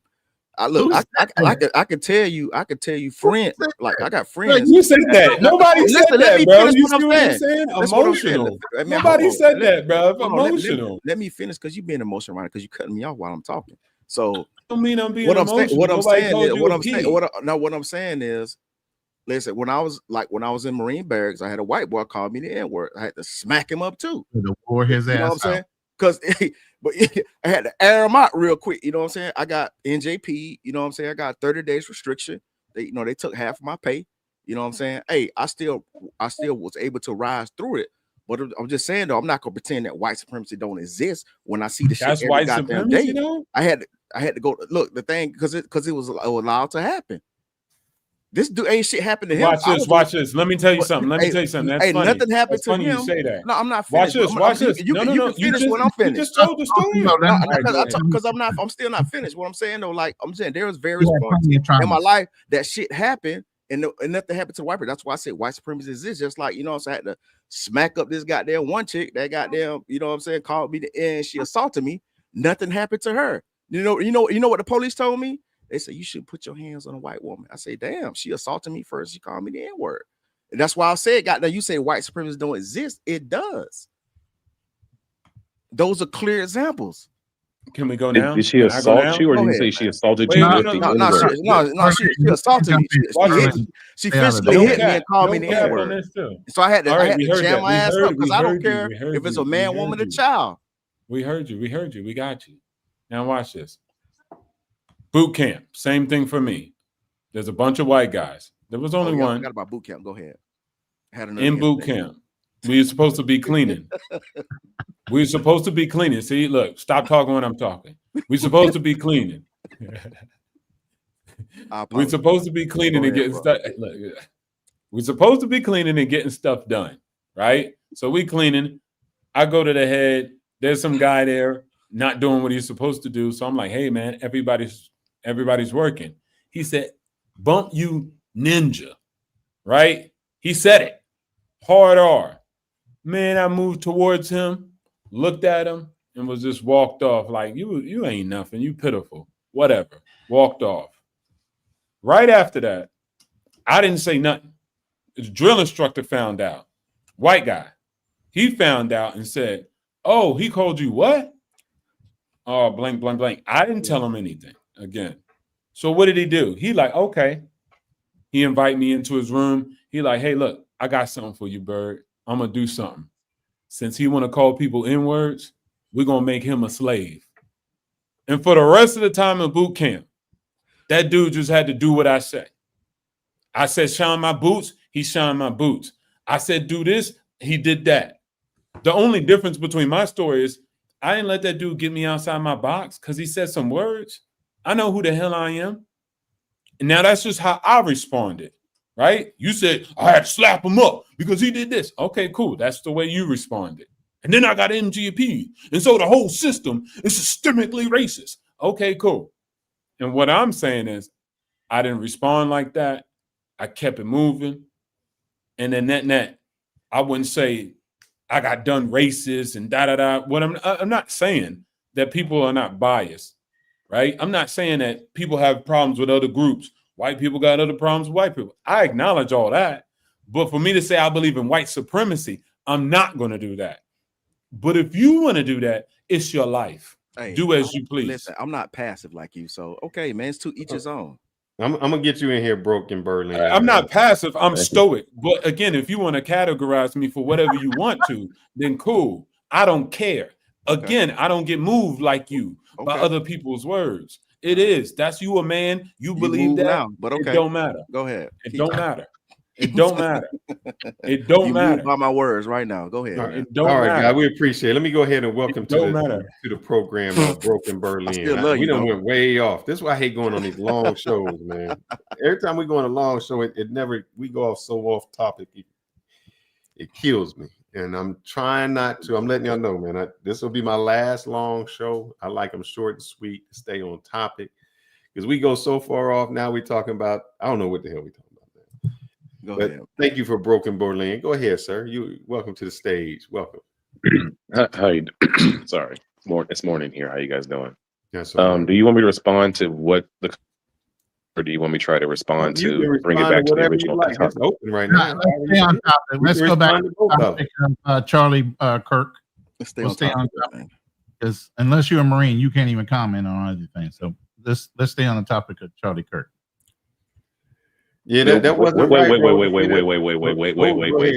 wait a second. You just said because I'm not a Marine, I can't comment on what you guys were speaking about just now? No, because you don't have those experiences. You've never been to boot camp. You've never been in the Marine Corps. You don't know what those experiences are. You might have heard stories, but you can't speak to them because you didn't live them. So yeah, I'm saying that you can't comment on those. I've been listening to your guys' conversation for the last 10 minutes. You're saying that I don't have a right to have an opinion on what the two gentlemen were just having a back and forth about because I'm not a Marine? All I'm saying is it was an off-topic conversation between Marines. Had nothing to do with anything. He was speaking about. I did not say you did not experience racism. Don't interrupt. No, because he's about to go there. I understand everybody's. Look, this is just the art of conversation, and I did have something that. Wait a second, sir. Hey, Rona, be polite to the guest. How you doing? Good morning. We are having this conversation publicly, so we had this conversation publicly, so Let the man speak. It's Go almost ahead, 8 o'clock. Broken Berlin. Go ahead, sir. Whatever opinion you want to state, go ahead and state it. You Charlie know what? Kirk. I'm gonna go ahead and comment on what you guys were speaking about for the last 10 minutes, okay? Because he was speaking about how he responded to the N-word, and somebody said that, well, I'm not. He's passive, and no. If we give a logical term to the N-word, Neely Fuller speaks this. He says, in the system of white supremacy, if you understand how expect to be insulted, then that N-word can't trigger you out your position as you're trying to move forward as a black man. This English language is not our language. It's not even our mother tongue. So the fact that we get tricked out of our position and even be in jail or accosted or fuck up our own fatherhood over the N-word is idiotic. So him not responding to that way, it's like how black people couldn't win the Game of Thrones because we're programmed to, we got to check that shit right away. Whenever we get disrespected, we got to check it. We got to check it right away instead of maybe thinking 3 months down the line for the ultimate fuck over. White people are allowed to do that, and they've done this very, very well. It's unfortunate for some reason for our black masculinity that as soon as we get disrespect, we have to check it right away instead of actually thinking about something long term. I was actually on a panel the other day having a conversation with some gentleman, and the guy was saying, this person said something mean to his 10-year-old daughter in school, and he had to go there and he yanked him up. And yes, he had to go to jail. Yes, he had to spend thousands of dollars. And yes, he got in trouble for a year. And yes, he was on probation, but he was a man about it. And all I said was, couldn't you have heard that story, gotten your uncles and your cousins and approached this man not on school grounds and handled it on some quiet shit? And he was just like, no, I had to handle it right there. I had to show that I was willing to crash out so everybody in my family knew how much I cared about this. And I was like, you're not thinking long term. And now all of a sudden, no one's protecting your kids. Now while you're in jail, while you manned up. So all I was saying is that what this gentleman just said is about, how one person smacked the person up and had to deal with consequences, and he didn't say anything, and the consequences sorted themselves out. Sometimes you got to let alchemy, you got to let life do what it needs to do, and not so much you take the consequences to be man and masculine and whatever you want to call it and man up, and then you deal with the consequences. He was thinking big picture. Sometimes as black people, we're not taught to think big picture, and that's why we crash out and go to jail over stupid shit. So this is the last time I'm going to speak on this. So in life, I was able to move past that, even though I'm saying at the time there was consequences, but I'm saying I was able in life to still move on. But at the same time, I was able to get my lick back and still move past it. I wasn't passive about it, just like civil rights. Everybody, when how they teach it in school, how they conditionalize us that, okay, we was all just, we was being non-violent, but at the same time in the background, there was brothers still turning up. See, there's two aspects to fucking things in life. We can't just be like, oh yeah, I don't have a problem with obstacles being, just letting it go and letting it ride. But the same thing is in history, we still had riders, and I'm that damn rider. To that push thing forward. I was able to move past it, but at the same time, in that moment, I got my lick back and I felt good about it. And I'm still doing well in life. So, I mean, what's wrong? Okay, the way I did it is not wrong. And the way goddamn Oscar did it wasn't wrong. So, okay, just leave it at that. Let's get back on Charlie Kirk. Thanks. Intermission, I want to shout no. Ain't no facts, Ronan. Hold that man accountable. Hold that man accountable. Wait. Accountable for what? Mac, thank you for the $9.99 super chat. Salute to the Marine brothers on the stage. It is useless to debate to try to change the opinion of another grown man. Might agree on most things. No need to beef over points of contention. Salute to all. Super five to my other brother, Marine as well. Appreciate you, T-Mac. There would be no Martin Luther King if it wasn't for Malcolm X. But I think a big reason why Malcolm X doesn't get the glory is because everyone loves the nonviolent approach, which can work, but they don't often talk about the muscle that went behind creating that nonviolent movement. I mean, that goes under the shadow, and they don't get the credit. They don't get the Oscars, as Denzel Washington found out. But the ones that involve Selma, they get the spotlight. But it's always going to be a give and take, right? You need the muscle, and you need the MLKs, and you need the Martin Luther Kings, and you need the Malcolm X. That's just the reality of it. But a lot of people like to be the Malcolm X is the bad name and say, well, Martin Luther King is the one we want to follow, but you would not have had that Martin Luther King. You would not have the policy if it wasn't for Malcolm X doing the work he did behind the scenes with the Nation of Islam. That is just the reality of it. So you can't put away that, passive, the passive aspect, but you also can't put away the aggressive. There's a place and time for both. Sometimes we do more passive when we should be more aggressive. Sometimes we be more aggressive when we should be more passive. But I think in these two cases, for obstacles and HB, it worked out for them both. For HB, he's still here. He's doing well. For obstacles, it turned out that someone was an advocate for him at the time. He could have been where he'd been passive and nothing happened. He had a story to tell because someone spoke on his behalf, found out about it. But it could have just been, hey, just let him get away with it. He doesn't care. The guy doesn't follow his lead. He could have been that story. Right, or it could have been with HB. He could have been in jail. He could have been court-martialed. He could have been thrown out of the whole Marines altogether. It could have gone bad either way. Passivity has its place, and aggression has its place. That's just what I say. So I agree with both of them, but they just don't agree with each other. And the whole reason my punishment. He has a very great point. It's kind of like in martial arts because of what happened, how it transpired. You know what I'm saying? So. That's all I'm saying. I'm like, hey, I don't got no problem with obstacles, man. He can do things the way he do it. You know what I'm saying? He could be the general. I could be his muscle. You know what I'm saying? Look, I ain't got no hate. Hey, fuck you too, man. But I still love you, my brother. But hey, you know what I'm saying? There's a philosophy in martial arts, right? Where you have the red side of you that's very animalistic and barbaric in the way that you fight and very vicious. And then the blue side of you is very, calculated and calm and cunning and it's water and the way they move it. And if you really balance it the right way, then you become what is red and blue. It becomes purple. And when you're purple, then you're both. You are in your void. And it's the same thing what he was saying about Malcolm X and about Martin Luther King. Sometimes when you really want to find the right balance, you need to have both sides. And you can't be all red. You can't be all blue. You have to embrace both of them. And once you actually achieve that balance of purple, then you are actually you are one. So no. Y'all gave HB a floor. Look, it's simple for me, and this is just mine. So I ain't saying nothing wrong with HB. He did what he did. That's what it was. But here's my perspective. Yeah, when it comes down to it, I remember I was walking in Thailand, shirt off. Man, I had my muscles out, my 6-pack, everything. Man was winning. Thai guy on a bicycle, dirt bag, smoking 80 packs of cigarettes, probably had $3 in his pocket. He said something to the girl I was with, right? And then he insinuated like black monkey or some shit. It was disrespectful. You get? We get to the store. She tell me, I'm like, yo, why you looking sad? She's like, oh, this guy said something, but I ain't want you to get mad and do something to him. And I'm like, what? What'd he say? She told me, oh, you got a big black, thing, and you was this and that. And I just looked at her and I said, you had a big black penis? Yeah. Yeah. Shout out, Drew. What's up, Drew? Watch this. I just looked at it and I said, would you have preferred him to say I have a small one? And she just laughed.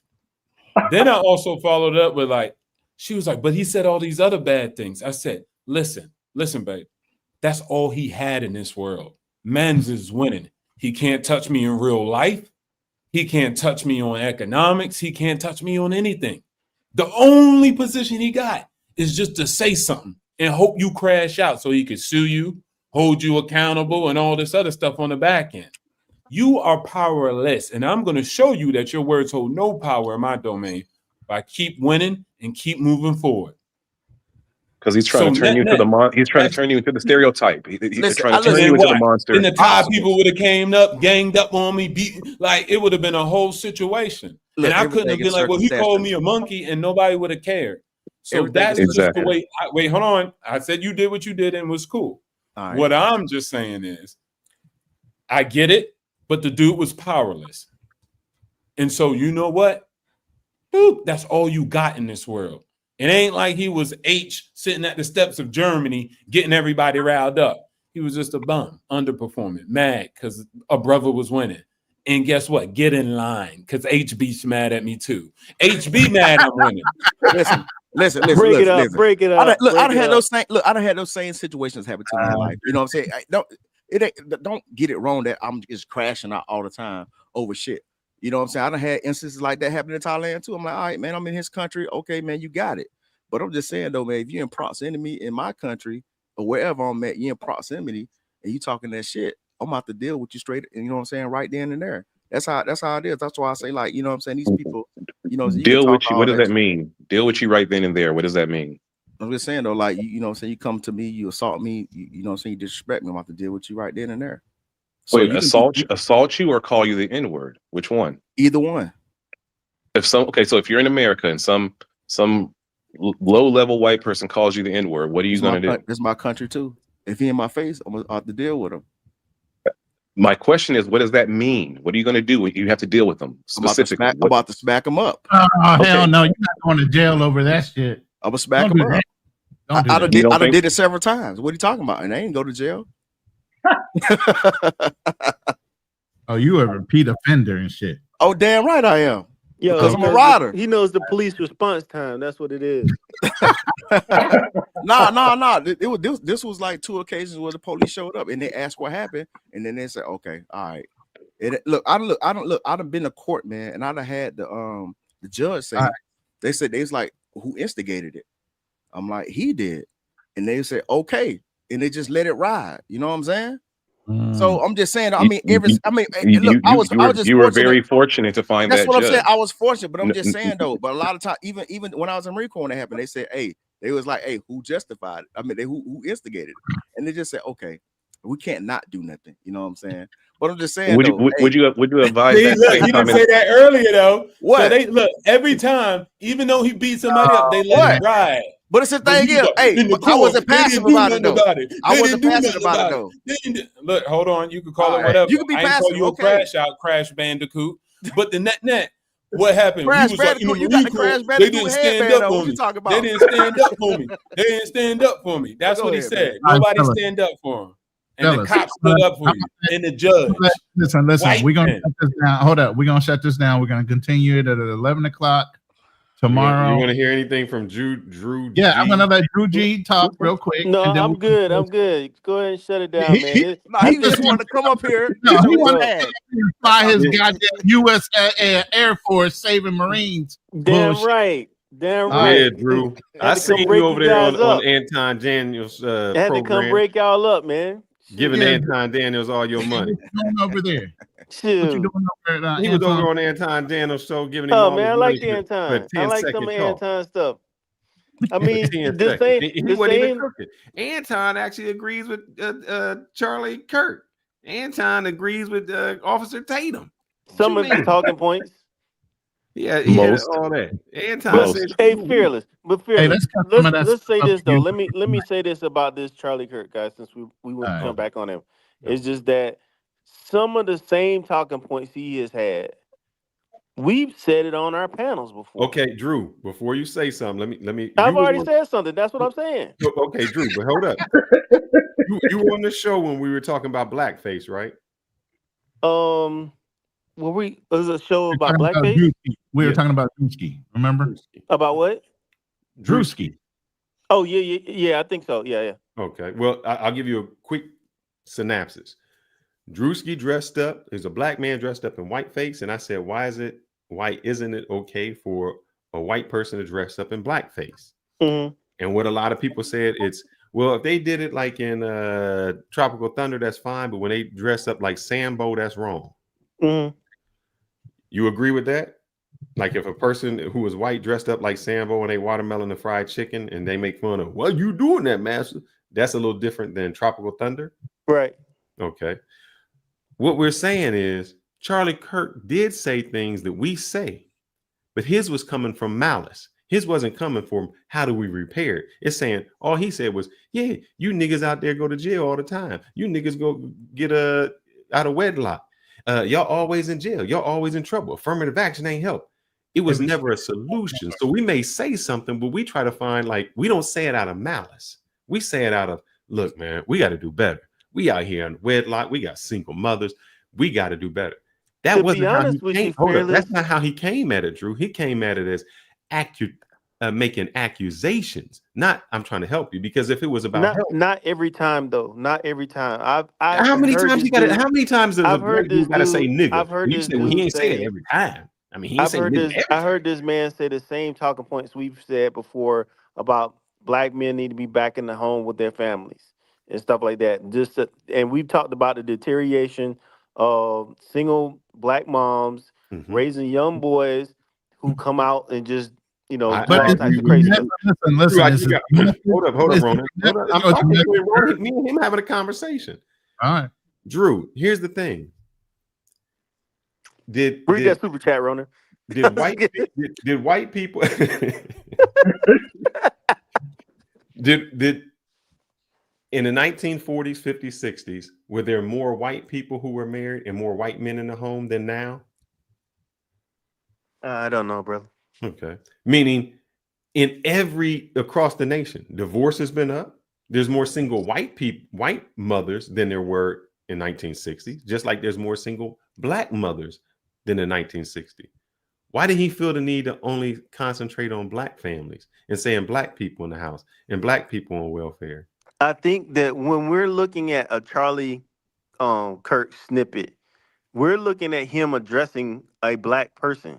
It's never like a white person hardly coming up there asking that question. It would be whenever you see those questions that he's like saying something about blacks. Wait, it's normally a black person a white asking person that question. asking, "What do you think the biggest problem is?" And he said racism. Okay, that was a white person.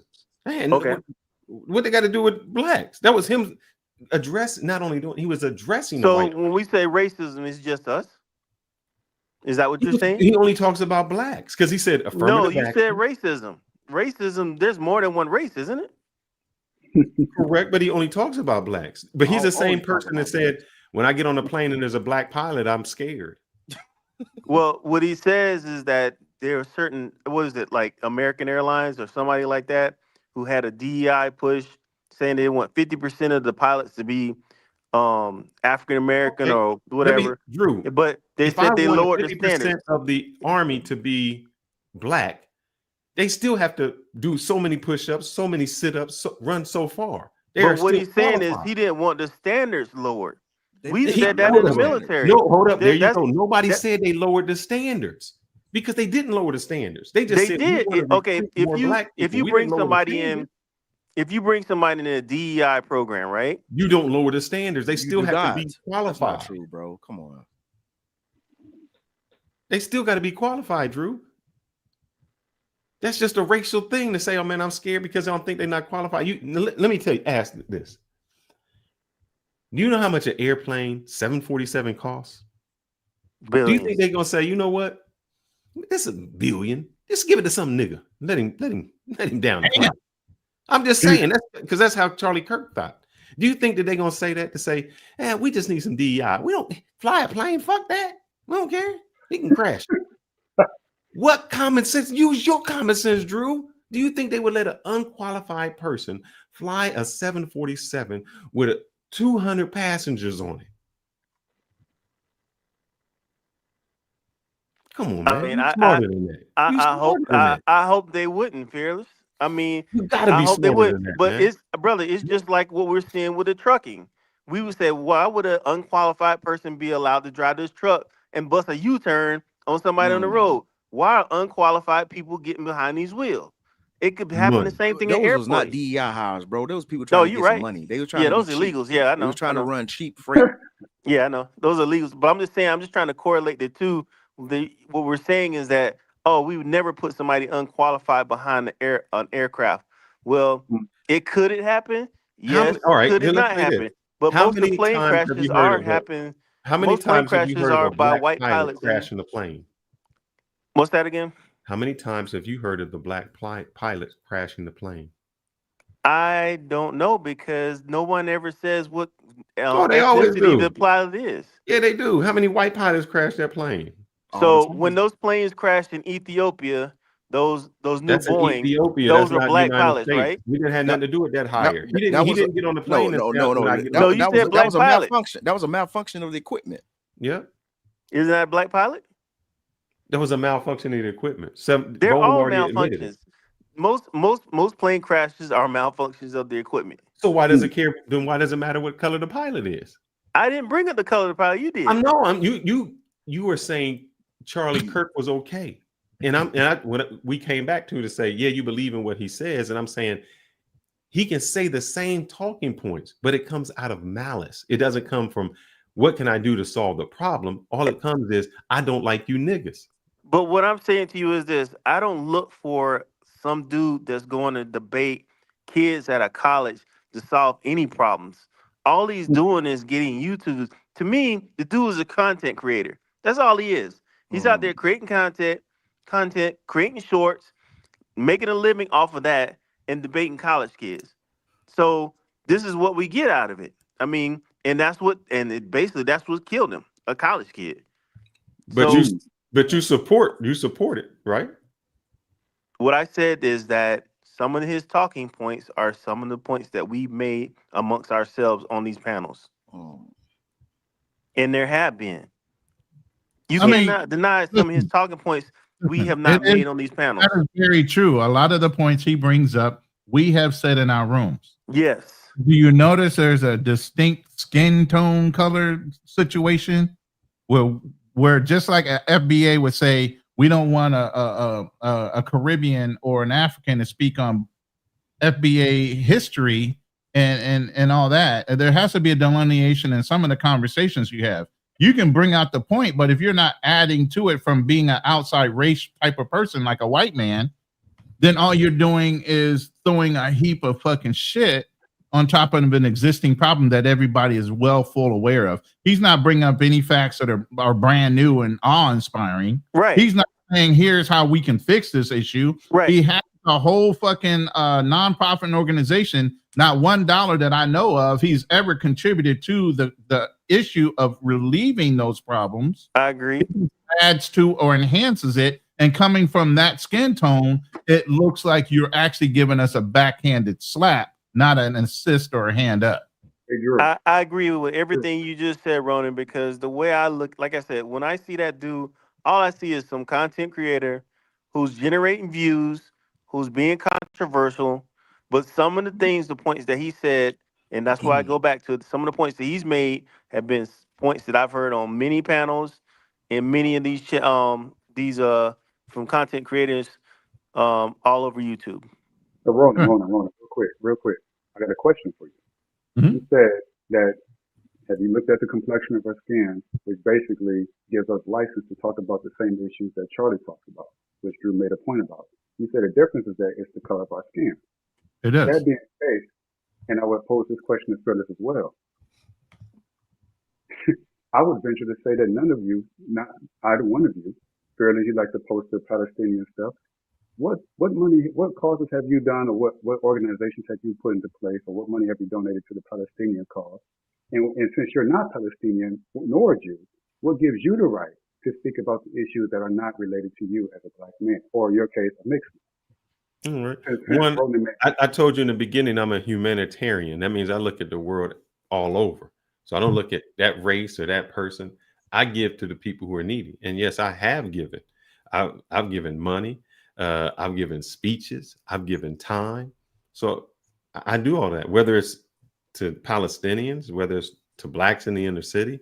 Matter of fact, the reason my wife is mad is because on Saturday morning at 10 o'clock, I got to go to her school and do some tutoring. So I always give my time. I give free consultations. I do it not only at work.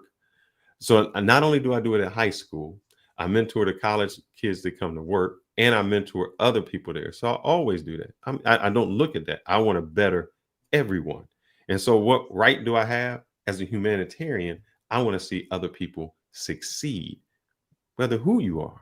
Doesn't matter to me if as long as you have the drive to go, that's where I want to see you. I don't want to see somebody suffer just because they're black or not because they're not of my race.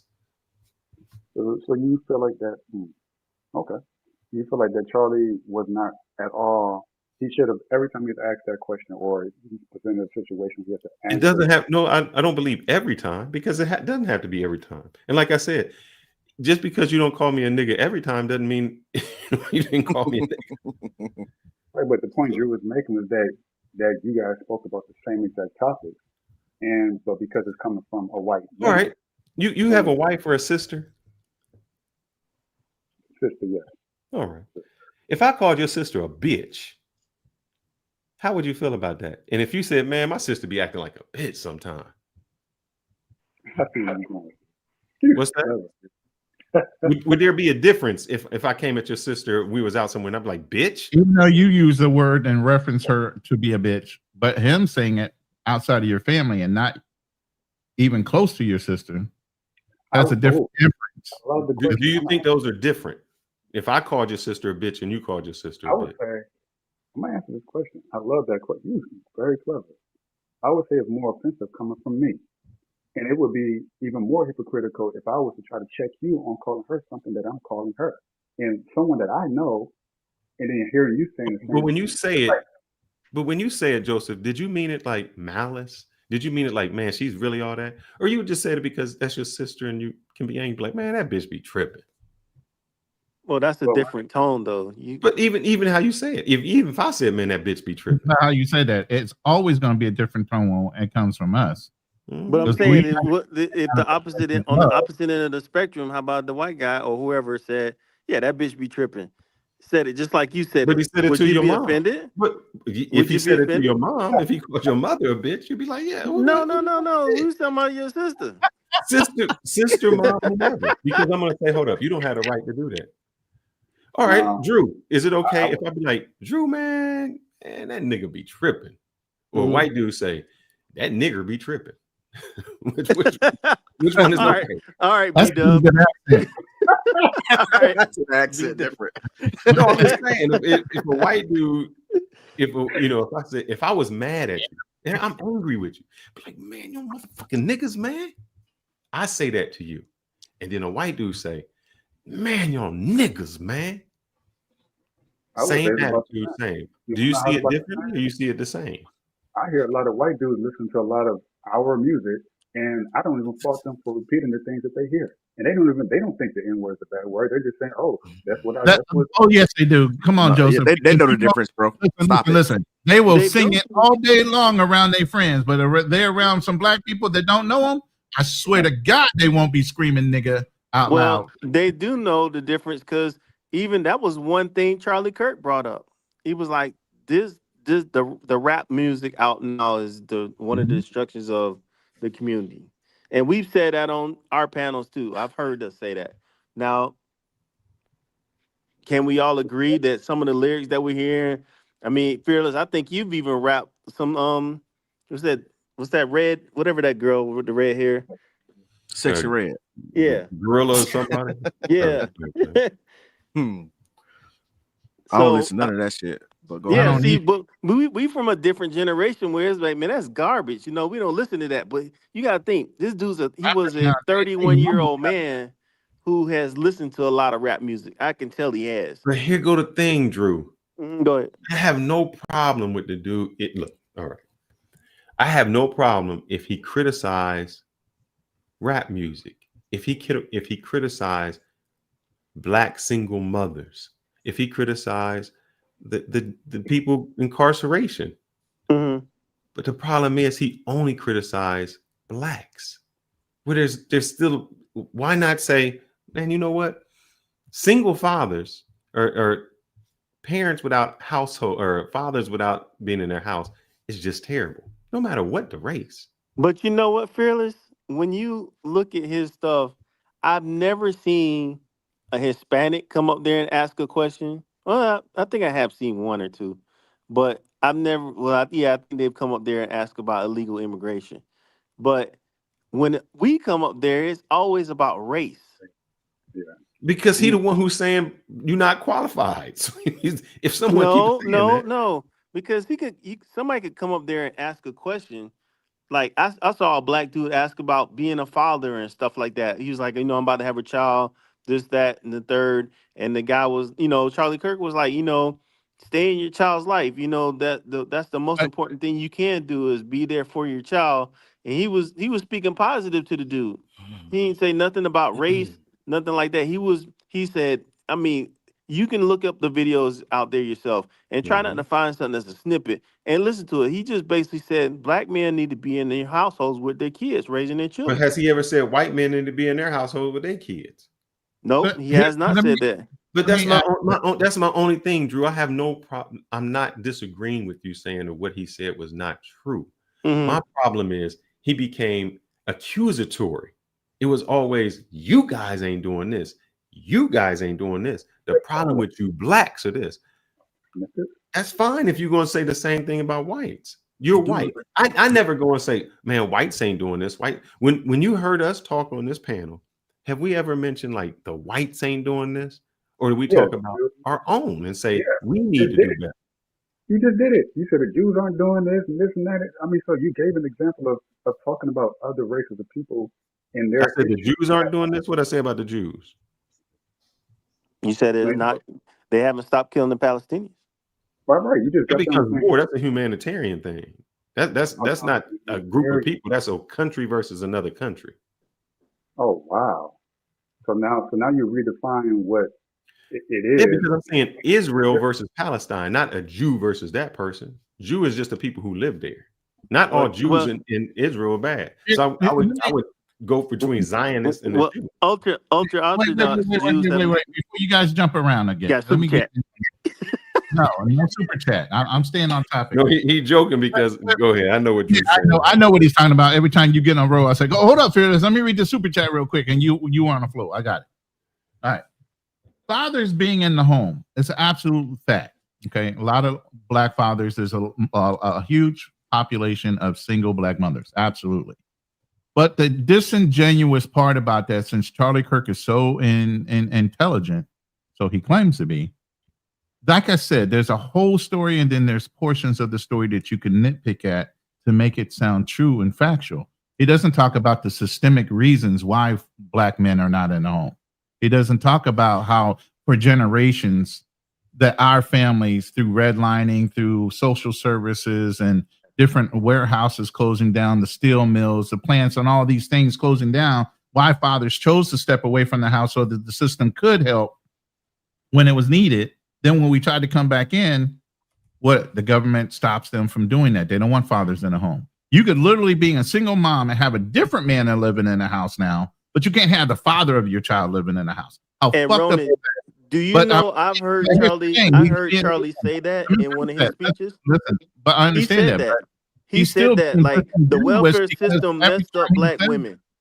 And it's absolutely but it white women too. Right. It's not just black.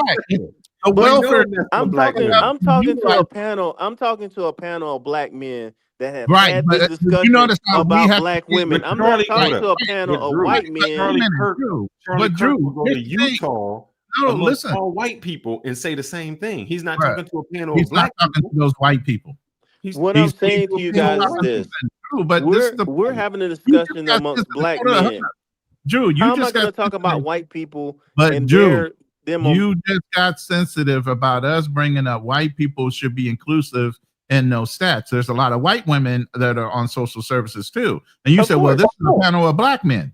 Well, he's speaking about black facts to a whole bunch of white people. Why isn't he talking about how many white women are on social services and need assistance? How many white men are committing crimes because they grew up in single mother homes too? Why is he speaking to his own people? Why is he bringing up our facts and around his own people? You get what I'm saying? There's the confusion. Why are you talking about so many black facts and discrediting people that are challenging you on certain things? And the first thing you throw out is a black fact about the person that's challenging them and not talking about your own people. Because if he's saying a black fact, he's, I would say 90% of the time talking to a black person. You want me to prove you wrong? He's talking to a liberal white, like I've seen liberal white girls come up there and ask like silly questions like that. But we're gonna bring you back tomorrow. In the morning? We're gonna do a live at 11 because we're gonna end this. Okay. And there's a part 2 to this. So we're gonna hit it hard and quick. We're gonna bring out some facts and then we're gonna open up the panel and we're gonna jump back into this real quick. But Yeah, I want you to bring your facts on your Charlie. Yeah, White savior. and I would tell you guys too to Just look like at you're a some of US his Air Force saving long Marine. version videos. Look at his long version videos and look at context. Look Even at the context. you know what? I'll do you one favor. Since you guys are going to be asleep tonight, if you send me a clip of something you want me to clip up, give me a timestamp in the clip, and I will clip it up and have it ready for you, brother. All right, shoot me your WhatsApp in the chat, and I'll send it to my email. Oh yeah, well shoot me your email. Put your email in the back chat. All right, and then I'll chop everything up for you, so I'll have it ready for you while y'all are asleep, and we'll go back and forth with it. But on a lighter note, Ronan, everything going good with you, man? Yeah, I just came back from the VA in Manila, which I had to fly into Manila just to do that. Old ass had to get that gout taken care of. I got to stay in the system, so I just hopped on the plane and got that pork out there, man. Hey, you know what? I lost weight, but my sugar is high all of a sudden. I ain't never had high sugar in my life. I saw just bring you some tea. It was some sugar in that tea. You know they like sugar out there too in that tea. Yes, there was sugar in that tea. But see, my thing is, I was always on monk fruit or stevia in America, and I've been trying to get her to get those things, and I've been lacking. They got you on Dixie Crystal out there. I'm on the fucking actual cane sugar, straight up. Oh, yeah, you better come off of that. I got to get off of that and get back on my program where I was on monk fruit and stevia, and I'll be all right. Other than that, I lost weight and everything else, but. And I'm down like 35, 40 pounds. Kind of lost weight since May.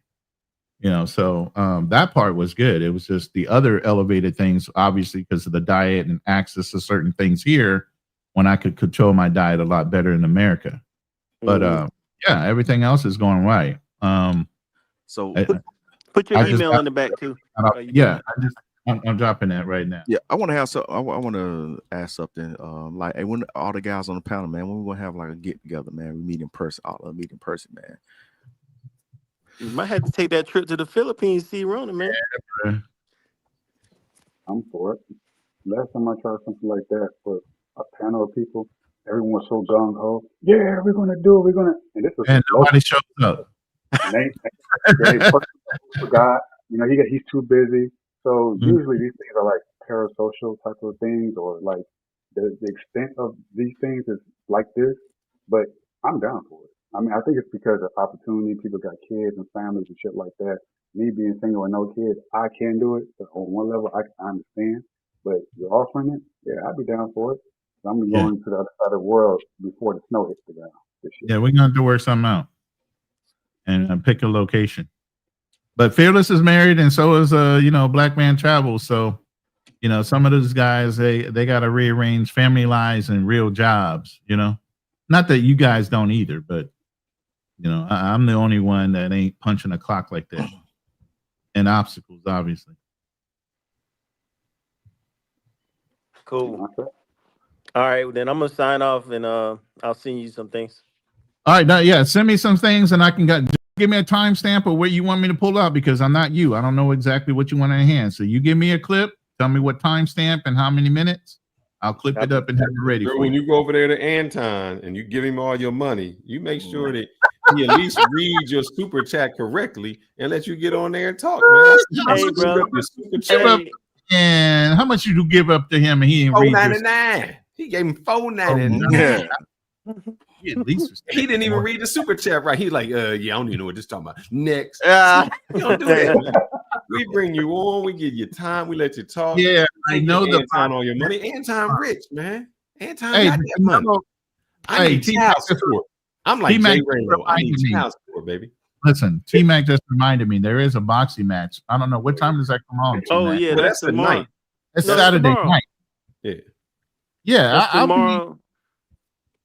You're gonna be. It's gonna be early AM for you, right?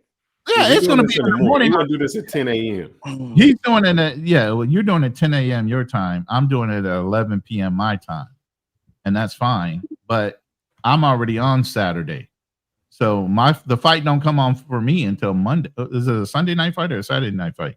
It's a Saturday night fight on Netflix. Yeah.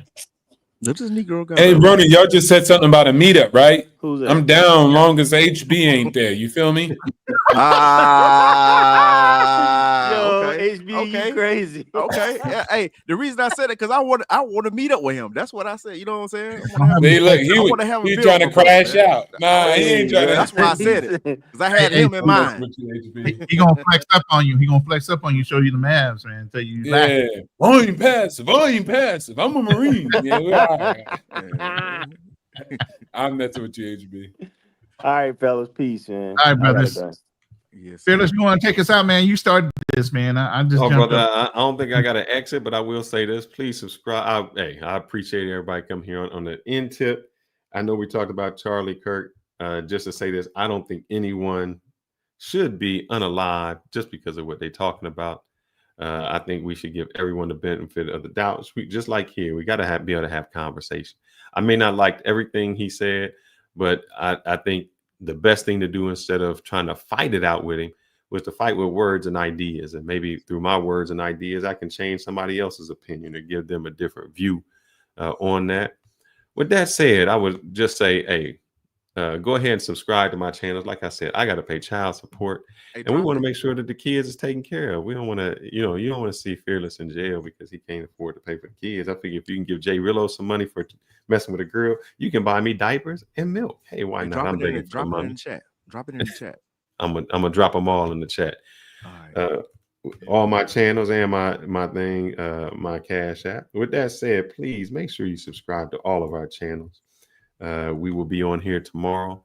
And the one last thing I want to go out with, my tagline that I just came up with, stay sharp, stay strong, stay fearless. Because you either are fearless or forgotten. Hey. Are you saying something, Ronan? Or we just ended?